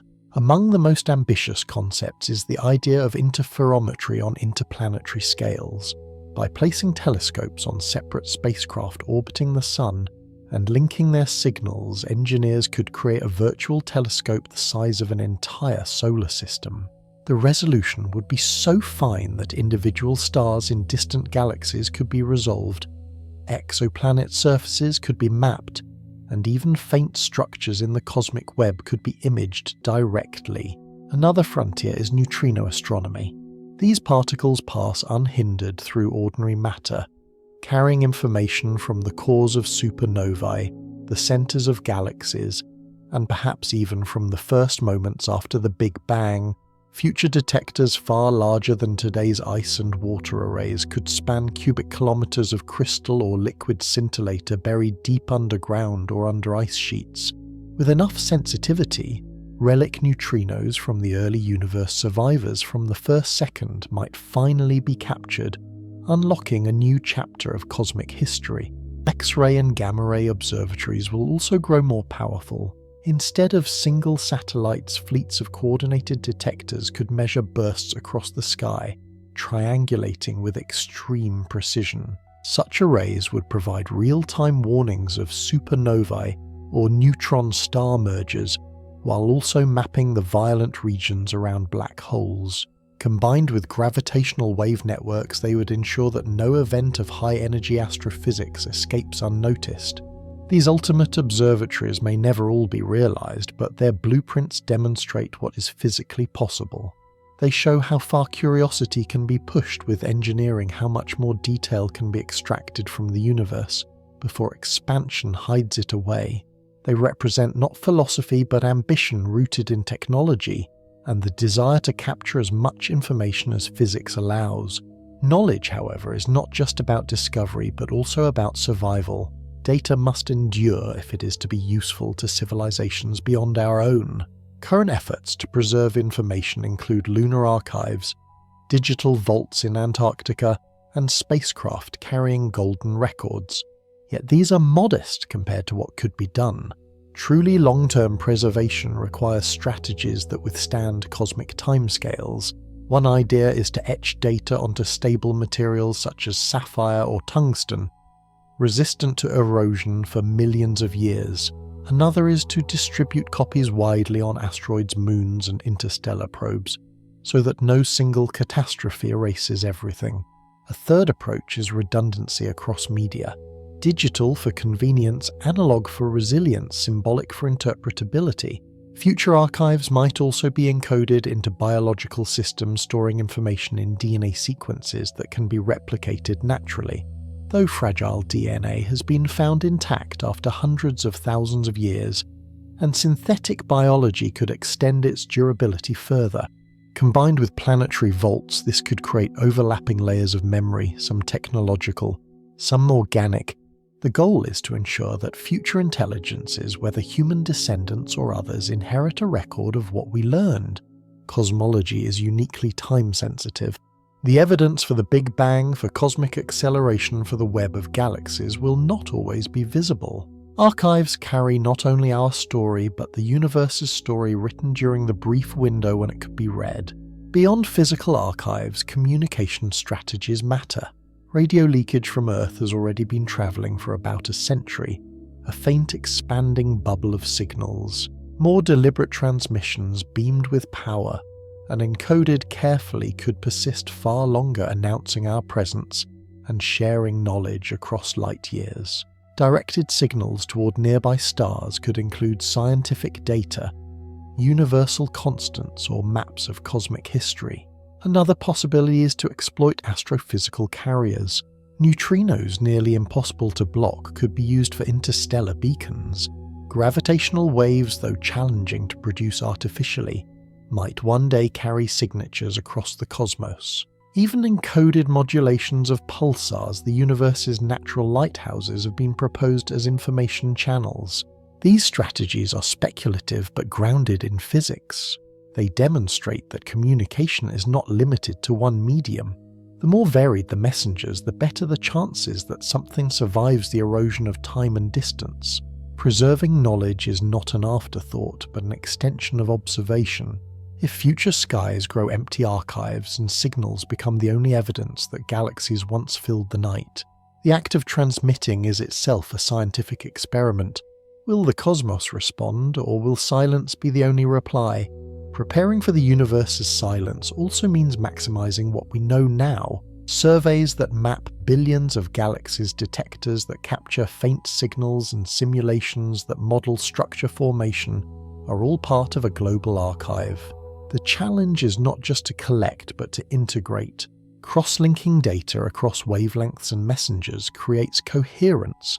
Each piece is valuable, but together they tell a story no single dataset can provide. This integration requires computation at unprecedented scales. Simulations now track trillions of particles reproducing the cosmic web from inflation to present. Machine learning helps identify patterns in noisy signals. Distributed networks process floods of observations in real time.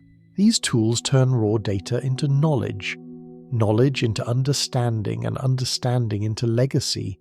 The closer we come to cosmic limits, the more vital this integration becomes.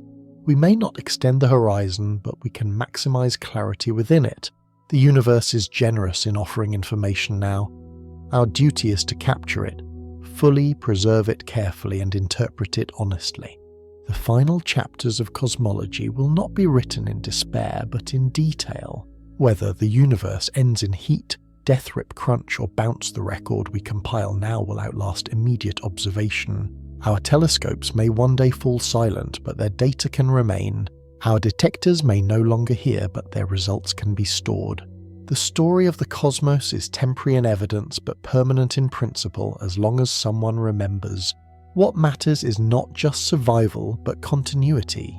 Each generation builds upon the last, refining instruments, tightening models, pushing boundaries. The chain may break someday, but until then it lengthens, linking minds across centuries. The stars themselves are transient, yet the knowledge of stars may last longer than stars.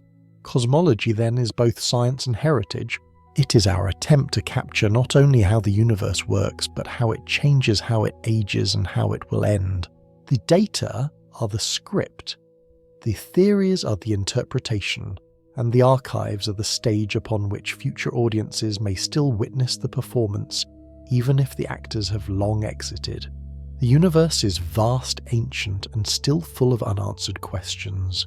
From the first sparks of inflation to the fading glow of distant galaxies, from the roar of black hole mergers to the silence of future isolation, we have traced its story as best we can. Our instruments extend our vision, our mathematics sharpens our models, and our archives preserve the fleeting signals that reach us across billions of years. Yet every answer leads to deeper mysteries. Dark matter remains unseen. Dark energy remains unexplained. The fate of the cosmos remains uncertain. But this is not defeat, it is the invitation that science offers. To keep asking, to keep building, to keep listening. We live in a privileged moment. The night sky still blazes with galaxies, the cosmic background still whispers its origin, and new messengers still arrive. Never again will the universe be so generous with information. We are its witnesses, its archivists, and its storytellers. And so the story does not end here.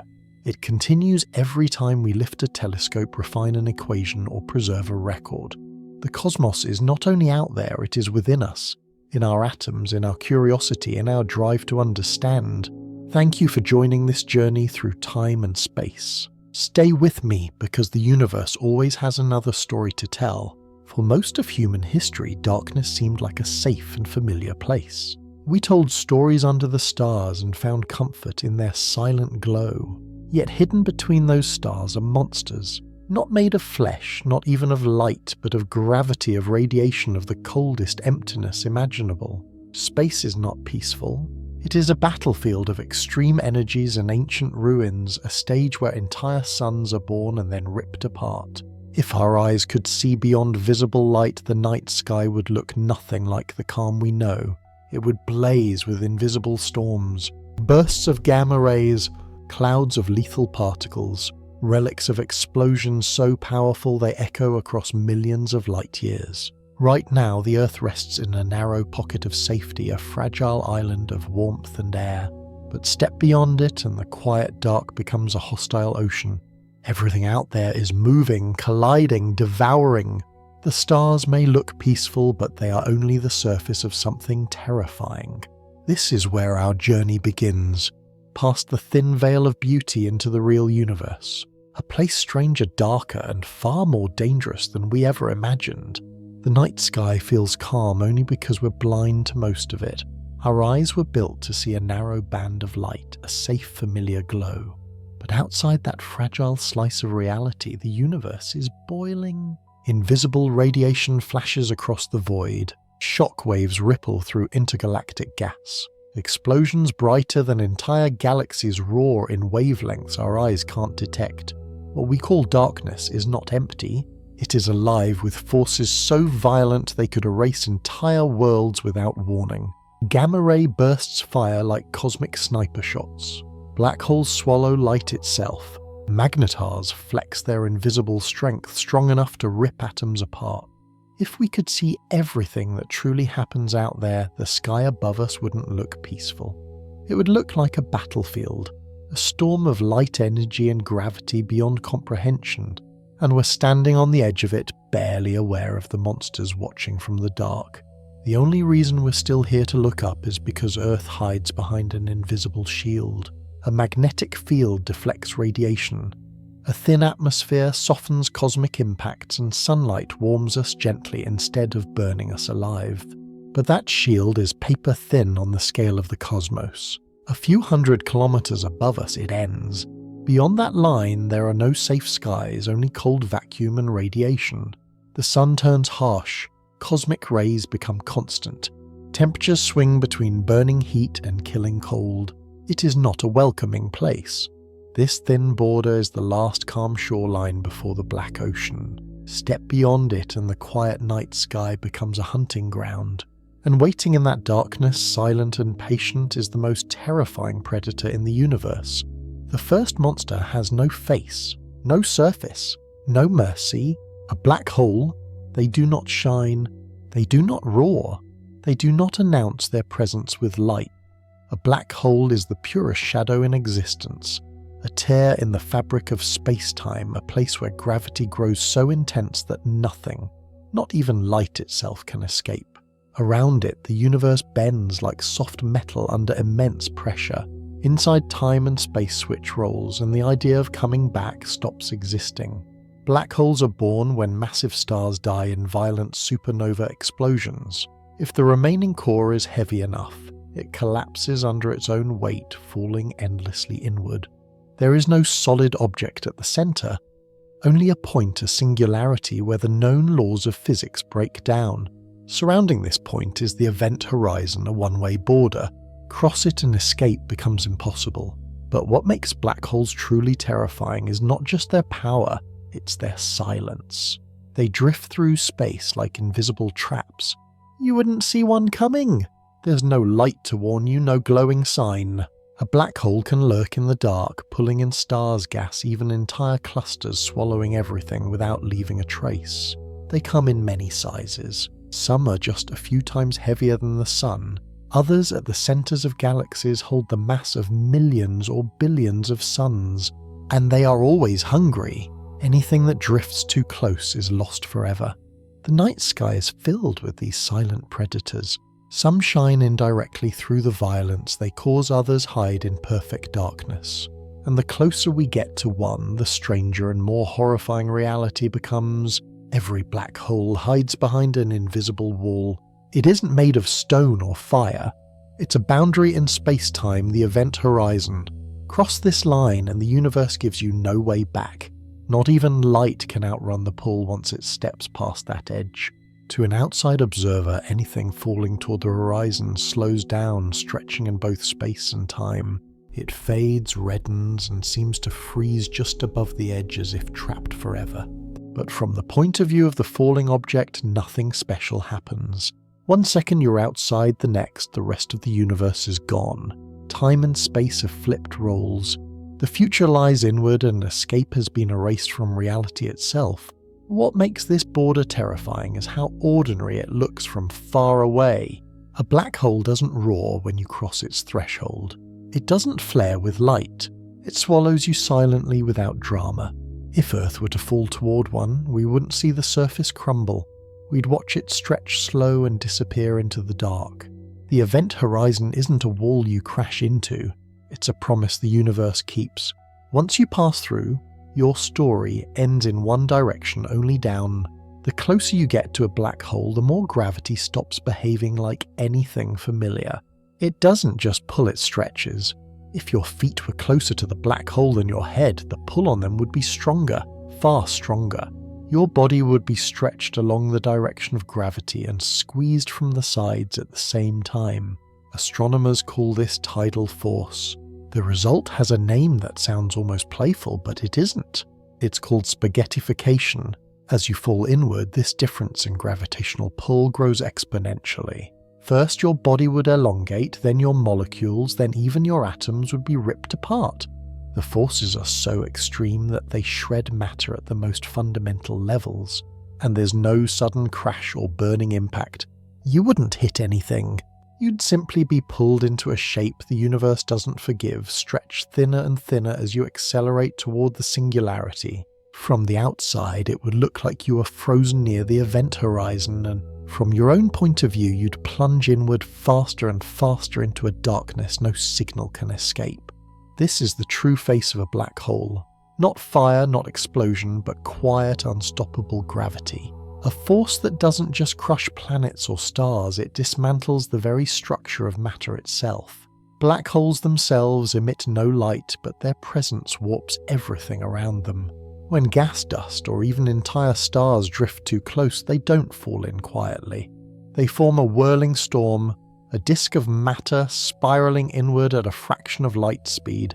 This is the accretion disk, one of the most violent structures in the cosmos. The gas inside it doesn't just glow. It roars. As it spins faster and faster, friction and compression heat it to millions of degrees. It releases torrents of radiation in ultraviolet and X-rays, making these invisible monsters visible. The disk becomes a blinding ring of light wrapped around a perfect shadow. This is not a gentle orbit. The material is being shredded apart atom by atom, accelerating toward an inevitable end. Magnetic fields twist and snap like cosmic whips. Space itself bends sharply near the event horizon, curving the path of light. To a distant observer, the disk seems to smear and warp, as if reality is being pulled into a whirlpool. Some black holes are quiet, feeding slowly in the dark. But others, the ones at the centers of galaxies, are gluttons. They consume matter at furious rates, creating accretion disks so bright they outshine entire galaxies. A single black hole can turn the heart of a galaxy into a beacon seen across billions of light years. What makes this terrifying is the paradox. The brightest objects in the universe are powered by the darkest things within it. A black hole doesn't just destroy, it creates a storm of light that signals its hunger. Some black holes don't just swallow, they spit. When the spinning accretion disk grows hot and chaotic, intense magnetic fields thread through it, twisting like coiled steel. These fields focus and launch twin beams of plasma straight out from the black hole's poles. They travel at nearly the speed of light. These are relativistic jets among the most destructive forces in the cosmos. A jet can stretch across entire galaxies. It carves through interstellar space like a spear made of radiation and charged particles. If one were aimed at Earth from even thousands of light years away, it could strip away the atmosphere and sterilize the surface in seconds. But we would never see it coming. These jets are so powerful they can reshape their host galaxies. They heat and stir intergalactic gas, shut down star formation, and leave behind scars millions of light years long. Some of them blaze so fiercely they outshine everything else in their galaxy combined, and yet they are born from silence. A black hole pulls matter in, twists it into fire, and launches a weapon that cuts across the universe. No intention, no warning, just physics. The universe doesn't need monsters to be cruel. Its laws are enough. Every so often, somewhere in the universe, a star dies so violently that it doesn't just collapse, it fires a beam of pure energy across space. This is a gamma-ray burst, the most powerful explosion known. In just a few seconds, it can unleash more energy than our sun will emit in its entire lifetime. These bursts are not gentle flares. They are narrow, focused jets moving at nearly the speed of light. If Earth were ever unlucky enough to lie in the path of one, the atmosphere would be stripped away and the planet would be sterilized in an instant. There would be no warning, no escape. By the time we saw it, it would already be over. Some gamma-ray bursts are born from massive stars collapsing into black holes. Others erupt when two neutron stars smash together. For a few heartbeats of cosmic time, the universe fires a weapon of unimaginable power, then goes silent again as if nothing happened.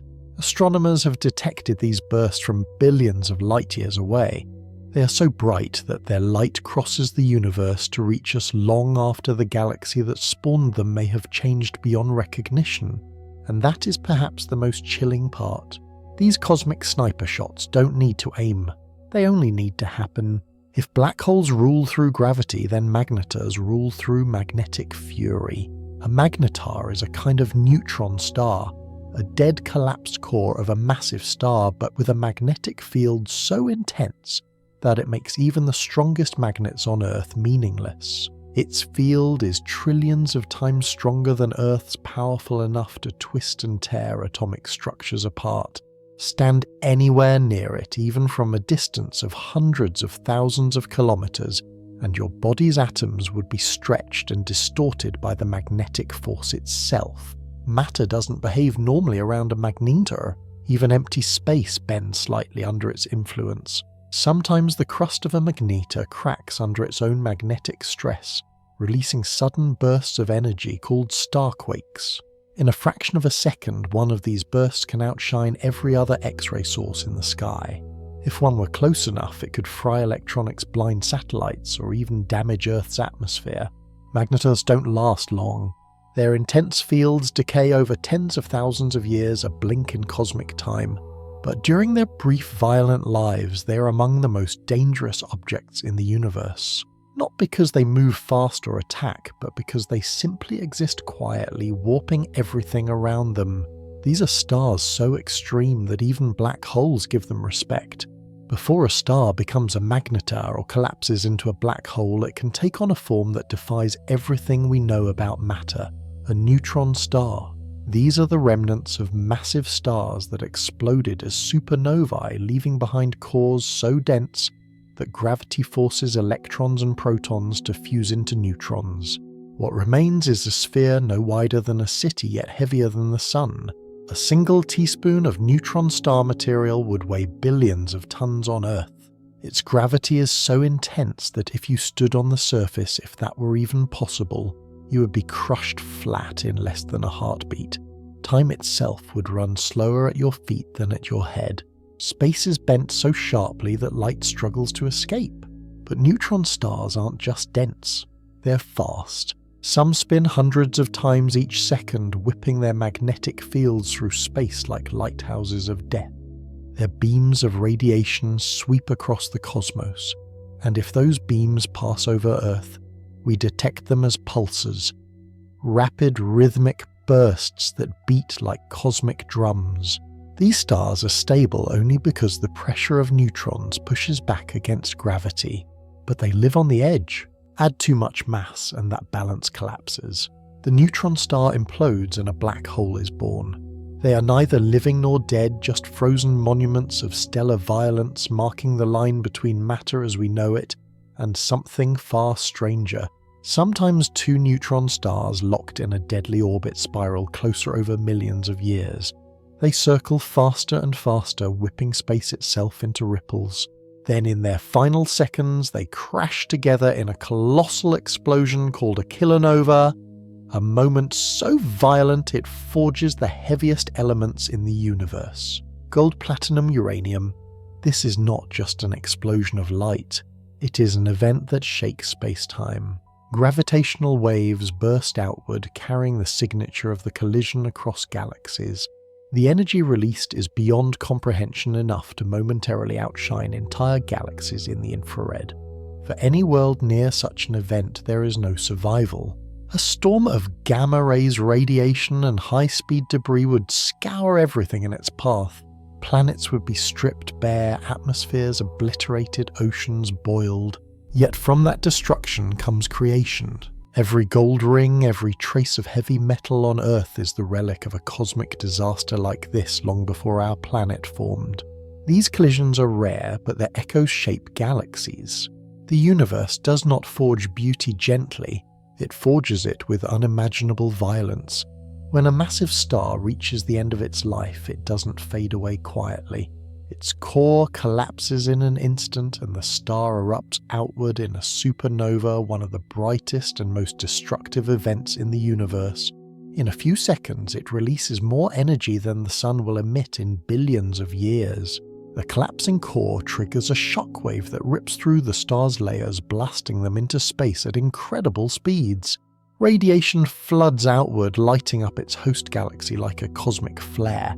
For weeks or months, one dying star can outshine everything else around it.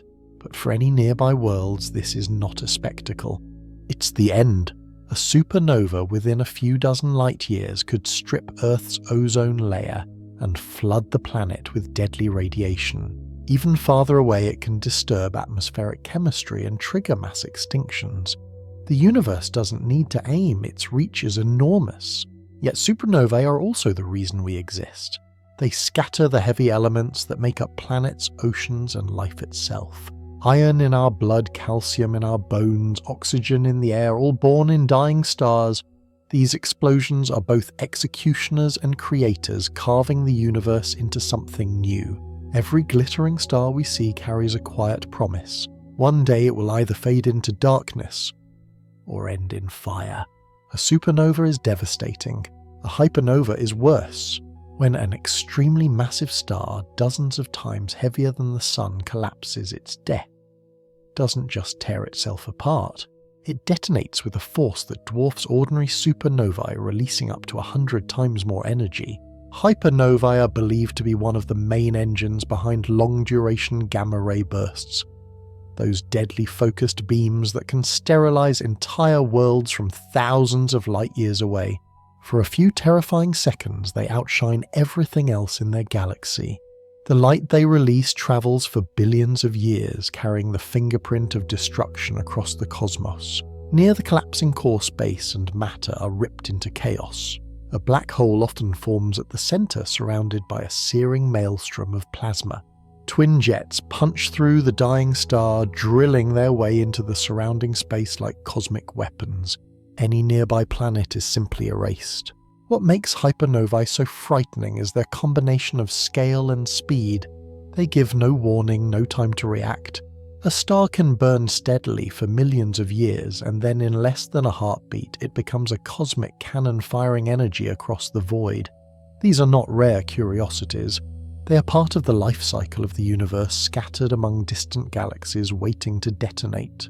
And their echoes reach us long after the original star is gone. When a massive star dies in a supernova or hypernova, the blast doesn't just vanish into silence. It leaves behind a chaotic graveyard, a supernova remnant where shockwaves race outward, sweeping and sculpting the surrounding space. These expanding shells of gas and dust glow with energy, lighting up the darkness long after the star itself is gone. The explosion hurls heavy elements across light years, seeding the galaxy, with iron, carbon, and oxygen the raw ingredients for new stars, planets, and eventually life. But it also stirs the interstellar medium into turbulence, compressing gas clouds, and sometimes triggering the birth of entirely new stellar systems. Creation and destruction are tangled here, inseparable. Inside the remnant, what's left of the star becomes something extreme. A neutron star, a magnetar, a black hole. Around it, radiation lingers powerful enough to sterilize worlds unlucky enough to be nearby. Long after the explosion fades from sight, the region remains dangerous, soaked in high-energy particles. These scars in space are beautiful from a distance, vast, glowing and silent. But up close they are still hostile, still violent, still echoing with the last breath of a star that died like a god. In the universe, death doesn't simply end. It spreads, it reshapes everything that comes after. Not all these stellar catastrophes happen in distant galaxies. Some lurk uncomfortably close by, scattered across our corner of the Milky Way. Astronomers have identified several nearby supernova candidates, stars massive enough to explode within the next few million years. That may sound distant, but in cosmic terms it's tomorrow. One of the most closely watched is Betelgeuse, a red supergiant more than 600 light-years away. It's expected to go supernova someday, lighting up our sky brighter than the full moon. At that distance it wouldn't destroy Earth, but its radiation would still ripple through our atmosphere. And Betelgeuse isn't alone. Other massive stars like Antares or Rigel also sit quietly ticking like cosmic bombs. Closer still, we found remnants of past explosions, bubbles of hot gas and radiation from ancient supernovae that went off near the solar system. One of them likely helped carve out the cavity of space our sun currently sits in. The local bubble. These blasts shaped the environment around us long before humans ever appeared. We live in a quiet region of the galaxy, but not an untouched one. Space around us remembers violence. And one day that quiet may be broken again by a nearby star's death scream. The monsters of the cosmos don't always hide far away. Some of them live in our neighborhood. Long after a star explodes, the brilliant light fades, the glowing nebula cools, and the shockwaves slow. But gravity remains.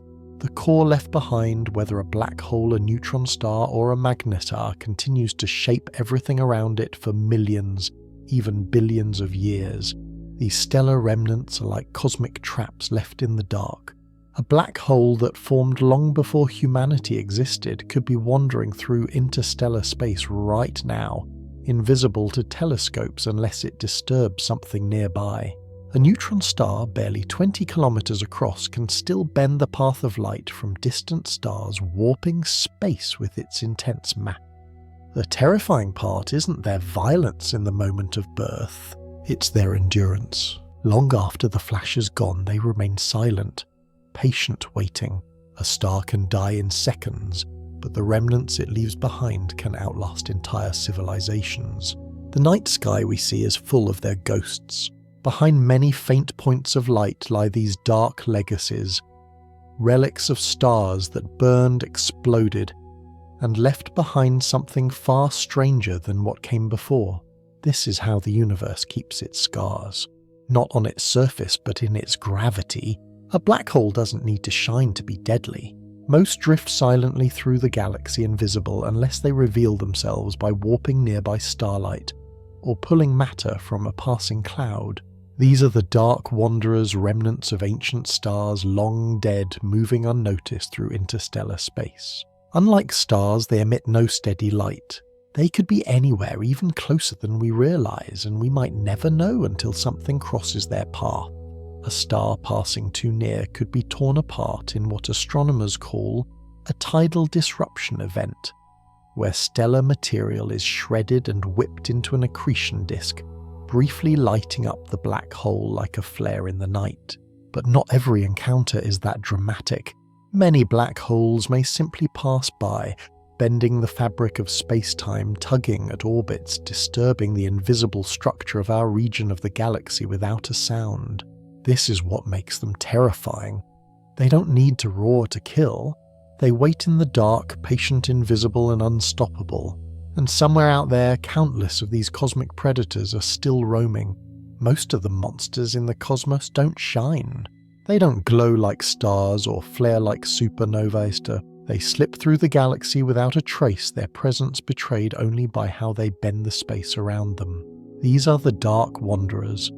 Black holes formed from long-dead stars drifting through interstellar space like silent predators. Unlike the supermassive black holes that anchor the hearts of galaxies, these are smaller stellar mass black holes, remnants of stars that lived, died, and collapsed under their own gravity. Over cosmic time, they lose their fiery birthmarks and fade into nothingness. They emit no light, no heat, no radiation strong enough for our telescopes to detect. A nearby black hole could be passing through the outskirts of our solar neighborhood right now and we might never know. We only catch them when they give themselves away, when a star happens to wander too close, or a drifting cloud of gas is pulled into their gravity well. The star is stretched and shredded, its outer layers ripped away in a process called a tidal disruption event. For a brief moment, the black hole flares to life surrounded by an accretion disk blazing in X-rays. And then as quickly as it appeared, the light fades and the trap goes quiet again. But the truly terrifying thought isn't the rare burst of light, it's the silence. A black hole passing through a region of space doesn't need to devour anything to change everything. Its gravity alone can tug at orbits, destabilize planetary systems, or fling comets from their quiet paths into chaotic journeys. Over long timescales, a single encounter could reshape entire star systems or erase them completely. The Milky Way likely holds hundreds of millions of these unseen monsters wandering between the stars. They don't roar, they don't burn, they wait.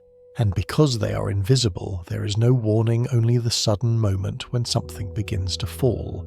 Out here, light is a luxury. In the dark, gravity rules. The closer anything drifts toward a black hole, the less familiar time becomes.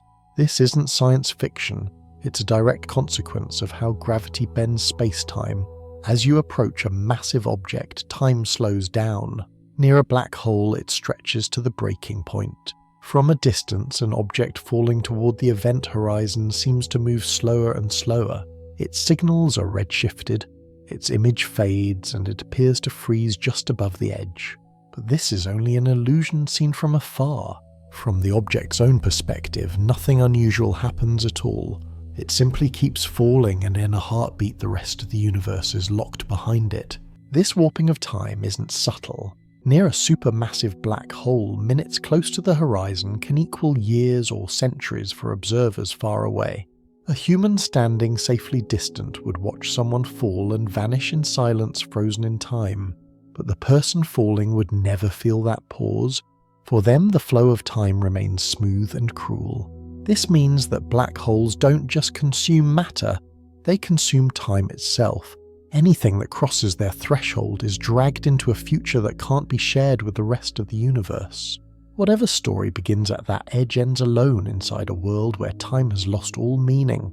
And time doesn't just bend around black holes. It bends around every massive object, stars, planets, entire galaxies. But only here does it tear. In the warped fabric of space-time, the black hole is not just a hole in space. It's a pit in the river of time. This is what makes these cosmic predators unlike anything else. You could in theory watch someone fall forever, but they inside that gravity well would already be gone. The event horizon isn't just a border in space, it's a fracture line in time. From the outside, anything falling toward it slows, its light stretched into deep red until it fades away. But from the inside, the fall is silent and absolute. Space folds inward like arrows on a collapsing map. Time stops being a direction you can choose, it becomes a single unavoidable future. The singularity, a black hole doesn't pull you in like a monster. It pulls time itself forward and you have no choice but to follow. Before anything crosses the horizon, its light dies first. Photons climb the gravity well, losing energy step by step, turning red, then fading into silence. It's not a scream, it's an erasure. A black hole doesn't hide what falls into it. It slowly unwrites it from the universe, leaving only darkness where light once was. Time near a black hole doesn't just slow down, it fractures. A traveller orbiting close to the horizon could live minutes while centuries pass far away. A voice shouted from near the edge would stretch and fade like an echo trying to crawl out of gravity's grip. The closer you are, the more the rest of the universe slips ahead into a future you'll never reach. This isn't just a trick of perception. It's the true shape of time when space itself is bent. Outside a spinning black hole, space itself begins to twist a region called the ergosphere. Here matter swirls in a glowing disk heated to unimaginable temperatures as it spirals inward. Some of this energy is stolen back from the hole hurled into space as thin blinding jets. It's one of the few places in the cosmos where even a black hole can be robbed of its power. But step too close, and the same storm that lights up galaxies will swallow you forever. This isn't just a strange trick of perception, it's real physics. A clock placed near the horizon would tick slower than any clock farther away. Signals exchanged between the two observers would be warped, stretched, delayed. A voice sent from the outside would reach the inner orbit as a slowed, deepening echo, and the voice sent outward would climb the gravity well, losing energy, fading into silence. This effect is small near planets or stars, but around a black hole it's overwhelming. A single orbit close to the horizon could leapfrog centuries of cosmic history. Entire civilizations could rise and fall while a traveller near the black hole experiences only a short span of time. This makes time itself a kind of trap, not only because escape is impossible once you cross the horizon, but because even brushing against it disconnects you from the universe. Step too close and the world you know races beyond reach. Round a black hole, time is not your ally. It's a weapon, silent, invisible, and absolute.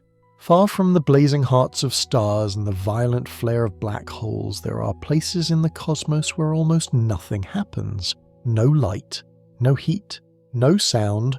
These are the cold regions of interstellar space where temperatures drift toward absolute zero just a few degrees above it. Here, the universe reveals a different kind of terror. Not violent destruction, but endless emptiness. In these regions, space isn't completely void. A few atoms float in every cubic meter, relics of ancient stars and galactic winds. But they are so thinly spread that collisions between them are rare. A single particle might travel thousands of years before meeting another. There is no air to breathe, no light to see, no warmth to hold. It's a silence deeper than anything the human mind can truly grasp. The cold isn't just physical, it's cosmic. Light from distant stars weakens as it travels stretched and thinned until only faint whispers remain. Even the afterglow of the Big Bang, the cosmic microwave background, bathes these regions in a faint uniform chill at just under 3 Kelvin. This radiation is the last faint warmth of the early universe, a ghost of creation itself still drifting through the dark. No world could survive here. A spacecraft without power would become an icy tomb. Metal would contract and crack. Electronics would fail. Molecules would slow to near stillness. The idea of life as we know it becomes meaningless. This is the quiet other face of the universe. Not fire, not fury, but the absolute indifference of a cosmos that keeps expanding and cooling. The longer the universe lives, the more of it becomes like this cold, dark and silent. A universe where the monsters don't need to roar anymore because nothing is left to hear them. Between galaxies lies a darkness far deeper than anything near our sun. It's called intergalactic space, the vast regions between clusters of stars where matter thins out to almost nothing. In these enormous stretches, a cubic meter of space may hold just a handful of particles. Radiation drifts silently. No planets orbit here. No stars burn. It is the closest thing to true emptiness that our universe allows. In these voids, temperature sinks to just above absolute zero, and light from distant galaxies is stretched so thin by cosmic expansion that it becomes nearly undetectable. The distances are so immense that even travelling at the speed of light it would take hundreds of millions of years to cross. These are not places built for life or warmth. They are the dark lungs of the cosmos where silence reigns and time seems to stand still. It's easy to imagine the universe as full packed with stars, planets, galaxies. But in truth, the opposite is real. Almost all of it is made of empty space. Galaxies are scattered like tiny islands in a black ocean, separated by gulfs so enormous they make the Milky Way feel small. If a single galaxy were a bright lantern, the void around it would be an endless desert. A spacecraft lost here would have no landmarks, no signals, no return path. Its transmissions would take eons to reach anyone if they ever did. In these voids, the universe doesn't just feel distant, it is distant. It doesn't fight you. It doesn't need to. It waits in perfect stillness because nothing survives long in places where there is nothing at all. The terrifying part of the cosmos isn't always what's violent. Sometimes it's the silence. Sometimes it's the endless empty dark. Among all the empty regions of the universe, one stands out as a silent giant. The Butter's Void. Discovered in the 1980s, it's one of the largest known voids in the cosmos. A vast sphere of darkness nearly 330 million light-years across. To grasp its scale, imagine placing thousands of Milky Ways side by side and still having room to spare. This region isn't completely empty. A few dozen galaxies drift inside it like lonely ships on a black ocean. But compared to the cosmic average, it's astonishingly bare a desert in space, where even gravity seems to have nothing to hold on to. For any hypothetical traveller, this void would be a nightmare. Light from distant galaxies would be so faint it might as well not exist. Directions would lose meaning. A sense of isolation would become absolute. What's most unnerving is not just its size, but how such a thing can exist. Voids like Butter's, formed as matter in the early universe, clump together under gravity, leaving behind vast regions nearly empty. Over billions of years, galaxies gathered into walls, filaments and clusters the cosmic web, while places like Butter's became colder and lonelier. If you were floating at the centre of the Butter's Void, the night sky would be almost blank. No Milky Way overhead, no nearby stars, only a faint sprinkle of light so far away it could never be reached within a lifetime. It would feel less like being in space, and more like standing outside the universe entirely. This is not just empty space. This is the architecture of nothingness on a cosmic scale. A place so vast, so silent, that even the universe itself seems to fade away inside it. Voids like Butter's Void are not random holes in space. They are part of a far larger pattern, a vast cosmic web that stretches across the observable universe. Galaxies, clusters and filaments weave together to form something that looks less like a collection of stars and more like a living structure, an immense three-dimensional network of light and darkness. At its largest scales, the universe isn't evenly filled with matter. Instead, gravity has pulled it into walls and filaments, long strands of galaxies that can stretch hundreds of millions of light-years. Between them lie enormous empty voids, cosmic caverns where almost nothing resides. If you could step back and see the universe as a whole, you wouldn't see a smooth expanse of stars. You'd see something more like a spider's web spun from galaxies. This structure began with tiny fluctuations in the density of matter in the early universe. Over billions of years, gravity amplified those ripples, pulling material together into the cosmic scaffolding we observe today. Galaxy clusters lie at the intersections of these filaments like glowing knots in a dark net. The voids between them are not just absences, they're the result of matter being drawn away into denser regions, leaving behind vast hollow expanses. It is a strange, unsettling sight to imagine, a universe where most of space is empty, and all the galaxies we can see are strung along thin threads in an infinite silent web. The structure is so large that light itself takes ages to traverse it, and even though we've mapped much of it, we still don't fully understand what invisible forces shaped its skeleton. The cosmic web is beautiful from a distance, but it's also a quiet reminder. Our galaxy is just one glowing bead on a strand of something unimaginably vast. And around those strands, the darkness is endless. Our galaxy is not floating aimlessly through space. It's being drawn along with billions of other stars, planets, and entire clusters towards something massive hidden behind a veil of dust and darkness. Astronomers call this mysterious region the Great Attractor. It lies roughly 250 million light-years away, and its gravitational pull is powerful enough to drag entire galactic superclusters in its direction. This isn't a single object like a black hole or a star. It's a gravitational anomaly, a vast region of extraordinary mass buried within the plane of our galaxy, where visible light can't easily pass. What makes it so unsettling is that we can feel its pull, but can't fully see what's doing the pulling. The Milky Way, Andromeda Galaxy, and countless others are all drifting toward it at hundreds of kilometers per second.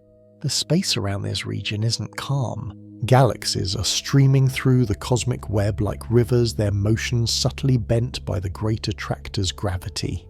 It's as if an invisible whirlpool exists in the fabric of the cosmos, tugging at everything around it. And because of its location, partly hidden in what astronomers call the zone of avoidance, we still don't fully understand what lies at its heart. Later discoveries revealed even larger structures beyond it, like the Shapley supercluster, suggesting the Great Attractor may be just part of a much grander gravitational landscape. But the effect is clear. The entire Laniakea supercluster, including our own galaxy, is slowly falling towards something colossal and unseen. It's one thing to fear black holes or violent stars, it's another to realize that our entire cosmic neighborhood is moving toward a hidden destination and no one can stop it.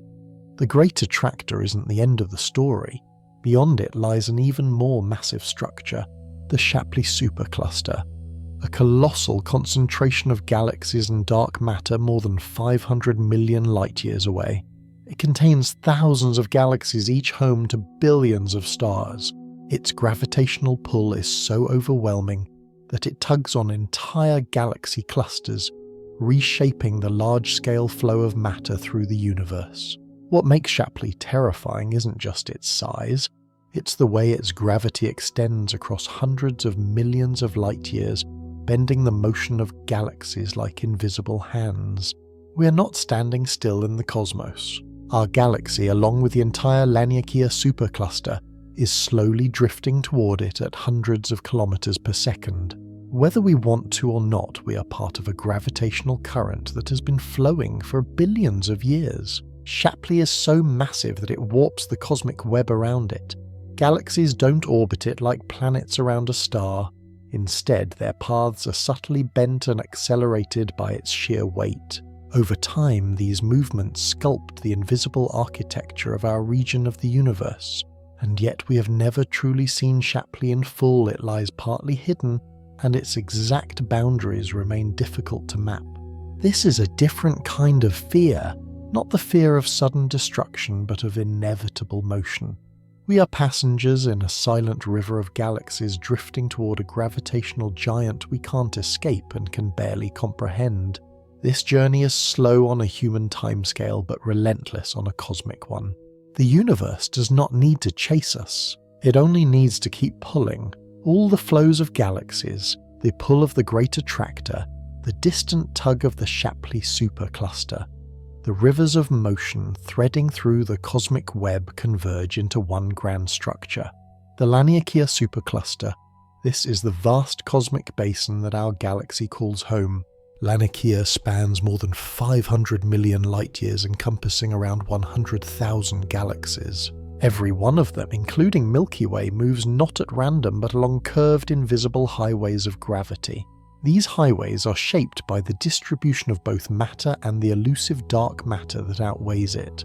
Like rivers draining toward a great sea, the galaxies flow inward toward regions of deepest gravitational potential. What makes this unsettling is the scale. The entire Milky Way, the Andromeda Galaxy, and countless others are caught in this slow drift like leaves on a black cosmic tide.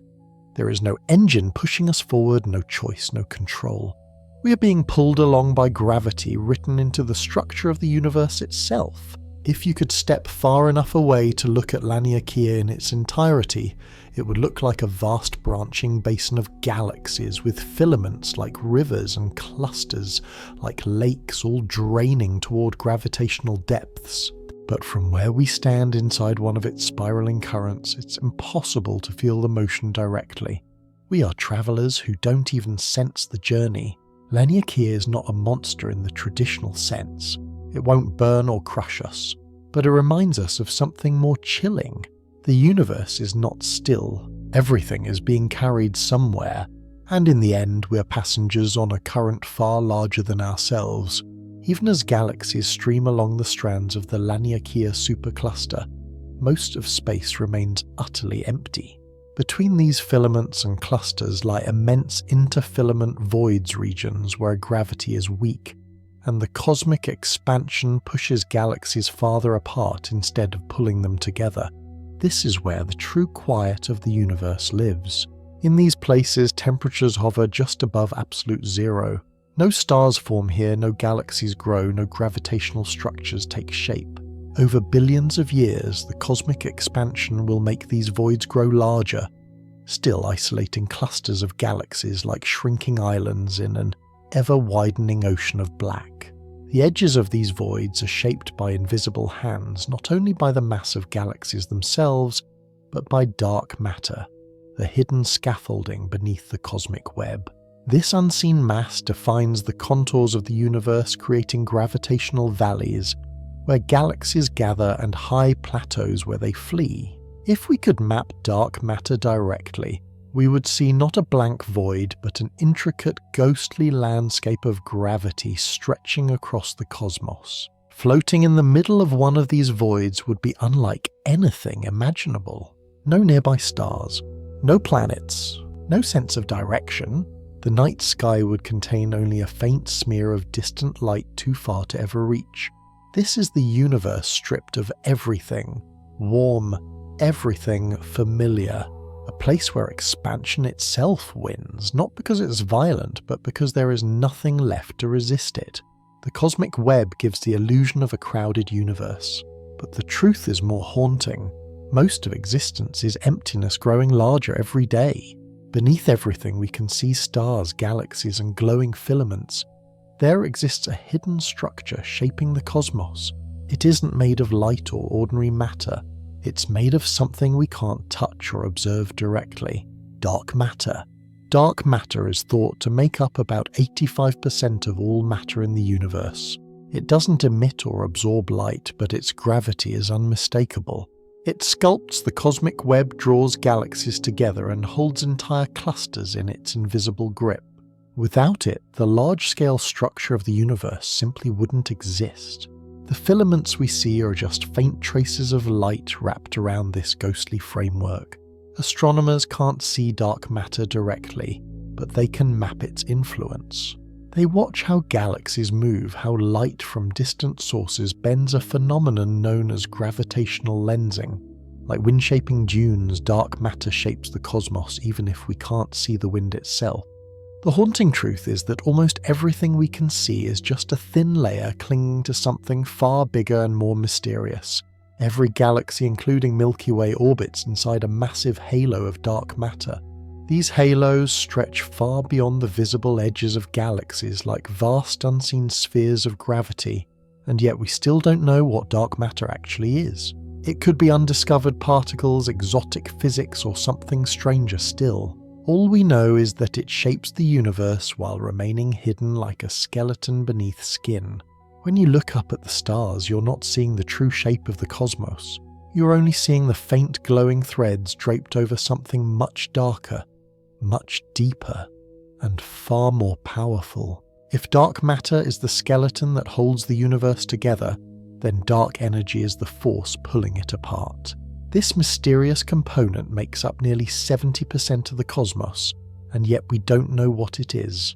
It doesn't behave like ordinary matter or radiation. It doesn't clump, doesn't glow, doesn't interact with light. But we can see its fingerprints everywhere in the way galaxies are moving away from one another at increasing speed.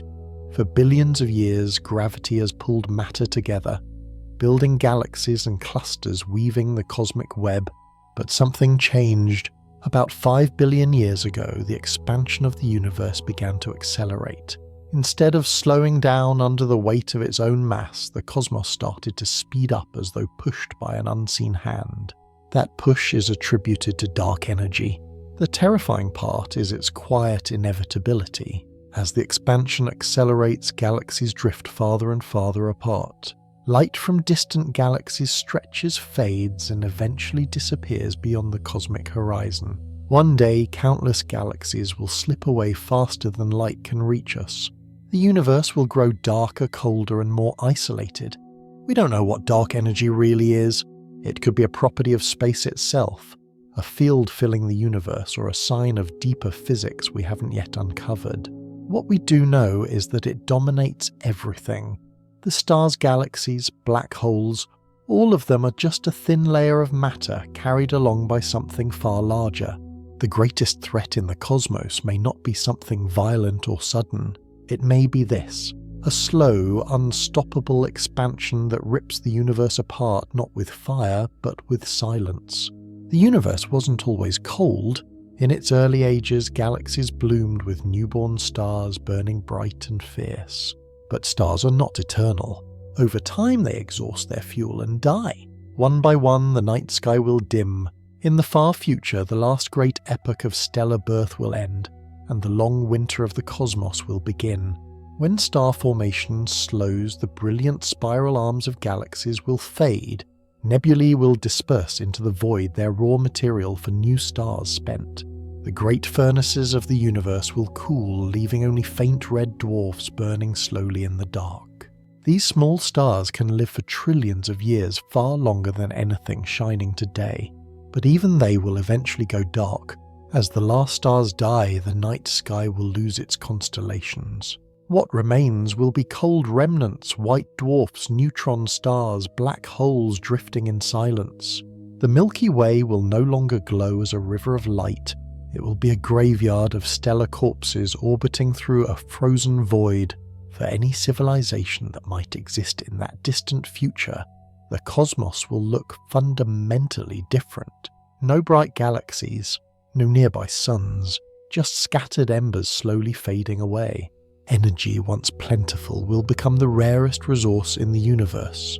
This is not speculation for next century or next millennium. This is the cosmic timeline stretching forward trillions of years. The end of starlight is not a sudden disaster. It's a slow, inevitable, fading along winter that no one can stop. The monsters of the present black holes' supernova gamma-ray bursts may seem terrifying, but in the far future they will be replaced by something quieter, colder, and perhaps even more chilling. A universe without stars. When the last stars burn out, the universe will not end in an explosion. It will end in silence. Over unimaginable spans of time, energy will spread thinner and thinner, until there's no place left where anything interesting can happen. This is the heat death of the universe. Not a violent apocalypse, but a slow, inevitable dimming of everything. In this far future, galaxies will no longer shine. Black holes will no longer have stars to feed on. Planets, if they still exist, will drift alone through frozen darkness. The temperature everywhere will settle close to absolute zero, where particles barely move and time itself loses any sense of change. Entropy, the gradual increase of disorder, drives this fate. Right now, the universe still has regions of high energy. Star supernova jets collisions, but entropy ensures that energy always spreads out, never concentrating again. Over trillions of years, all differences in temperature will fade. No energy gradients, no heat, no life, no movement. Just a vast dark equilibrium. Black holes will be the last giants to rule this silent era. But even they will not last forever. Through the slow whisper of Hawking radiation, they will evaporate into nothing. One by one, the universe's last structures will dissolve until even space itself is left, with only a thin mist of particles drifting in darkness. This is not a doomsday we can see or feel. It is written into the laws of thermodynamics, a quiet destiny of maximum entropy. A universe where not even monsters remain. The most terrifying fate of all may not be destruction, but emptiness without end. There is another possibility, one even more terrifying than the slow cold death of the cosmos. If the dark energy that drives cosmic expansion keeps growing stronger over time, it won't just push galaxies apart, it will tear the very fabric of the universe itself. This scenario is known as the Big Rip. In this future, the acceleration of cosmic expansion doesn't slow down or level off. It increases without end. First, galaxies drift away from each other so fast that light from neighbouring clusters fades beyond reach. Then over billions of years, entire galaxies are pulled apart, their stars scattered into isolation. But the tearing doesn't stop there. As the expansion speeds up, it eventually overwhelms the gravitational bonds holding solar systems together. Planets will drift away from their stars, moons will leave their planets, even stars themselves will be shredded, their plasma stretched thin across the expanding void. In the final moments, the force of expansion will outpace even atomic bonds. Molecules will unravel, atoms will be torn apart, even subatomic particles will be ripped away from one another. The very fabric of space-time will split, and then there will be nothing left to hold anything together. This is not a certainty. It depends on the true nature of dark energy, something we still don't fully understand. But the equations show it's possible. The universe may not end with a quiet fade into darkness. It may end with everything ripped apart. In such a future, there would be no monsters left to fear. The universe itself would become the monster. Among all the possible fates of the universe, one stands out not for its violence, but for its sheer suddenness. If the structure of reality is not perfectly stable, then space itself could collapse into a lower energy state. This terrifying scenario is called vacuum decay. The vacuum of space is not truly empty. It holds a certain amount of energy, and our universe may exist in what physicists call a false vacuum, a state that looks stable but isn't the absolute lowest possible energy. If that's true, then one day at some random point in space, a bubble of true vacuum could form. In an instant, it would expand outward at the speed of light, rewriting the laws of physics as it goes. Everything inside the bubble would be reshaped by the new vacuum. Atoms would not survive. Molecules wouldn't hold together, forces that define matter-light, and life could be erased or replaced with entirely different rules. And because this bubble travels at light speed, there would be no warning, no escape. By the time it reaches us, it's already over.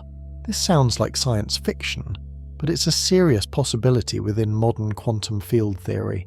Calculations involving the Higgs field suggest that our vacuum may indeed be metastable, balanced on a cosmic knife's edge. The odds of collapse may be incredibly small, but the universe has time on its side. Vacuum decay doesn't roar like a supernova or burn like a star. It simply rewrites reality in absolute silence. No survivors, no warning, just a new universe governed by new laws expanding into the old one's remains.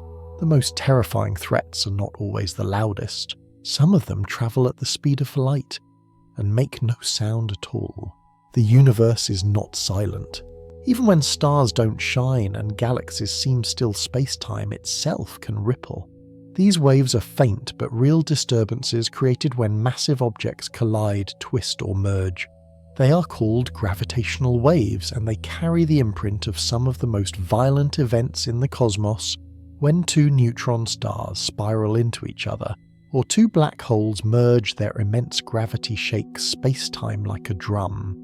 The waves spread outward at the speed of light, crossing galaxies and billions of years without fading completely. We can't feel them with our senses, but detectors on Earth have caught their tiny echoes. Faint stretching and squeezing of space far smaller than the width of a proton. But the scale of these events is anything but small. A black hole collision can release more energy in gravitational waves in a fraction of a second than all the stars in the observable universe emit in light during the same moment. The space between galaxies becomes a sea of these ripples, quiet but unimaginably powerful. The eerie thing about gravitational waves is that they don't burn, explode or scream. They pass through everything. Through stars, through planets, through us, and they do it without leaving a trace unless we have the instruments to listen.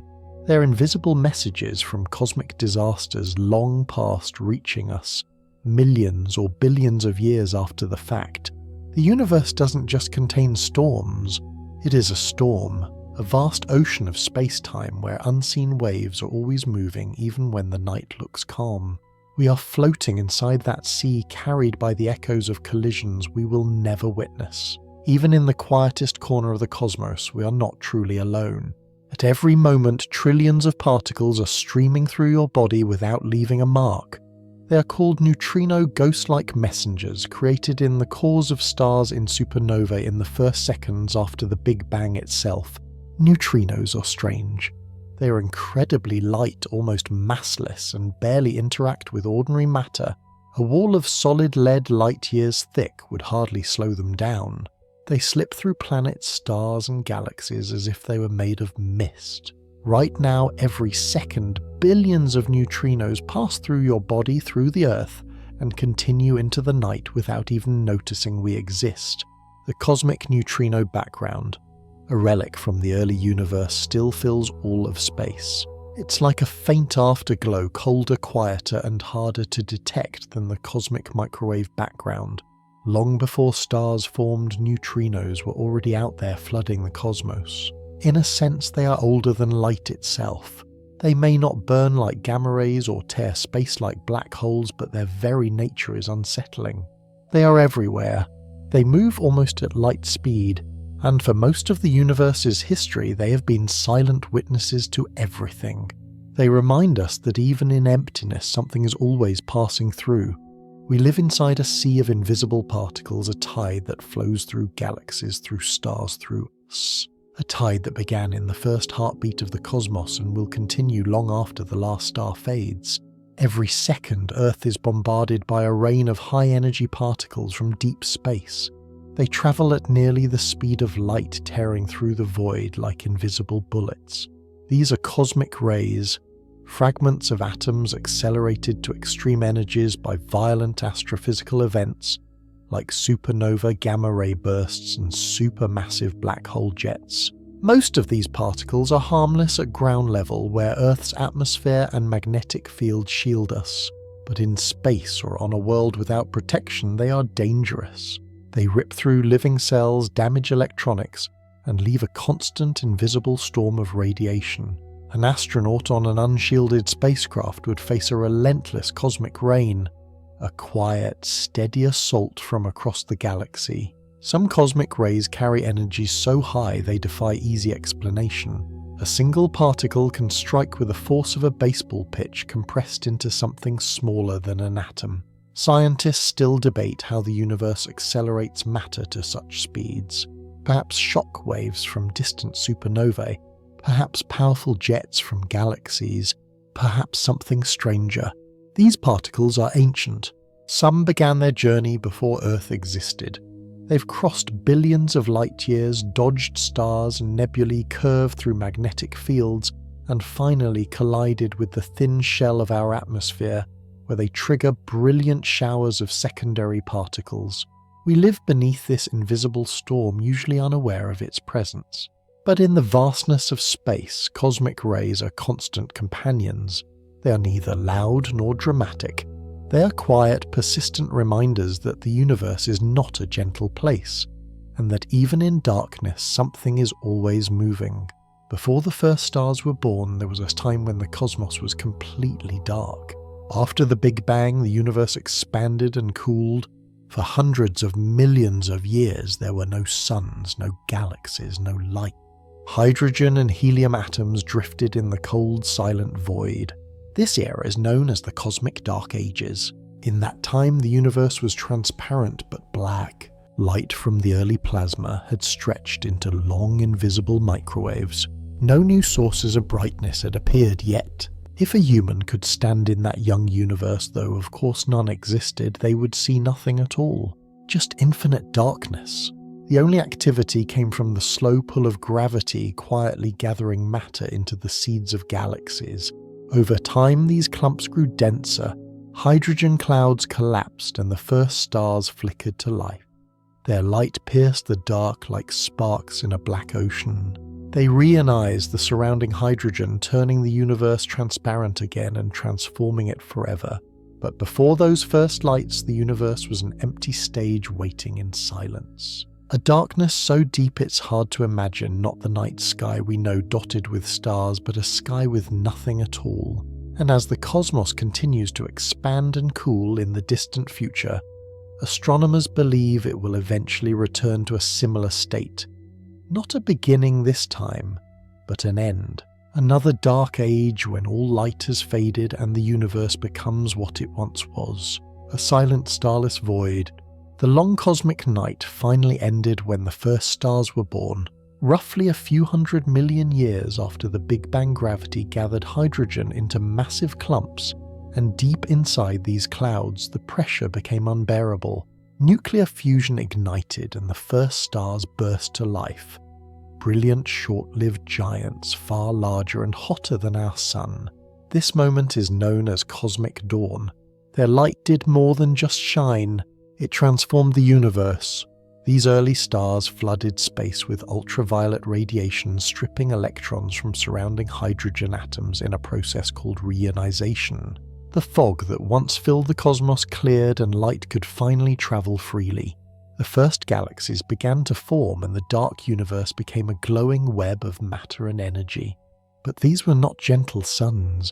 The first stars were fierce and unstable, living for only a few million years before exploding in titanic supernovae. Their deaths enriched the cosmos with heavier elements, the ingredients from which planets, atmospheres, and eventually life would emerge. From that moment on, darkness would never fully claim the universe again. Light became part of its structure, carried by stars, galaxies, and quasars across billions of light years. The cosmic dawn marked both the beginning of illumination and the beginning of danger. The first powerful radiation, the first stellar explosions, the first forces capable of reshaping space itself. What makes this moment haunting is its symmetry. A universe that began in darkness was lit by brief, brilliant flames, and in the far future those flames will one day fade again. First light and last light are not separate stories. They are the same arc played out over cosmic time. We often imagine cosmic danger coming from distant corners of the universe, titanic explosions, invisible voids, and black holes light years away. But some of the most real and immediate threats lie much closer to home.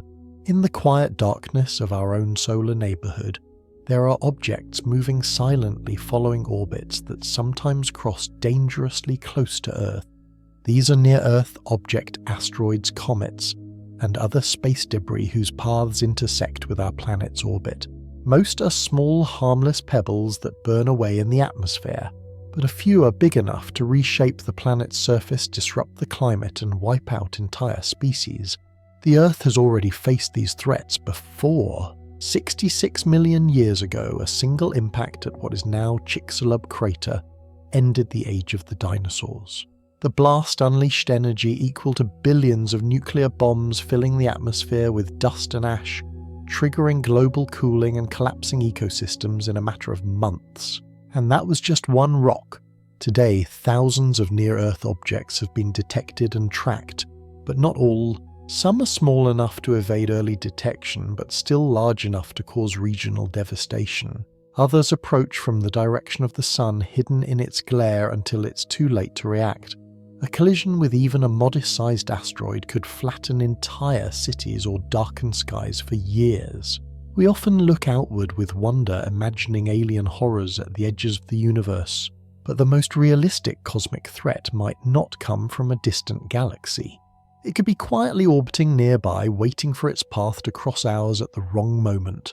Asteroids aren't the only visitors that can threaten our world. Far beyond the orbit of the outer planets lies a vast dark reservoir of frozen objects, the Oort cloud.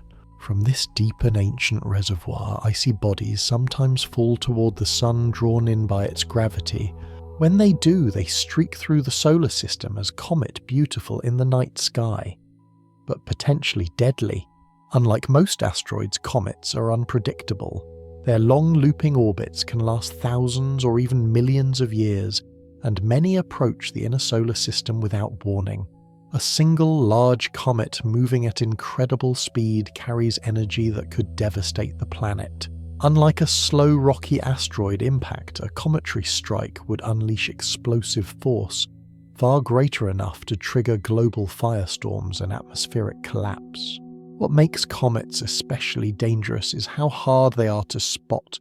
Many approach from the direction of the sun hidden in its glare until they are already close. Others plunge inward from such distant orbits that no telescope can track them far in advance. We might have only months or even weeks to prepare. Our ancestors looked at comets with fear, seeing them as omens. They were right to be uneasy. While their glowing tails are breathtaking comets, are messengers from the dark edge of the solar system, ancient fragments of ice and rock that occasionally deliver extinction-level blows. The most terrifying cosmic threats are not always far away. Some are orbiting patiently, waiting for gravity to nudge them toward us silent watchers on the cold frontier of the sun's domain. Not every danger comes from flying rocks. Some comes from stars themselves. Within a few hundred light years of Earth, there are massive stars quietly burning through their lives. One day, some of them will end in spectacular, violent explosions. The most famous example is Betelgeuse, a red supergiant more than 600 light-years away, nearing the end of its life. When it goes supernova, it will blaze brighter than the full moon in our sky. Betelgeuse isn't close enough to destroy Earth, but it's a reminder of a larger truth. The galaxy is filled with massive stars, and some of them are closer than we like to imagine. A supernova occurring within about 30 light-years could strip away part of our ozone layer, flood the atmosphere with high-energy radiation, and trigger ecological collapse. Events like this have likely happened in Earth's distant past. Unlike asteroid impacts, there's nothing we can do to stop a nearby supernova. If it happens, it happens. All we can do is watch the sky change as a new terrible star outshines everything around it. And it wouldn't be the light itself that kills us, it would be the wave of radiation that follows. Astronomers constantly monitor the life cycles of nearby stars, tracking their size, temperature, and brightness. But stellar death is unpredictable. A star can burn steadily for millions of years and then die in a heartbeat, its light reaching us long after the explosion actually happened. We often think of the night sky as eternal and unmoving. In reality, some of those bright, steady points are time bombs ticking away in silence, waiting for the moment they collapse and send their final scream across the void. Some stellar deaths don't just end in light, they end in beams. When a massive star collapses in just the right way, it can unleash a gamma-ray burst, a tightly focused jet of energy travelling at nearly the speed of light. If one were to point directly at Earth, even from thousands of light-years away, it could strip away the ozone layer and flood the surface with radiation. Life wouldn't stand a chance. Unlike a supernova's broad wave of light, a gamma-ray burst is a sniper shot. Most explode harmlessly in distant corner of the universe, their jets never coming near us. But in a galaxy filled with billions of stars, the chance is never zero. And if such an event were aimed at our world, we would have no warning. The burst would arrive before any telescope could detect it, changing the atmosphere in seconds. The most dangerous bursts come from rapidly spinning, collapsing stars or merging neutron stars. These events are rare, but they're so powerful that we can detect them from billions of light-years away. They are among the brightest phenomena in the universe, briefly outshining entire galaxies. What makes this threat unnerving is how quiet it would be. There would be no visible star in the night sky announcing its arrival. The first sign would be an invisible wave of gamma radiation tearing into the upper atmosphere. The sky might remain clear and blue even as the chemistry of the air began to shift. We live in a cosmic shooting range, but the bullets are rare, fast and silent. And if one ever finds its mark, there is no shield to hide behind. Every threat we've explored, from black holes to gamma-ray bursts, from dark energy to nearby impacts, shares one haunting truth. None of them require our permission. The universe isn't aiming at us, but it doesn't need to. We live inside a cosmic shooting gallery where chance decides everything. For every quiet patch of night sky, there are invisible objects moving distant stars ticking toward collapse, bursts of energy racing toward unknown destinations. Most will never touch us. Some might pass silently by, and a few at random without malice could change everything. Astronomers map these dangers, but they can't predict them all. Many asteroids are too small to track until they're close. Many stars will die without warning. A gamma-ray burst could arrive tomorrow or a billion years from now. The universe does not issue announcements. This uncertainty is what makes the cosmos so terrifying and so beautiful. We are fragile creatures living on a tiny world shielded by chance, floating between forces we barely control. And yet against all odds, we have survived long enough to understand the storm around us. The night sky isn't just a canvas of distant stars. It's a vast, unpredictable machine, ancient, powerful, and indifferent. To live here is to play the cosmic lottery where survival depends not on strength, but on time, distance, and luck. For now, we survive not because the universe is safe, but because Earth is wrapped in a thin layer of protection. Our atmosphere and magnetic field form a fragile shield against the chaos beyond. This magnetic bubble deflects most of the cosmic rays and solar particles that would otherwise strip our atmosphere bare. It keeps our oceans from evaporating, our skies from burning, and life from being erased in an instant. But this shield isn't permanent. Earth's magnetic field has flipped many times in the past, weakening during the process. When that happens, radiation from space can reach lower altitudes, exposing the surface to more cosmic energy. Even today, during strong solar storms, charged particles can disrupt satellites, black out power grids, and damage technology that modern civilization depends on. This shield also protects against subtler dangers. Solar wind, a stream of charged particle constantly flowing from sun, would gradually erode our atmosphere without a magnetic field. It happened to Mars billions of years ago, leaving behind a cold, airless desert where a living world might once have been. The protection Earth provides is delicate, balanced on invisible forces we barely control. It could be disrupted by intense solar activity, magnetic reversals, or events we don't yet understand. The monsters of space don't always need to strike directly. Sometimes all it takes is for our shield to thin, and the universe outside will do the rest. Right now, every star we see, every breath we take, every moment of peace on this blue world exists because that thin barrier still holds. But it will not last forever. For all the dangers lurking in the universe, one truth often goes unnoticed. Earth's safety is built on a knife's edge. Our planet follows a narrow, stable orbit around Sun inside the so-called habitable zone. A slight shift closer and oceans would boil. A small drift farther and they would freeze solid. Gravity, temperature, and radiation all balance here with fragile precision. But that orbit is not guaranteed forever. Gravitational nudges from other planets, particularly Jupiter, slowly reshape Earth's path over time. These changes are small now, but over tens or hundreds of millions of years, even subtle shifts could tip our climate toward extremes. Meanwhile, the Sun itself is evolving. As it ages, it will grow brighter and hotter. One day it will push the habitable zone outward, leaving Earth behind. Our orbit is also vulnerable to external forces. A passing star could, in principle, disturb the solar system's architecture, subtly changing the trajectories of planets. A massive object crossing near the outer system could fling comets inward or shift orbital resonances, creating chain reactions over millions of years. Right now, we live in a cosmic equilibrium that feels permanent, only because it fits neatly within our short human timescale. But the universe doesn't promise stability. Earth's orbit is a temporary alignment in a restless solar system itself, moving through a restless galaxy. The danger isn't just out there, it's built into the fragile balance that makes this world what it is. All the threats we've crossed so far, black holes, cosmic voids, dark energy, deadly radiation, and the fragile shield of our own planet have one thing in common. None of them are aimed at us. The universe is not hostile in the way a predator is. It's something far colder. It's indifferent. A black hole doesn't hunt. A gamma-ray burst doesn't choose a target. A wandering comet doesn't care whether a planet is in its path.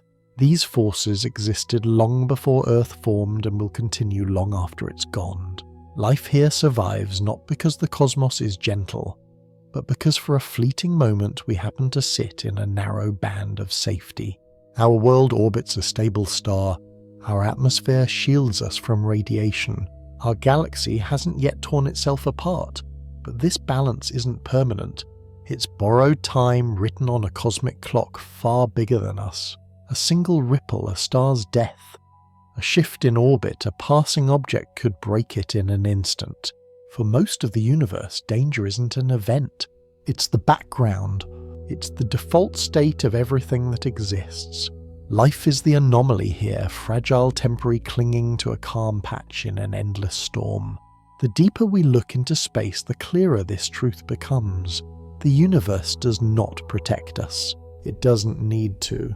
It simply moves forward with or without us. Life on Earth exists only because countless conditions align with extraordinary precision. A stable orbit around Sun, a protective magnetic field, a temperate climate, a calm corner of the Milky Way far from the galaxy's violent core. Remove any one of these and the thin thread holding our world together begins to unravel. When we look at the vastness of space, what's striking isn't just how dangerous it is, it's how astonishingly unlikely our safe haven is. Most planets are too hot or too cold. Most stars are too unstable. Most regions of galaxies are bombarded with radiation or gravitational chaos. We live not in a typical environment, but in a narrow window carved by chance and time. That window will not stay open forever. As the sun ages, its brightness will increase, slowly pushing the habitable zone outward. In a few 100 million years, Earth may no longer support complex life. Our planet will grow hotter, oceans will evaporate, and the fragile balance that sustains us will slip away, not through catastrophe but through inevitability. This is the cruel symmetry of the cosmos. For a brief moment it allows life to exist, and then it moves on. The threats we fear are not interruptions to some natural harmony. They are the natural state. It's the harmony that's the miracle. We are clinging to a fragile thread in a storm that has raged for billions of years, a storm that will keep raging long after we're gone. On clear nights, the stars seem calm and eternal, but that stillness is an illusion. Beyond the thin atmosphere, the cosmos is in constant motion. Stars are being born and dying, black holes are devouring matter, voids are widening, galaxies are colliding. Gravity is pulling, light is stretching, and energy is whispering across billions of light years. We live under this storm without feeling it. Earth's atmosphere, our orbit, and the scale of time give us a full sense of stability. But the universe is always moving. The Milky Way is drifting toward the Andromeda Galaxy. Galaxies around us are flowing toward the Great Attractor. Space itself is expanding, carrying everything on invisible currents we cannot resist. Our world is like a tiny boat floating in an endless, restless sea. The waves are too vast for us to feel directly, but they shape everything from the birth of stars to the ultimate fate of the cosmos. This is why the universe is so terrifying, not because it is cruel, but because it is relentless. It doesn't pause, it doesn't wait, it doesn't notice. We are temporary passengers in a storm that began nearly 14 billion years ago. And the most frightening part isn't the roar of the cosmic sea, it's the silence beneath it, the quiet truth that this storm will outlast everything we know, every danger we've explored, every black hole, every burst of radiation, every wandering rock is part of a cosmos that doesn't care who sees it. Long before life appeared on Earth, stars lived and died in silence. And long after the last voice fades, the universe will continue vast and unblinking without a single pair of eyes to watch it. We are for now its rare witnesses. Life is not the rule but the exception, a brief flicker in the darkness. The stars that seem permanent will fade. Civilizations, if they arise elsewhere, will come and go like sparks on the surface of an endless ocean. The void will remain. This thought isn't meant to be despairing. It's simply the scale of reality. The cosmos existed for billions of years before us and will exist for trillions after. Even the grandest empires of 1,000 civilizations would be a heartbeat in its timeline. One day the last star will cool, the last black hole will fade, and when that happens there will be no one left to name the constellations, no one to speak of the light. The universe doesn't need us to continue, it simply will. That's what makes it terrifying, not its anger but its indifference. And yet in this brief moment against all odds we are here to look up and see it. The universe does not need to hate us to destroy us. It doesn't need anger or malice or intention. All it needs is time. Black holes spin, stars steer, space stretches, gravity pulls, radiation drifts, and through it all our tiny planet clings to its fragile orbit, shielded for now by sheer luck and thin protection. Every cosmic danger we've traced, from the crushing gravity of a black hole to the silence of a cold void, is part of the natural flow of existence. None of it is personal. None of it is directed. It's simply how the universe works. And yet that's exactly what makes it terrifying. There's no negotiation with time dilation, no pleading with a gamma ray burst, no shelter from dark energy. The universe doesn't rage at us. It doesn't even notice. But in this indifference, there's also a strange kind of clarity. We're here in a narrow window between creation and oblivion, looking outward with minds capable of understanding. In a universe that doesn't care, our awareness is rare, precious, fleeting. The night sky isn't looking back at us, but we are looking at it, and that may be the only thing that truly belongs to us. Every structure in the cosmos has an expiration date. Stars live for millions or billions of years, then fade or explode. Galaxies grow, collide, and eventually fall silent. Even the grand web of the universe, the cosmic architecture itself, will someday unravel into darkness. Our own world is no exception. Sun will burn for only so long. One day it will swell into a red giant, swallowing the inner solar system, including Earth. Long before that happens, rising temperatures will boil the oceans, strip away the atmosphere, and erase everything we know. No technology, no shield, no miracle can stop the fundamental evolution of a star. Civilizations, no matter how advanced, exist inside this ticking clock. Even if humanity builds cities among the stars, even if we survive impacts, bursts, or darkening skies, we will still be travelers in a universe that gives us time, not permanence. The same stars that light our nights are slowly burning out. The same galaxies that fill our telescopes are drifting apart. The universe isn't cruel, but it has no patience. It will keep moving when we're gone. All that we build, all that we love, all that we dream is temporary. A flicker in an ocean of time. And yet that flicker is real. For this moment we are here against impossible odds, alive in a cosmos that almost never allows it. For all its power, the universe has one weakness. It doesn't care. And because it doesn't care, it also doesn't stop us. It doesn't prevent us from building, from learning, from reaching out into the dark. We can't silence black holes or freeze the march of entropy, but we can understand them, and that is a kind of quiet rebellion. Every equation written, every telescope pointed upward, every spacecraft leaving Earth is a small act of defiance against cosmic inevitability. We can't control the stars, but we can map their deaths. We can't tame gamma ray bursts, but we can know when they happened. We can't escape time, but we can mark it. Knowledge does not save us from the storm, but it lets us face it with open eyes. We are fragile, but not powerless. Even the faintest understanding is extraordinary in a universe where most of existence is cold, empty, and silent. Life doesn't last forever, but awareness transforms it into something more than survival. Against the backdrop of black holes and dying stars, our brief spark is a statement.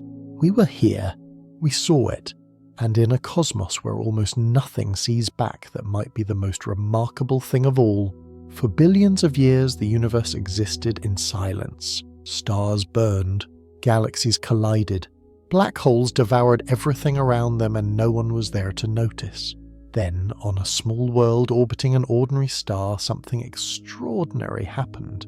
A species opened its eyes and looked back. We are not powerful compared to the cosmos. We are a brief moment in its history, a spark in an endless night. But we carry something the universe almost never makes awareness. We have built instruments to catch whispers from ancient stars, to trace the faint echoes of the cosmic microwave background, to measure the slow breathing of space-time itself. That awareness does not make us safe. It doesn't shield us from asteroid supernovae or the quiet expansion of dark energy, but it does give our existence meaning that no black hole can erase. We can see the storm. We can name it. We can remember it. The universe will keep moving long after we're gone, but for this moment it is not entirely silent. Through us it knows itself. Through our eyes it is briefly seen. Through our minds it is briefly understood, and in that fleeting act of recognition, a fragile world in a dangerous universe becomes something extraordinary, a place where the light finally looks back. We have always looked up at the night sky with a mix of awe and fear. Long before telescopes, before equations, before names for the stars, we were watchers, tiny beings on a fragile world sensing the immensity around us. The dangers of the universe existed then just as they do now, but something changed when we began to understand them. We are no longer staring blindly into the dark. We have learned to listen, to catch the faint pulses of distant pulsars, the ripples of merging black holes, the stretched light of galaxies born billions of years ago. Every discovery is a whisper from the cosmos carried across unimaginable distances, and every whisper makes the universe less unknown, even if it never becomes less dangerous. But knowledge doesn't erase fear, it sharpens it. It shows us how fragile we are, how narrow our window of safety truly is. It makes the night sky feel bigger, colder, and more indifferent. Yet it also reveals something extraordinary. In a universe that doesn't care, we are the ones who do. We may never conquer the cosmic storm, but we can watch and remember and understand, and for as long as we do, the void will not be completely silent. It will be illuminated not by stars but by the brief, fierce light of minds that dared to look back. There is a moment that comes to everyone who truly looks into the night sky, the realization that beauty and danger are intertwined out there. The same stars that fill us with wonder are ticking toward their deaths. The same calm void that seems peaceful is cold, hostile, and endless. Every glowing galaxy is both a miracle of creation and a machine of destruction. This is the thin line between awe and terror. We are mesmerized by the swirling arms of Milky Way, by the glow of distant nebulae, by the silent elegance of the cosmic web. But behind that, beauty hides radiation. Collapsing stars, rogue worlds, and black holes waiting in the dark. To look at the universe honestly is to feel both wonder and fear at the same time. And maybe that's what makes us human. We don't just see the universe, we feel it. We give meaning to light that doesn't care if it's seen. We tremble before forces that don't even know we exist. And yet we keep looking. The cosmos doesn't offer comfort. It offers scale. It offers truth. And standing at that edge, small, fragile, aware, is both terrifying and magnificent. It's what it means to be alive in a universe that is stranger than we imagine. Even when we build the most powerful telescopes, even when we listen to the faintest signals, there is something about the universe that never changes. It's silence. It is not the kind of silence you find in an empty room or in a pause between breaths. It is deeper, older, and far more complete. A silence woven into the fabric of space itself. Light takes billions of years to travel. Signals stretch and fade as they cross expanding space. Even if other civilizations once existed, their voices may have been swallowed by the distance long before we ever appeared. And so we point our instruments outward, and what comes back is mostly nothing. Just the soft hiss of the cosmic microwave background, the afterglow of creation itself. This silence is not cruel. It's simply the way the universe works. Stars die without applause. Galaxies collide without witnesses. Whole worlds freeze in the dark and are forgotten. And someday Earth may join that silence too. But right now we are still here, still listening, still watching, in a cosmos vast enough to drown out every sound. Our brief existence is a small but stubborn interruption, a whisper beneath the roar of entropy. The universe will keep its silence, But we fragile, curious temporary will not stop asking questions into the void. Out of all the darkness, all the danger, all the indifferent forces that shape the cosmos, something unexpected happened. Life appeared. On a small rocky world orbiting an ordinary star, chemistry turned into biology, and biology became awareness. In a universe built on chaos and gravity, something began to wonder why it existed. This is not the natural state of the cosmos. The natural state is silence, cold and void. The odds of molecules aligning in just the right way on a world shielded just enough from radiation. In an orbit neither too hot nor too cold are almost impossibly small. Yet here we are, a brief unlikely spark flickering against the endless night. For most of the universe's history there was nothing to notice its own beauty. For most of its future there will be nothing again. This short window of awareness is fragile, but it is also extraordinary. It turns the universe from a silent storm into a story. It gives meaning to stars that never asked to be named. We fear the darkness because it's vast, but we exist because somehow improbably in one corner of that darkness life beat the odds. That is what makes both the cosmos and our place in it so terrifying and so precious. In a universe filled with endless stars, it's easy to assume that life and intelligence must be common. But when we look deeper, that assumption begins to fracture. For nearly 14 billion years, the cosmos has expanded, burned, collapsed, and cooled. For almost all of that time, there was no one to see it. Life requires an extraordinary alignment of coincidences. A stable star, a quiet galactic neighborhood, the right chemistry, protection from radiation, and enough time for complexity to emerge. Intelligence is rarer still, a fragile spark that may flicker only briefly before being extinguished by its own world or by the cold indifference beyond it. When we search the skies, we don't hear a chorus of civilizations. We hear silence. The vastness of the universe is not crowded with voices, it's empty. And that emptiness has a name. The Fermi paradox. It is the dissonance between the mathematical likelihood of intelligent life and the deafening absence of any sign of it. Perhaps the silence means we are early. Perhaps it means civilizations bloom and then die quickly, leaving behind no trace. Or perhaps the universe simply doesn't create minds often. Whatever the reason, it reminds us how precarious our place truly is. The dangers we've explored aren't just threats to our planet. They are threats to something far more fragile, the brief and improbable existence of awareness itself.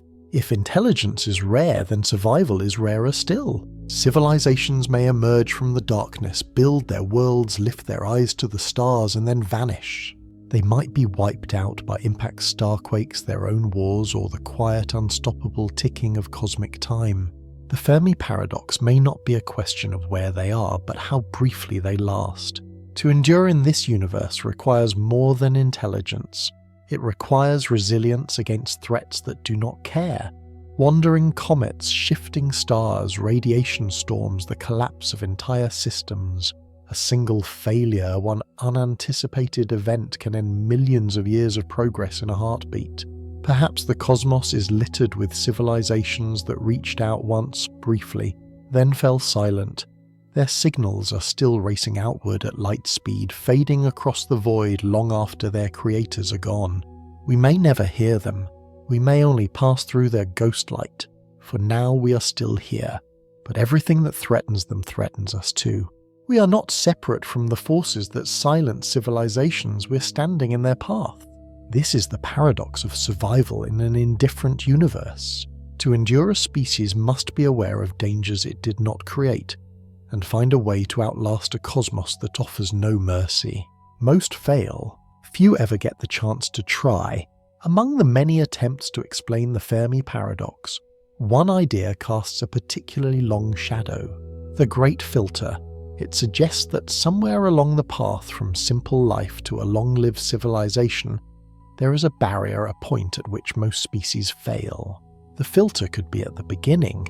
Perhaps life itself is incredibly rare and Earth was a statistical miracle, or it could lie somewhere in the middle. The leap from microbial life to complex intelligent beings may almost never happen. But the most unsettling possibility is that the filter lies ahead of us. That intelligent civilizations arise often, but something always destroys them before they can spread. The dangers we've explored are more than background noise. They may be the filter itself, asteroid impacts, supernovae, gamma-ray bursts, climate instability, self-destruction, all capable of wiping out fragile intelligence before it reaches the stars. This is what makes the silence of the cosmos so heavy. It might not mean no one's out there. It might mean everyone who tried failed. If that's true, then we are standing at the edge of a precipice that has claimed countless others. Our survival is not guaranteed. It's a test that almost no one passes, and if we fall, the universe will not notice. It will simply grow a little quieter. Unlike a game with retrees, the cosmos does not offer do-overs. If a civilization falls, the stars will not pause. The void will not wait. The universe simply moves on. A single asteroid can end an era. A nearby supernova can sterilize a world. A shift in climate, a burst of radiation, a cosmic accident, and a species that dreamed of the stars is erased forever. That's why the silence between the galaxies may be so profound. It isn't that intelligence never arises, it's that intelligence doesn't last. For most civilizations, the first great crisis is also the last. The dangers are unforgiving because they are woven into the structure of reality itself. Rogue planets drift, stars age, orbits shift, radiation floods space, and none of these forces care whether someone is standing in their way. Survival is not the universe's priority. It's a temporary loophole carved out by luck, timing, and resilience. We like to imagine ourselves as permanent, but the truth is harsher. We are here on borrowed time, balanced on a fragile world in a dangerous sky. And unlike stories, the universe will not give us a second chance. It never has. It never will. If civilizations don't last, then every story, no matter how advanced, ends in silence. Stars rise and fade. Worlds warm and cool. Civilizations build, reach outward, and then vanish into the background noise of time. The universe doesn't preserve their names, their languages, or their fears. It only keeps moving. Their telescopes fall silent. Their signals fade into stretched, meaningless static. The stars that lit their skies drift away as space expands. Eventually, even the memory of their existence is erased by distance and entropy. We may think of ourselves as different, more advanced, more capable, but the forces that erased them are the same ones that surround us. A universe without second chances doesn't care who is clever or who is fragile. It only endures. Perhaps other watchers once looked up just like we do now. Perhaps they feared the same black holes, the same radiation storms, the same silence, and then they were gone. If humanity fails, the universe will not mark the moment. There will be no echo, just one more voice disappearing into the void. Right now we stand at a rare point in cosmic history, aware of the storm around us, but not yet swallowed by it. We can still see the stars, still map the dangers, still speak into the void. We live in the brief intersection between survival and oblivion, between light and the silence that follows. Everything we've uncovered, black holes, voids, dark energy impacts, radiation, is part of a universe that doesn't offer guarantees. Most species, if they ever existed, may have already crossed this threshold and disappeared without a sound. But we have something they may not have had, the knowledge of the storm itself. That knowledge does not make us invincible. It doesn't grant control over black holes or cosmic expansion, but it gives us one fragile advantage: awareness, the ability to act before the void decides for us. In a universe that gives no second chances, awareness might be the only tool that matters. This is where our story diverges. We can let the silence consume us like it did to countless others, or we can face it with open eyes. The void won't pause, but we can choose how we meet it. And in a cosmos this vast, that choice alone is extraordinary. If the universe is a vast ocean of darkness, then civilizations are sparks flaring briefly before being swallowed by the tide. For most, that spark goes unseen, but its existence still matters because it transforms the void from something completely silent into something that has been witnessed. Our spark is burning right now. Humanity exists in a narrow window of cosmic stability, with enough technology to look outward and enough fragility to know how easily it could all end. This is a rare and precious moment, one that in the universe's immense timeline will pass like a breath. This light may not last forever. It may fade through disaster, through entropy, or through time itself. But while it burns, it illuminates more than just our world. It reveals the storm for what it truly is. It turns an indifferent universe into something seen, known, named. The terrifying part isn't that our light will one day go out, it's that if we let it fade, the universe won't even notice. The comforting part, the only part that belongs to us, is that it ever burned at all. Everything, our cities, our technology, our stories exists on borrowed time. Earth itself is temporary, orbiting a star that is already halfway through its life. Sun will not shine forever. The cosmic balance that makes our world habitable is not a promise. It's a brief alignment in an ancient and restless universe. Even if we survive asteroids, comets, radiation storms, and our own self-inflicted wounds, time will not stop. The sun will grow brighter, the oceans will boil away, the stars will drift farther. Darkness will reclaim the sky. Nothing can freeze the flow of cosmic time. But borrowed time is still time. Every second of it is a chance to understand, to build, to look outward. The fact that our existence is fragile doesn't make it meaningless, it makes it urgent. Civilizations that came before, if they ever did, may not have realized how brief their light would be. We have that knowledge now, and with it comes a responsibility to use this fleeting moment wisely, because the universe will not wait for us. The end of our time will not come with fanfare. The universe doesn't sound alarms. Stars change slowly, orbits shift quietly, radiation travels in silence. Even the most catastrophic events in space arrive without warning, unfolding across distances so vast that by the time their light reaches us, they've already happened. This is how the cosmos moves, not with sudden intention, but with a patient, unstoppable rhythm. It doesn't strike like a predator, it erodes like time itself. Every star is on a timer, every planet, every galaxy. So are we. That truth can feel unbearable. But it's also honest. The universe does not lie, it does not offer false hope. It simply moves forward indifferent to who stands in its path. Knowing this doesn't make us safer, but it makes our moment real. It strips away illusions and leaves behind the raw truth of existence. We are living inside a countdown we cannot pause, but the awareness of that countdown, the fact that we can name it, face it, and understand it is something extraordinary. It means that even if the universe ends in silence, we were here to hear the ticking. Time in the cosmos is not measured by human lifetimes or civilizations. It's measured in the burning of stars, the collapse of galaxies, and the slow fading of light. Everything that lives does so between events that are far larger than itself. The sun doesn't know or care how long humanity exists. The expansion of the universe won't pause because we want more time. This is what makes the cosmos so terrifying. It doesn't rush to destroy us, but it never stops moving. Stars shift imperceptibly night by night, but across eons they drift apart and disappear. The sky we see today is not the sky our distant descendants will see. Even constellations, those ancient familiar patterns, will melt into unrecognizable shapes as the galaxy turns. We have always lived in motion, carried along by forces far beyond us. The ground beneath our feet feels still only because the clock of the universe ticks so slowly compared to our lives, but nothing stands still. Not stars, not worlds, not us. The universe is patient. It doesn't need to act to end us.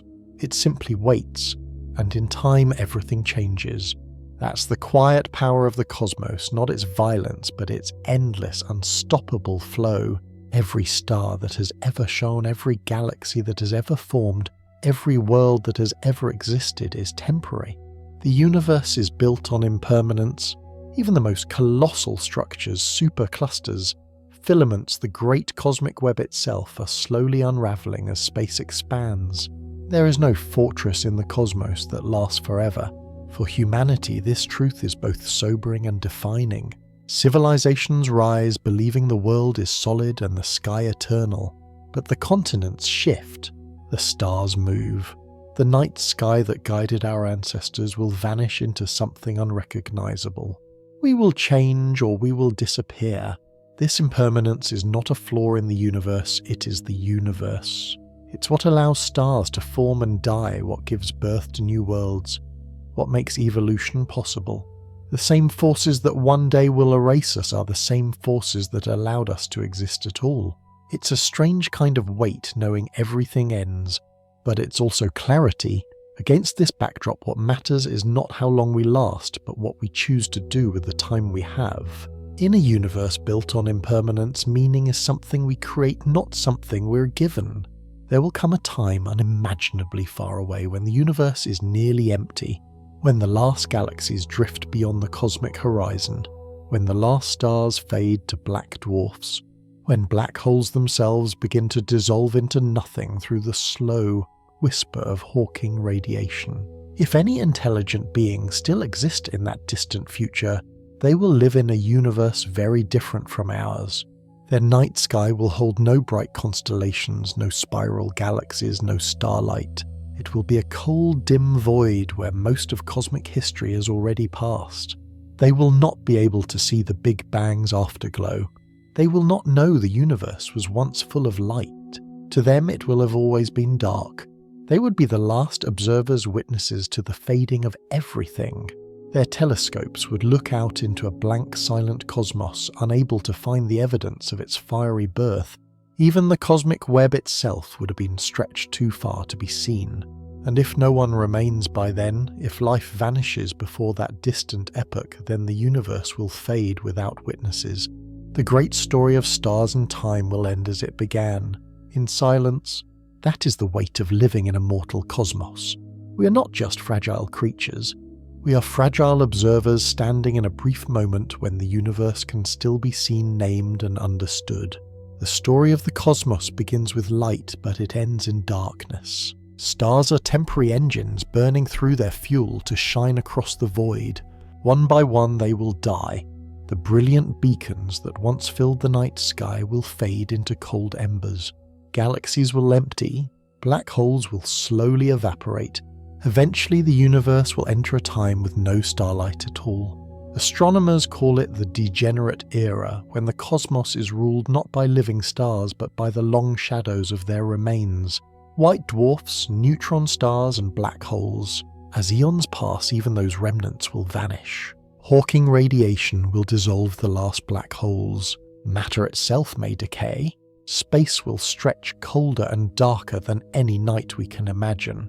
When the lights go out, there will be no sky to look at, no constellations to name, no watchers left to remember that stars ever existed.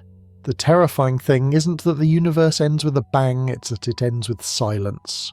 We live at a privileged moment in a universe still full of light. One day even light will surrender, but for now we can still look up and see the cosmos burn. The sky we know, filled with constellations, nebulae and galaxies, is temporary. Over billions of years, the accelerating expansion driven by dark energy will push distant galaxies beyond the cosmic horizon. Their light will stretch and fade until they disappear entirely, leaving only a handful of nearby galaxies still visible. Future observers, if they exist, won't see a grand interconnected cosmos.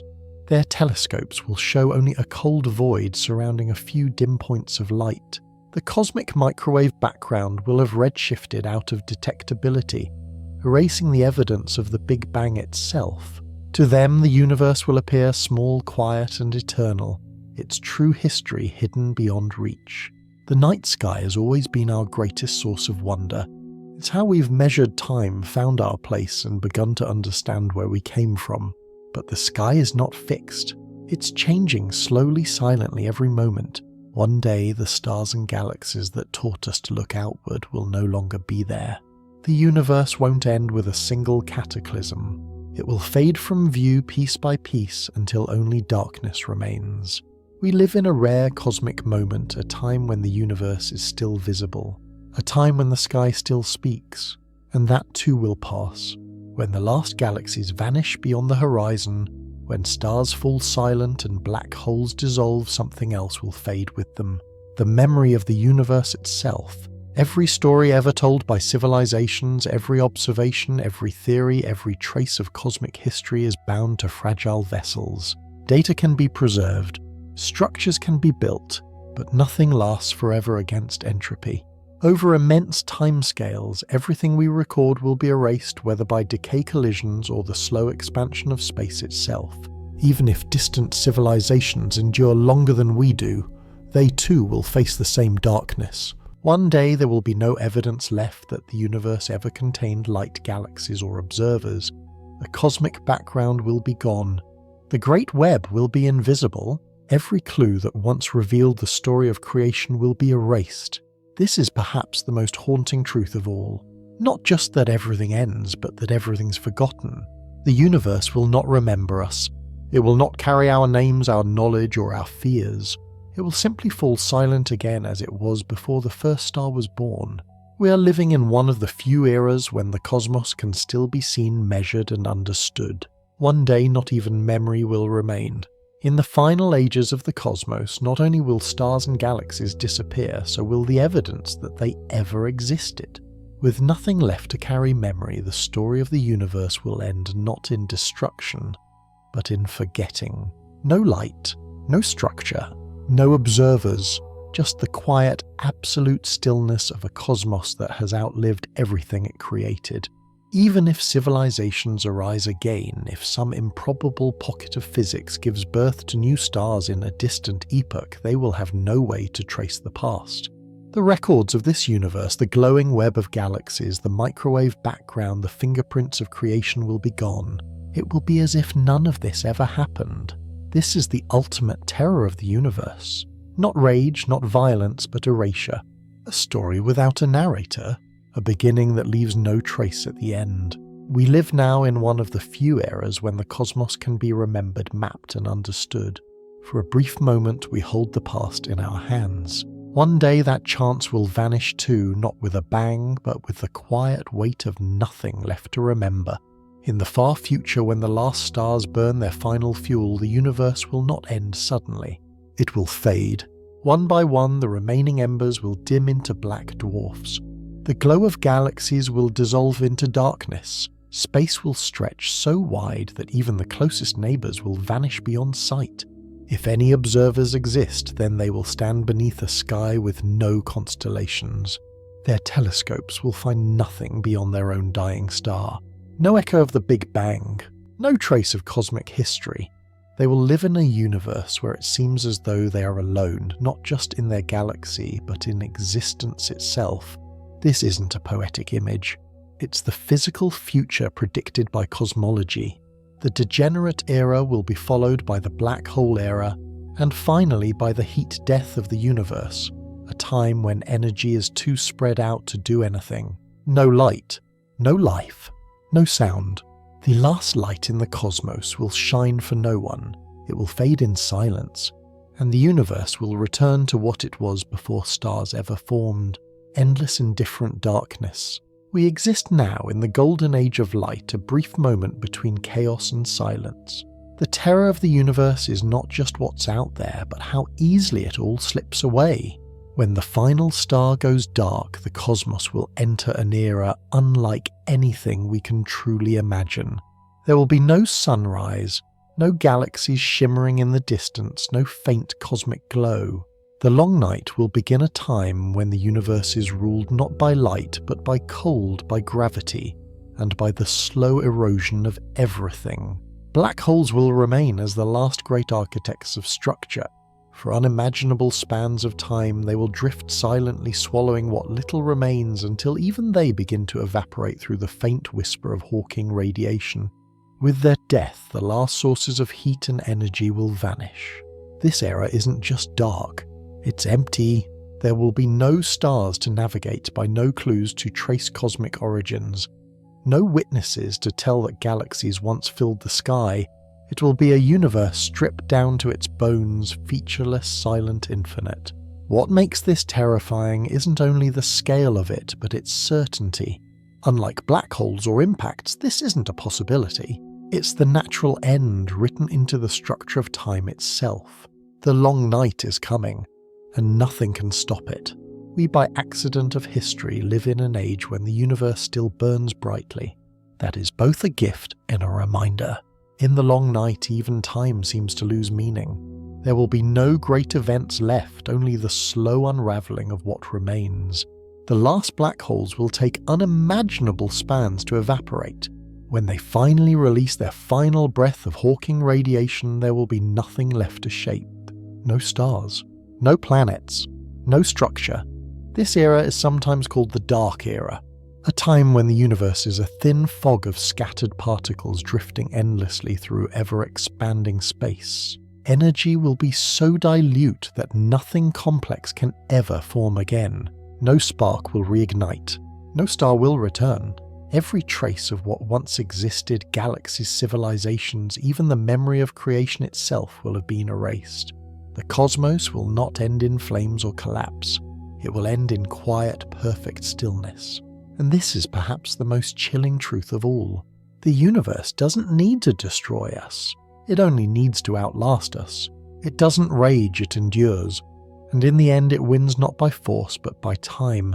Right now, in this rare bright age, we live in a universe still filled with light.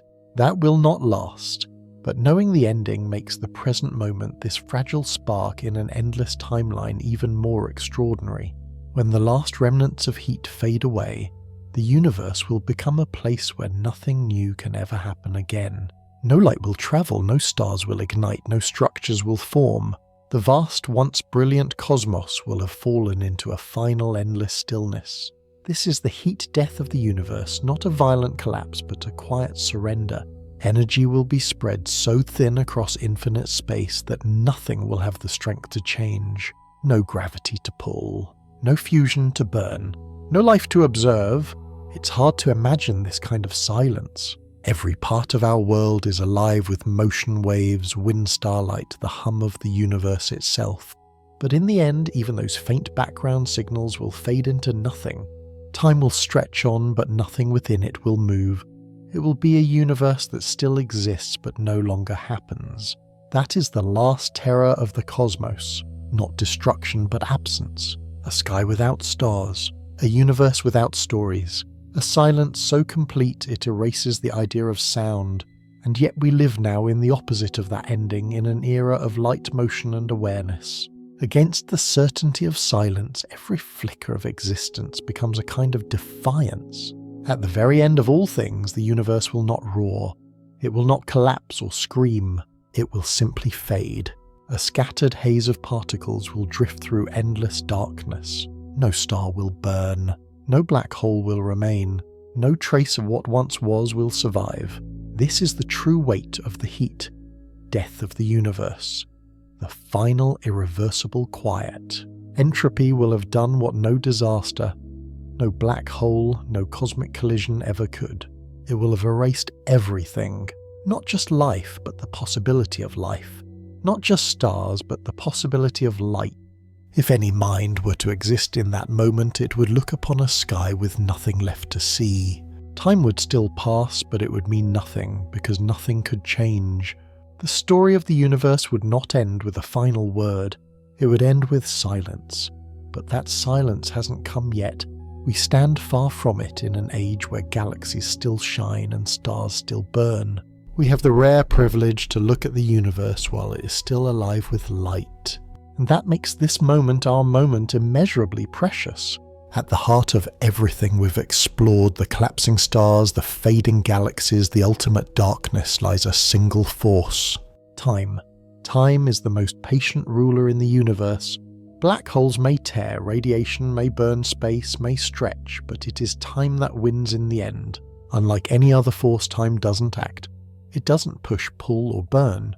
It simply moves forward, and everything else must follow. Stars live and die within it. Galaxies grow and dissolve inside its current. Even the most violent events, supernovae, collisions, explosions, are just brief moments in its flow. That's why the end of the universe isn't a single event. It's a process stretched across unimaginable spans. Time will keep flowing long after there's nothing left to change. It will outlive stars, black holes, and memory itself. And here we are, fleeting creatures with short lives daring to measure this eternal tide. We build clocks. We count orbits. We carve meaning out of seconds that are gone as soon as they're named. In the face of a cosmos ruled by time, that act of awareness is both fragile and astonishing. Time doesn't need power to conquer the universe. It simply flows. Everything from the birth of galaxies to their eventual dissolution happens within its current. It doesn't rush. It doesn't pause. It wears everything down with perfect patient inevitability. Even the greatest cosmic forces fall before it. Dark energy will stretch the universe, but time will let it stretch forever. Black holes will swallow light, but time will let them evaporate. Stars will burn bright, but time will outlast their glow. Nothing escapes. Our lives are tiny ripples on this river. Civilizations are brief sparks on its surface. Galaxies themselves are just waves that rise and fall. And when the universe grows dark and cold, time will keep flowing through nothing. What makes this terrifying isn't its violence, but its calm. Time doesn't need to fight to win. It only needs to wait. And in the face of that endless current, everything else is temporary. Yet in this brief window we are aware of it. We can measure it. We can feel it. And that simple awareness, that fragile spark of consciousness drifting on the river's surface, might be the rarest thing the cosmos has ever made. No matter how much we imagine controlling our future, there's one force we can't bargain with. Time. It doesn't listen. It doesn't bend. It doesn't care who stands in its way. While stars explode, galaxies drift apart, and entire civilizations rise and fall, time simply keeps moving forward. This is what makes it the most terrifying thing in the cosmos. Black holes can evaporate. Radiation can fade. Even the fabric of space can stretch into emptiness. But time doesn't end when these things do it outlast them all. To us, time feels constant and predictable. Days, months, years. But on cosmic scales it is merciless. It takes suns, crushes galaxies, smooths the universe into silence. Its final victory isn't loud or violent. It's patient, quiet, complete. And here we are, tiny beings clinging to a thin slice of existence, measuring seconds on a river that will outlive everything we've ever known. Time is the one monster in the universe that doesn't need to move. It only needs to wait. When everything else fades, time will remain flowing through a universe where nothing changes anymore. No stars will burn. No black holes will whisper. No galaxies will collide. The heat death of the universe will have erased not only motion but meaning. It's hard for the human mind to grasp this kind of stillness. We are built to notice change, the rise and fall of light, the turn of seasons, the pulse of stars. But the universe's last chapter won't have rhythm or sound. It will be the quietest silence imaginable, stretched across an eternity, with nothing to mark its passage. That's the final terror of time. It doesn't end. It just moves on even when there's nothing left to move with it. A river flowing through an empty landscape. And yet in this tiny bright moment of its timeline, the universe is alive with light, with gravity, with motion with us.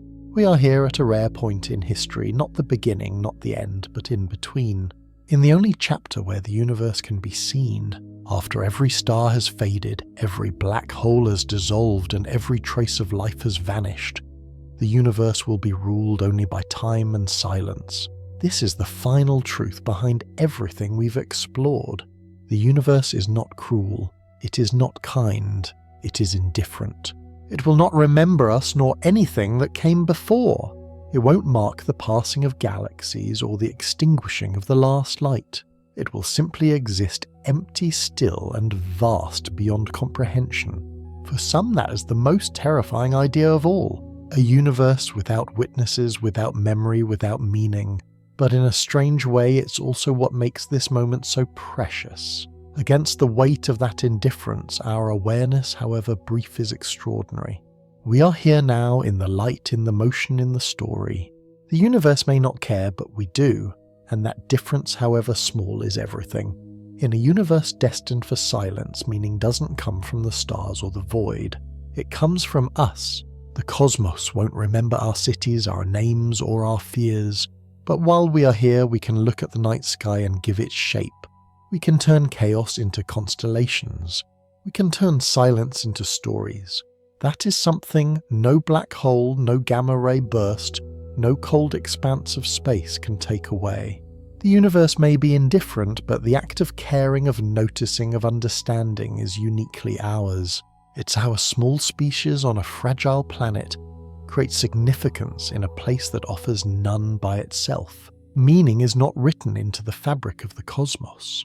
It's carved into it by those rare sparks of awareness that rise, burn briefly and fade. We are one of those sparks. Our time is short, but it is ours. In a universe without purpose, simply seeing it is a kind of defiance. Simply understanding it is a kind of victory. And simply being here right now is something the stars themselves will never know. The cosmos does not speak. It expands, it burns, it fades. Left alone, it would be a perfect, endless silence. But then briefly we appeared. A species that builds stories out of starlight and whispers its questions into the dark. Our existence is tiny compared to the scale of galaxies, but it disturbs the silence. We name the stars, we map the void, we reach outward with machines and minds that shouldn't by any cosmic standard exist at all. In doing so, we become the noise in a universe that never expected to be heard. This noise won't last forever. One day, like everything else, it will fade. But while it exists, it's real. It's proof that the universe can contain not just matter and energy, but awareness. That's what makes our moment both fragile and extraordinary. Against the backdrop of indifference, we are a brief interruption, a spark of thought in a storm of silence. And that spark, small as it is, matters because it burns at all. For most of its existence, the universe was unseen. For most of its future, it will be unseen again. But now in this narrow window of cosmic time, it is illuminated not just by starlight, but by eyes capable of looking back.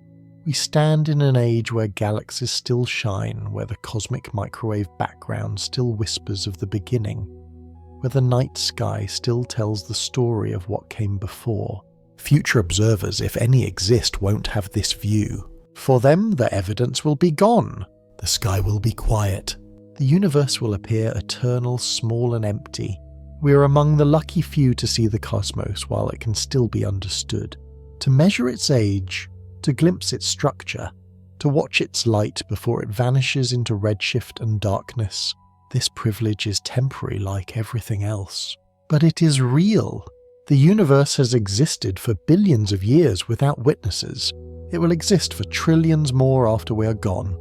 But for this brief moment it is seen, and that changes everything. To understand the universe is to carry a strange kind of burden. We know what stars are. We know they die. We know galaxies drift apart, black holes evaporate, and time itself outlasts everything.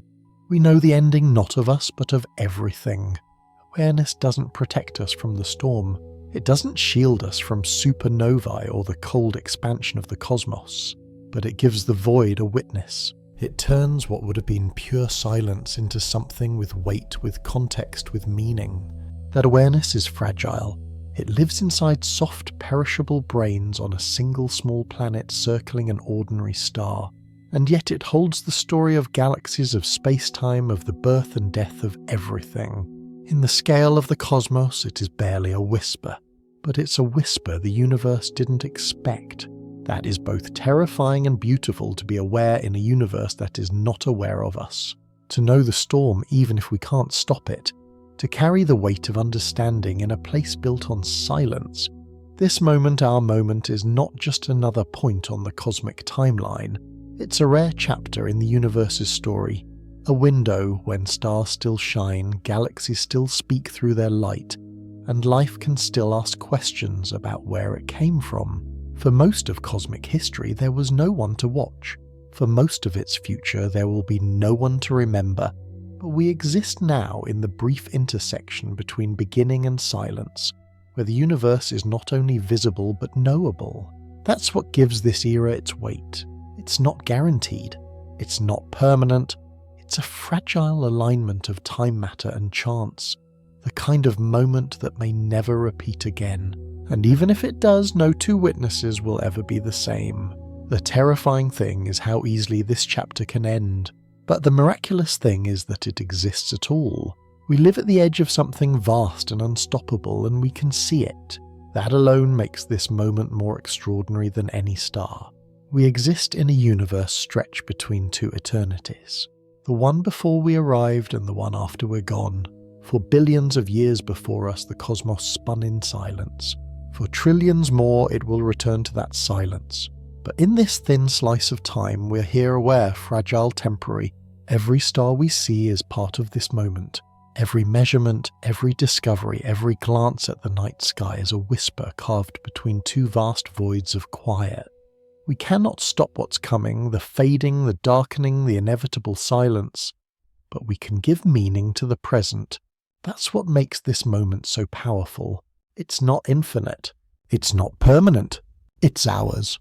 A moment where the universe is awake through us, where the light is still bright enough to be seen, where the story is still being written. The most terrifying truth of the cosmos isn't that it ends. It's that it goes on, and we won't.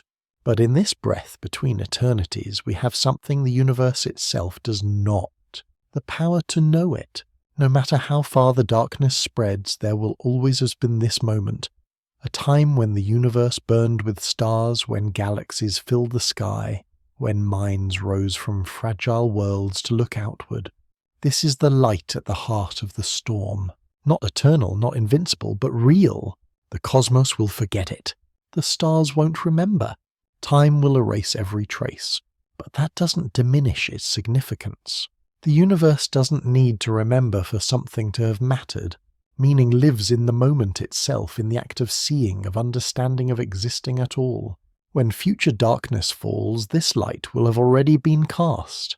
It will have shaped the world, traced the cosmos, and burned for as long as it could. Even if it fades, it will have been, and maybe that is enough. In a universe that offers no guarantees, simply burning even for a moment is a kind of victory. The universe does not care that we are here.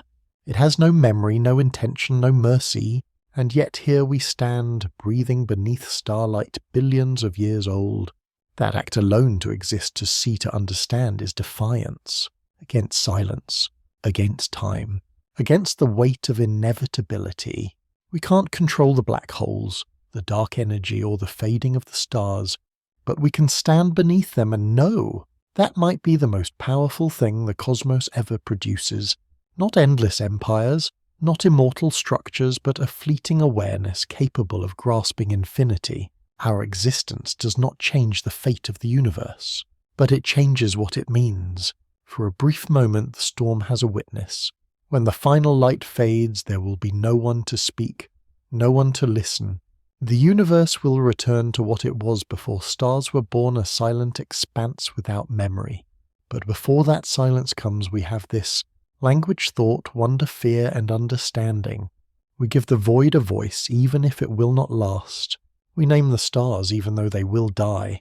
We look outward, even knowing the universe will never look back. In the face of indifference, we create meaning. That is our last word, carved not in stone or starlight, but in consciousness itself. And though the void will swallow it for a moment, it will have been real. The universe is vast, cold, and mercilessly patient. It will outlive every star, every world, every story. But for a brief sliver of time, a spark on an endless timeline, something rose to meet it. That spark is us. We are fragile. We are temporary. But we are also the only thing the universe has ever made that can see itself, that can stand in the storm and whisper, "I was here." The most terrifying things in space are not just the monsters that lurk in the dark. It's the silence, the patience, the certainty. But the most extraordinary thing is that for a moment we burned against it. The storm will go on, but so will the spark, not in time, but in meaning.